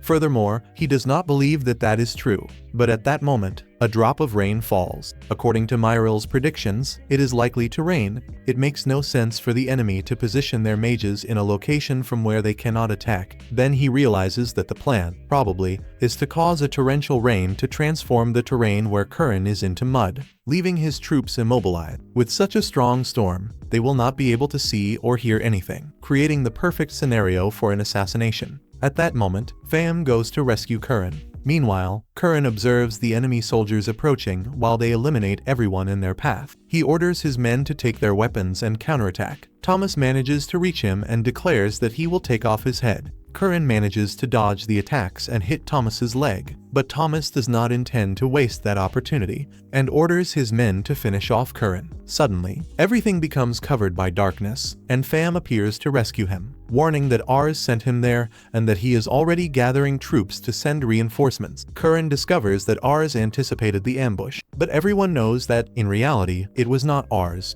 Pham utilizes shadow magic, something extremely difficult to use, since it blocks even the vision of the user themselves and still consumes precious mana magic stones to function. Upon leaving the darkness, Pham orders his men to take Curren away, because the enemy has already noticed their presence and now is pursuing them. He intends to use this to his advantage to gain some time. After that, Pham covers Thomas and his men with dark magic and recommends that they retreat. But Thomas orders his men to attack and locate Pham through sound. Pham eliminates 2 soldiers easily and then charges at Thomas, but he blocks him with great arrogance, proving that he is the right hand of Basmark and advising Pham not to underestimate him. Thomas dismounts from his horse and blocks all of Pham's attacks until he manages to wound him. And upon realizing that Curren has probably already escaped, he decides to retreat. The next day, Curren orders his men to attack the castle of Stats immediately, since the enemies must still be recovering from the night attack. Pham comments that he truly is a first-class commander.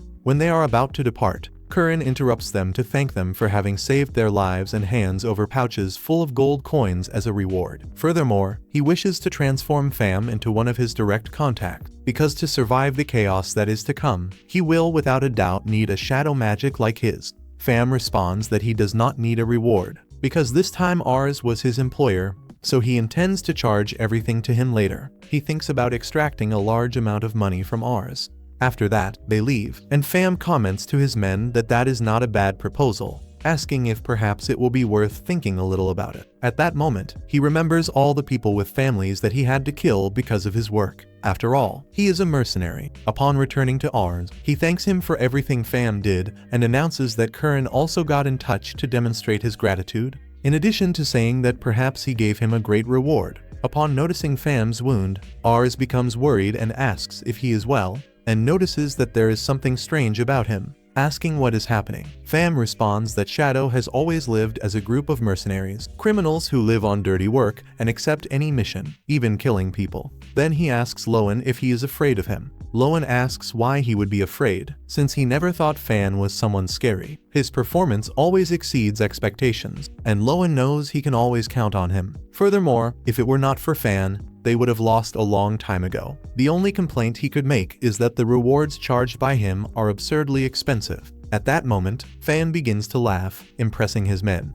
Then he asks Lowen if his fees really seem that expensive. If that is the case, he asks to become his vassal. Fan's men are left open-mouthed, including Lowen, who is unable to believe what he has just heard. Fan explains that if that happens, the entire shadow will start working directly for Lowen. One of his men asks what he is doing, but Fan answers that he always bets when nobody expects it and wins a lot from it. Perhaps Lowen is still just a simple county chief now, but eventually he will become a greater man than anyone else within the Summerford Empire. He asks what Lowen's decision will be, who does not think twice, and Fan's men agree as long as their boss is also in agreement. Meanwhile, Fan thinks that, above all, he feels more human when he is by Lowen's side. He and all of his men swear loyalty to him. On the other hand, at Stat's castle, the soldiers complain about not having managed to kill Karin, and now they just need to wait for the snow to arrive to win the war. At that moment, they begin to mock a boy because of his spear. One of them tries to take it for himself, but is unable to bear the weight of the weapon. Meanwhile, the red-haired boy lifts it without any difficulty, commenting that that spear was not made for weakling. After contracting shadow to his troops, Lowen departs from Holtu Castle towards Stat's castle. There he warns his men that the moment has come to present his plan to Karin. The plan consists of utilizing Karin's 50,000 soldiers who are besieging the castle from the southern region, while he and Lumiere advance through the northern region with only 5,000 soldiers, forcing the leader of Brissut to move his mages to the south to deal with the huge amount of Karin's troops. Obviously, he left some mages in the north to face Lowen's 5,000 men, but that is a mistake. The soldiers of Stats feel very confident thinking that there are only 5,000 men, but among those 5,000 men are Charlotte, Reitz, Russell, and many others. And when Charlotte launches a fireball against them, they begin to feel afraid. Because this single woman is worth 100 soldiers, her attacks manage to clear the way, and the boys spring into action. The enemy soldiers cannot believe what they are seeing, and Lowen warns Clement to mobilize his men and lead them toward the south, where Karin is located, while they will remain there to guarantee the safety of the area. Lowen's soldiers are excited because everything is turning out perfectly. Lowen orders Reitz and Merrily to advance to lead their troops and guide them toward the path of victory. The enemies panic because their wall has fallen and the adversaries are invading the place, and if they manage to open the southern gates from the inside, Karin's forces will finish everyone off. At that moment, the red-haired boy observes the battle and gets excited, thinking that things are finally going to get interesting. At the north gate of Stat's castle, Lumeri and the boys enter the castle, where a major battle does not take place, and Reitz demonstrates to all of his companions that even if 1,000 soldiers come at him, it does not matter because he is going to win for Lowen. The enemy soldiers wonder what kind of monster he is, so whoever is leading the troops inside the castle decides to surrender. Since Reitz is far too strong, all he wishes is to be taken as a prisoner so he will not be killed. But in the middle of all the confusion, the red-haired boy appears from above, declaring that he wants to fight. His leader tries to stop him, saying that this will only make the situation worse and asks for him to retreat. Even so, the red-haired boy replies that he wants to fight, and that it is not fair that only they get to have fun. Reitz is a little confused and asks who he is, and the young man introduces himself as Joey Brahan, but at a certain point, when he is questioned, he cannot even remember his own age. After thinking for a moment, he answers that he is 17 years old. His leader reminds him that they have already surrendered and that it would be better to stop causing trouble. Joey, irritated, strikes him and declares to Reitz and his men that he is the true rebel of Stat's castle. The soldiers try to prevent him from approaching Reitz, but Joey brushes them away with an axe blow and asks Reitz if he wants to fight against him. Reitz accepts the duel and both sides return to battling. As they fight, Joey comments that nobody in the castle can keep up with his pace and that is the most exciting battle he has ever had. Reitz responds disappointedly that, unfortunately, that is the most boring battle he has ever faced. Joey is outraged because he is the strongest man in Stat's castle, and, in a desperate attempt, rushes at Reitz, while he simply puts his foot in front, making Joey fall to the ground, then says that he relies only on his strength and his emotion, but he does not even know the basics, falling for every single one of Reitz's simplest feints. Finally, Reitz clarifies that he possesses a lot of talent and asks why he is wasting everything in that manner. Joey feels completely pressured in the face of Reitz's strength and enormous experience. After that, the boys guarantee the safety of the area and Lowen asks Merrily if she knows something about Reitz, but at that moment he realizes that he still continues fighting against Joey. As they fight, Reitz begins to scold him, correcting his brutal movements, and Lowen is left in disbelief when he realizes that he is literally giving lessons to the enemy. He observes Joey's skills and discovers that he fights only for fun, and that he likes strong and young women. Meanwhile, Reitz continues scolding Joey, saying that a soldier needs to study daily and refine his talent to overcome his own limitations. But according to Reitz, Joey is fighting only like a brute, and if he intends to depend solely on his own strength, then it would be better to abandon the life of a soldier. Soon after, Reitz realizes everything he is doing and apologizes to Lowen, saying that he ended up getting too carried away. But at that moment, Joey begins to see Reitz as a true master and kneels before him, begging to be accepted as a disciple. Reitz, outraged, asks how he can say something like that when they are enemies. Joey responds as if it were something simple, that he will simply switch sides. Reitz says that this is impossible, but Joey keeps insisting desperately to become his student. Reitz continues refusing, until Lowen says that he would be very happy to have him in his army, because Joey possesses an impressive talent and absurdly high statistics. Despite not having much reasoning, Lowen believes that he can reach a level of skill and leadership even greater than Reitz, and is certain that, with Reitz as a master, he will manage to develop all of his potential. Reitz admits that Joey really possesses a lot of talent, even though he is quite brute. At that moment, Joey interrupts the conversation and asks Reitz who that boy is. Reitz, irritated, responds that he is no boy, but rather the master whom he serves. Joey is completely surprised and concludes that Lowen must be even stronger than his master. Joey stands before Lowen, calling him the master of his master, then introduces himself and says that he will be honored to serve him. Reitz still demonstrates a certain distrust, but after looking at Lowen's face, he ends up accepting the situation. Soon after, Joey takes Reitz by the arm and drags him to begin the training, while thinking that he has finally found someone worthy, while merrily realizes that now they have a quite interesting new member. Upon seeing her, the enemies enter into despair, for they heard rumors that many people were left destroyed after her interrogation. Desperate, they say that they will tell everything they know, but beg not to be tortured by her. Meanwhile, in the secret room of Stat's castle, Claimant's group deactivates all the traps so that Fan can manage to open the southern gates, giving total access to Kurum's army. On the other hand, Kansas takes advantage of the confusion to escape from the castle. But the important thing is that Kurum managed to conquer Stat's castle. The battle for the succession of mission was entering its final phase, provoking the fury of Basmark, since he had been losing the battles, while Kurum, upon entering the castle, makes a speech to all of his soldiers, and still gives all the credit to Lowen because it was thanks to him that they managed to get there. In the middle of the speech, Fan notices a group of people acting in a quite strange manner. Some time later, Kurum calls Lowen to the office. Upon entering the place, Lowen notices that the soldiers stare at him with hostile looks. Kurum tells him not to worry about that, because those men are his soldiers, and thanks him again for the excellent work accomplished. Since it is the first time that a young lord of a small domain achieves so many conquests, he states that Lowen's courage and intelligence are exceptional, as well as his mysterious ability to understand other people. With a much more serious tone, he asks who he really is and what he is hiding. Kurum's soldiers begin to demonstrate even more hostility,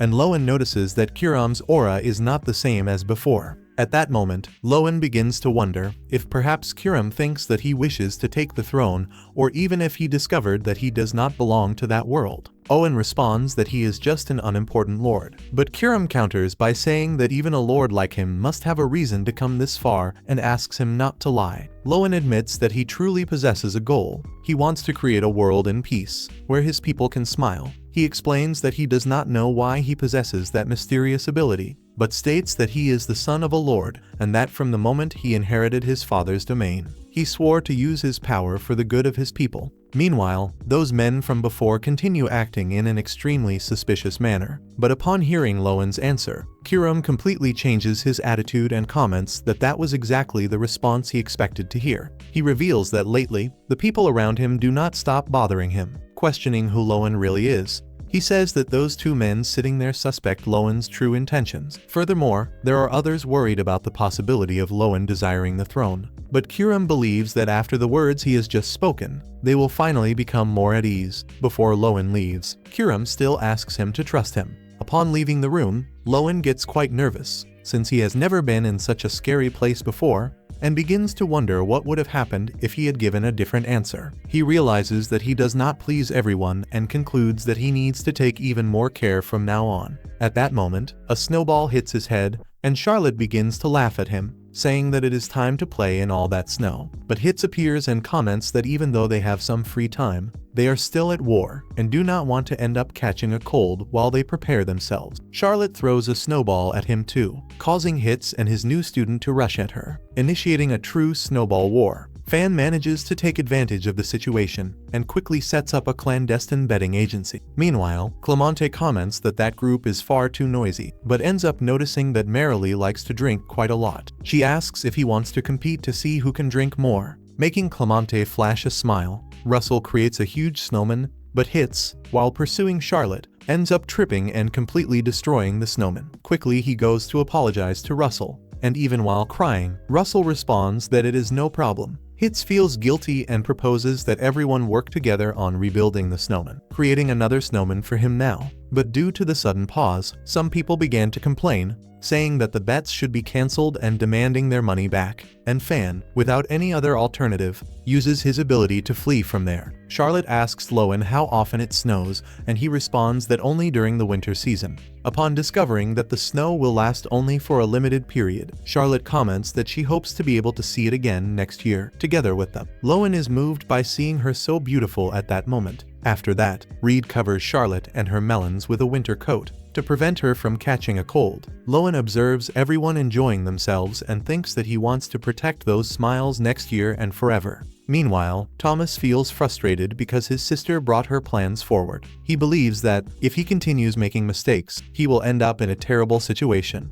At that moment, they hear the voice of Basmark, who appears in his tent commenting that that behavior is not typical of him. Soon we see the past, where both Marilee and Thomas were extremely talented children from a very young age. Marilee was always far above her brother, several steps ahead of him. She was extremely intelligent and also very skillful, causing Thomas to remain constantly in second place behind her. And this continued even after they began serving the Duke, making Thomas feel eternally trapped in Marilee's shadow. His sister is a genius person, and that is an undeniable fact. However, despising their own father was a mistake, for he was a remarkable man who never betrayed his loyalty. And Thomas believes that, if he manages to overcome Marilee, he will finally prove that he is right. But suddenly the day arrived when Marilee was exiled for having committed a great mistake, and in her place, Thomas was appointed counselor to Amador Salamaquia, the governor of Mission. Thomas believed that he had finally managed to overcome his sister, and that this was only possible thanks to his absolute loyalty,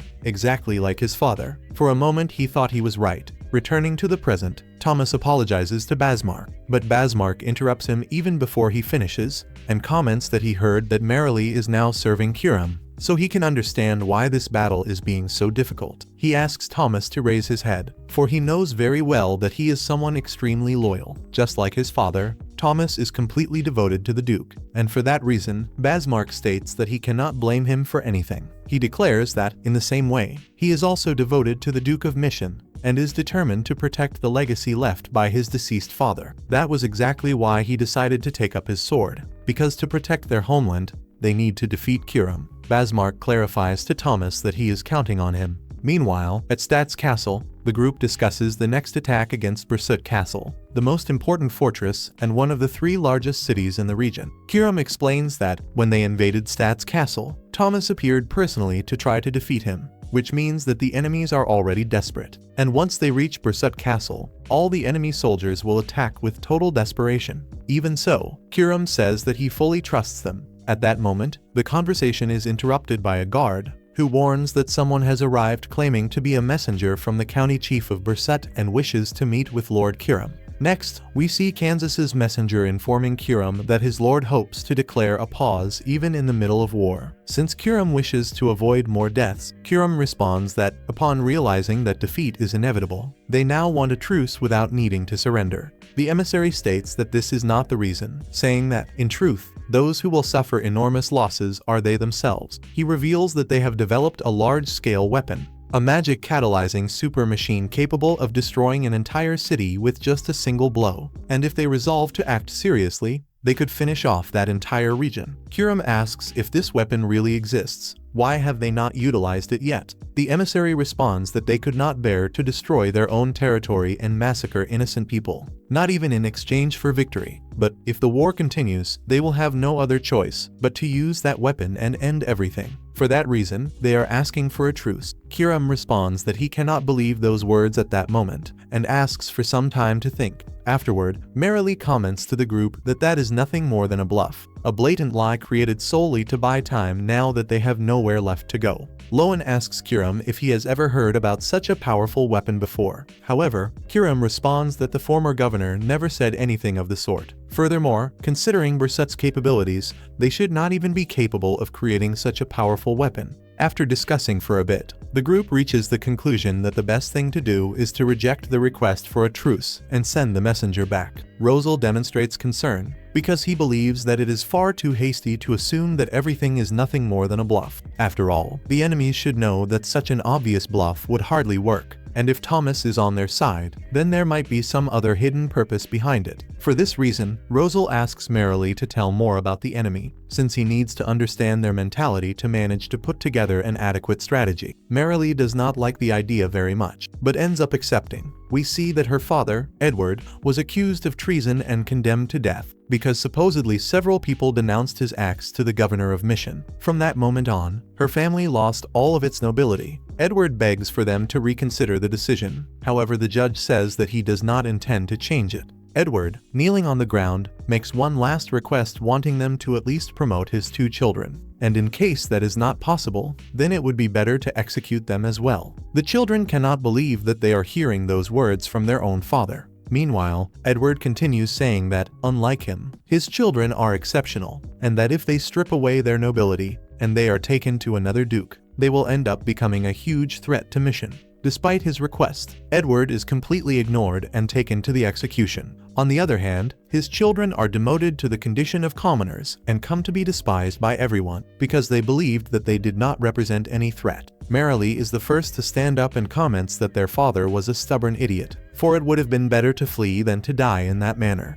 Thomas gets irritated upon hearing her say that and retorts immediately, stating that their father was no idiot. Realizing that Thomas still had the strength to argue with her, merrily comments that everything will be fine. They lost their house and their parents, but they still possess their brilliant minds and their voices, and with these weapons they will manage to survive. After that, the 2 enter a military school for commoners and end up becoming strategists. Since then, her brother always hated her, because he spent his entire life living behind her. When they discover the past of the 2, they are quite surprised, but merrily simply ignores their reaction and leaves to drink some beers. Meanwhile, at Bersut Castle, Thomas prepares to depart for the attack. Kansas asks if he is really certain that he wants to attack Stat's castle, since the fortress is occupied and they will have no reinforcements. Even so, Thomas responds that he is loyal to Basmark and keeps advancing, determined to finally defeat his sister. On the other hand, a soldier informs Kiram that one of the scouts spotted a gigantic weapon on the hills of Bersut, causing everyone present to enter into panic upon hearing the news. Merrily comments that they probably created a fake weapon just to confuse them. Even so, some of the cowards present begin to say that they might be in great danger.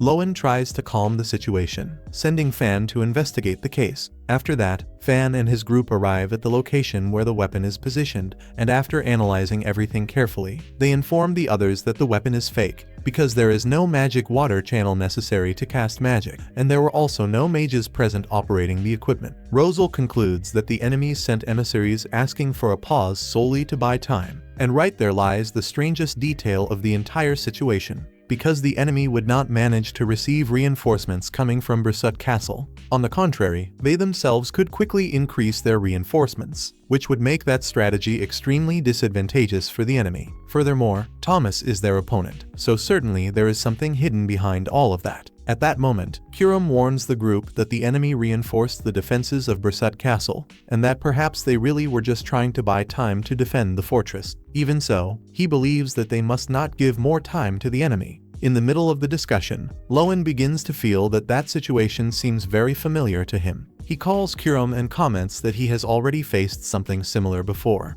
Merrily quickly understands what he is talking about. Lowen is referring to the mock battle they had a year ago, when she made the soldiers surrender and spread false information to lure the enemies into a trap. On that occasion, the adversaries also sent emissaries with false information, and those lies were easy to uncover, which means they are utilizing exactly the same battle plan. Thomas let them discover everything on purpose to try to attack them, planning to strike them precisely at the moment they lowered their guard. Rosal warns the group that the enemy is probably preparing an ambush. According to him, on the route to Bursut Castle, the enemy troops must be scattered at strategic points. Next, Rosal points out the most vulnerable location for an ambush and explains that it is very probable that the enemy is hidden there. Upon hearing this, Kiram orders them to burn all the soldiers hidden in the ambush along with the entire forest, while Merrily thinks to herself that her brother still has a lot to learn and believes that that is one more victory for her. At nightfall, Thomas's troops find themselves hidden in the Kai forest, very close to Bursut, in the exact manner that Merrily and the others had predicted. Now, the one who understands the enemy better is no longer Merrily, but rather Thomas. He had already predicted his sister's intentions. Because of that, he scattered explosive magic devices throughout the forest that would detonate as soon as they came into contact with fire, causing enormous damage to the rival army. Thomas's soldiers inform that everything is ready, so he finally reveals the true plan. Thomas explains that the enemy's military force is several times superior to theirs, and that, even if the explosions eliminate some soldiers, that will not be sufficient to halt the advance. The moment the explosions begin, the rival army will become convinced that their strategy was wrong. And right there is where Thomas's true objective comes in. He will make his men advance in the middle of the chaos of the explosions, catching everyone by surprise. Currently, his army finds itself at a disadvantage, so they must be prepared to die. He declares to all of his men that that battle is a fight to the death, and that they probably will not return alive. For that reason, he says that those who are not willing to risk their lives must leave now while he is not looking. Thomas is aware that it is an extremely dangerous plan,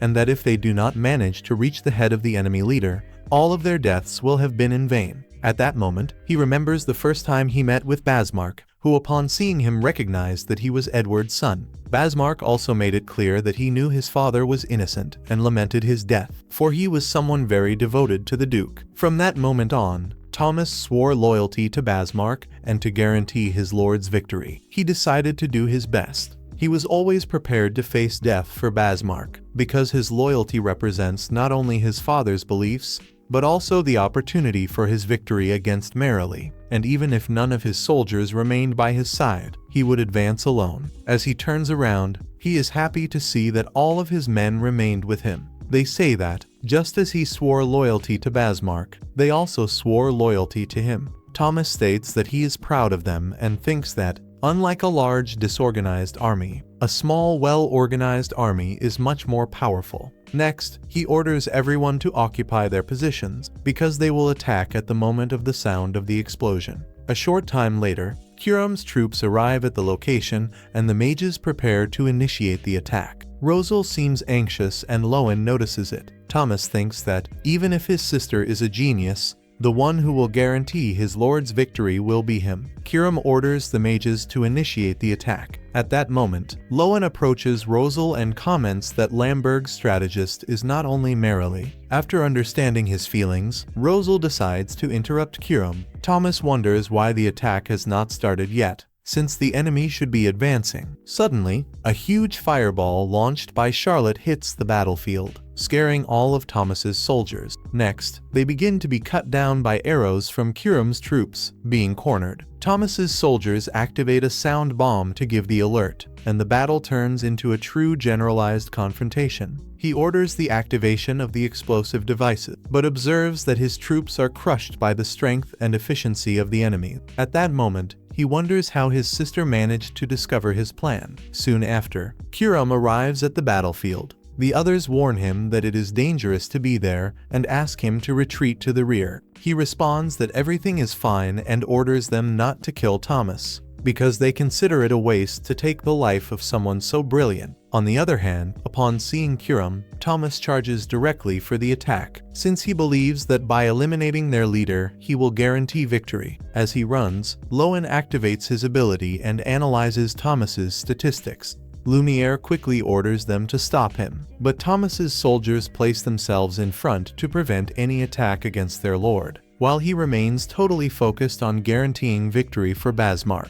At that moment, one of the mages thinks that it is already time to help the others, but Charlotte warns him that they cannot intervene because the explosive device is still active nearby and might end up affecting Lowen. Lumiere notices that the enemy is trying to flank from the right side and asks Lowen to protect Kuram. Even so, Lowen observes Kuram's statistics and realizes that he has an absolute advantage over Thomas. Without caring, Thomas continues, moved by a strong impulse to achieve victory. Kuram prepares to face him, but at that moment, Lowen takes his sword, surprising even Kuram himself, who notices the determination in his look and charges at Thomas.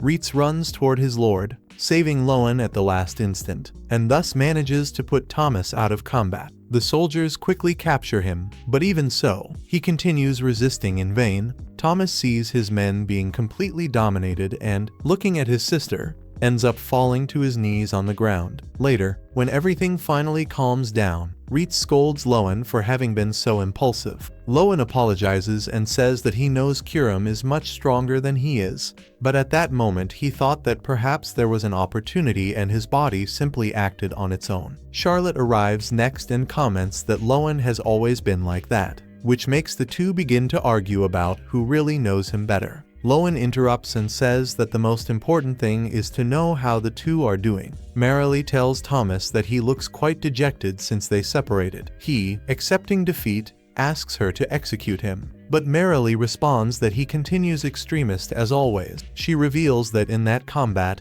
the one who realized the plan was not her, but rather her disciple, because if she had been alone, everyone would have been eliminated by the explosion. Thomas asks how it was possible to discover his plan, since strategies depend on predicting the enemy's thoughts. He states that he knows Merrily well, but he does not know Lowen. Rosal, nervous, responds that he does not know him personally, but he thought a lot about Miss Merrily, and to defeat an enemy, it is necessary to imagine how he thinks and find a way to beat him. Thus, he managed to deduce that it was a trap.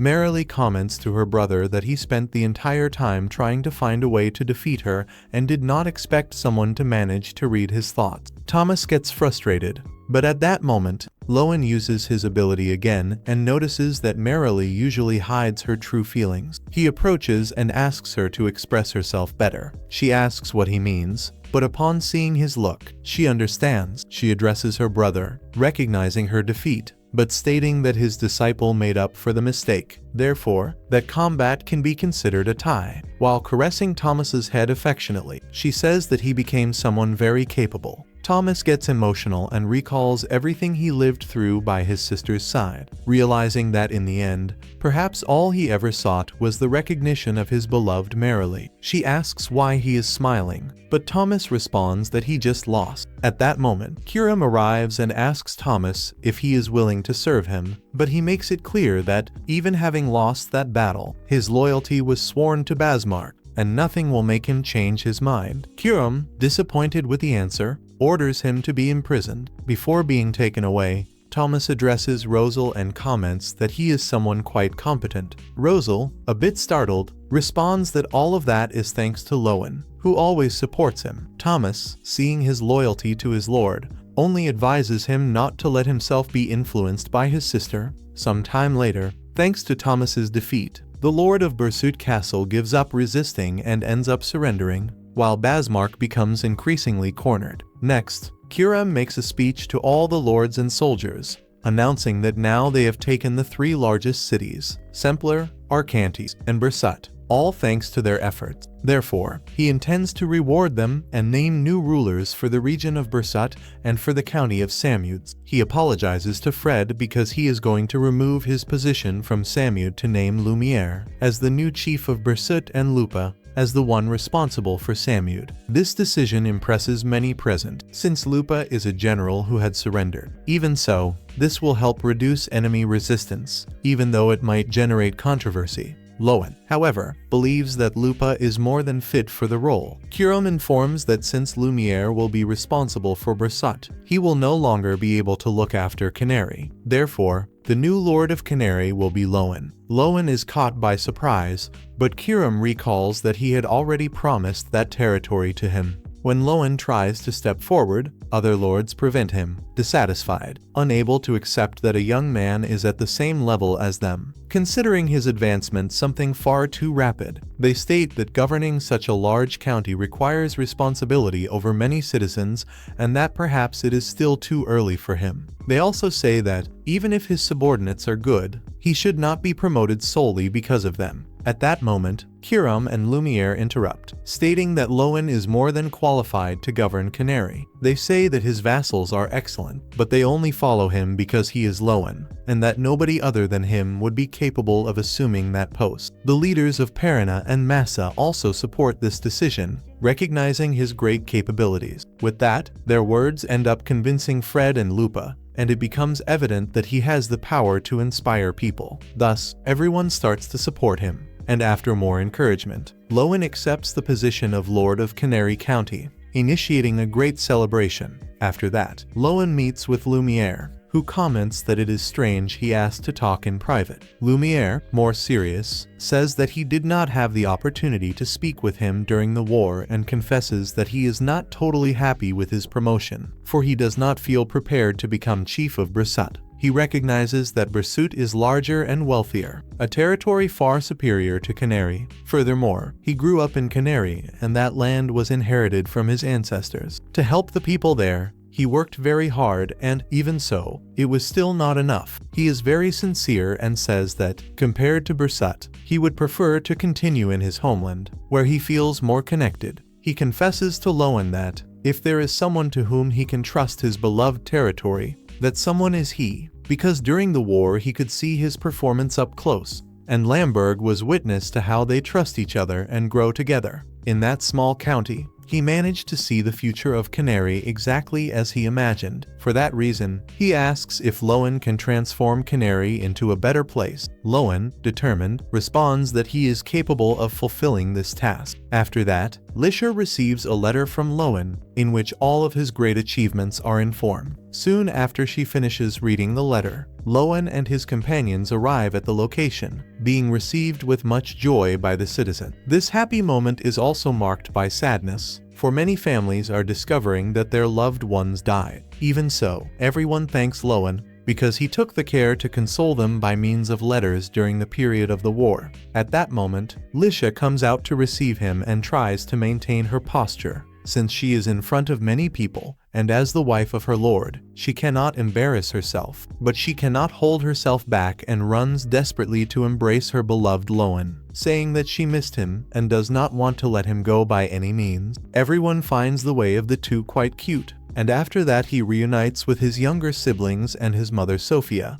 who embraces him together with them and welcomes her son back. The maid interrupts the moment and asks everyone to follow her. Charlotte wonders what is happening when wedding bells begin to ring. Merrily reminds them that the young couple did not have a wedding ceremony because of the war and says that it is time to gather with everyone. Next, everyone is already gathered at the tables and Lowen is guided by one of his brothers. He gets happy to see everyone present and Haman reveals that he prepared the wedding ceremony, since everything had been done in a hurry because of the war. Afterward, Lisha appears and Lowen falls in love with her beauty. At that moment, it is shown that the criminal fishermen fulfilled their promises and, with the investment they received from Lowen, managed to secure a prosperous work. Furthermore, Garon's son appears. The war brought much suffering to many people, but it also brought happiness to others, and Lowen thinks about overcoming any adversity as a great warrior and a worthy lord. He feels the presence of his father Raven and tells Lisha that he will do his best. And thus the anime ends.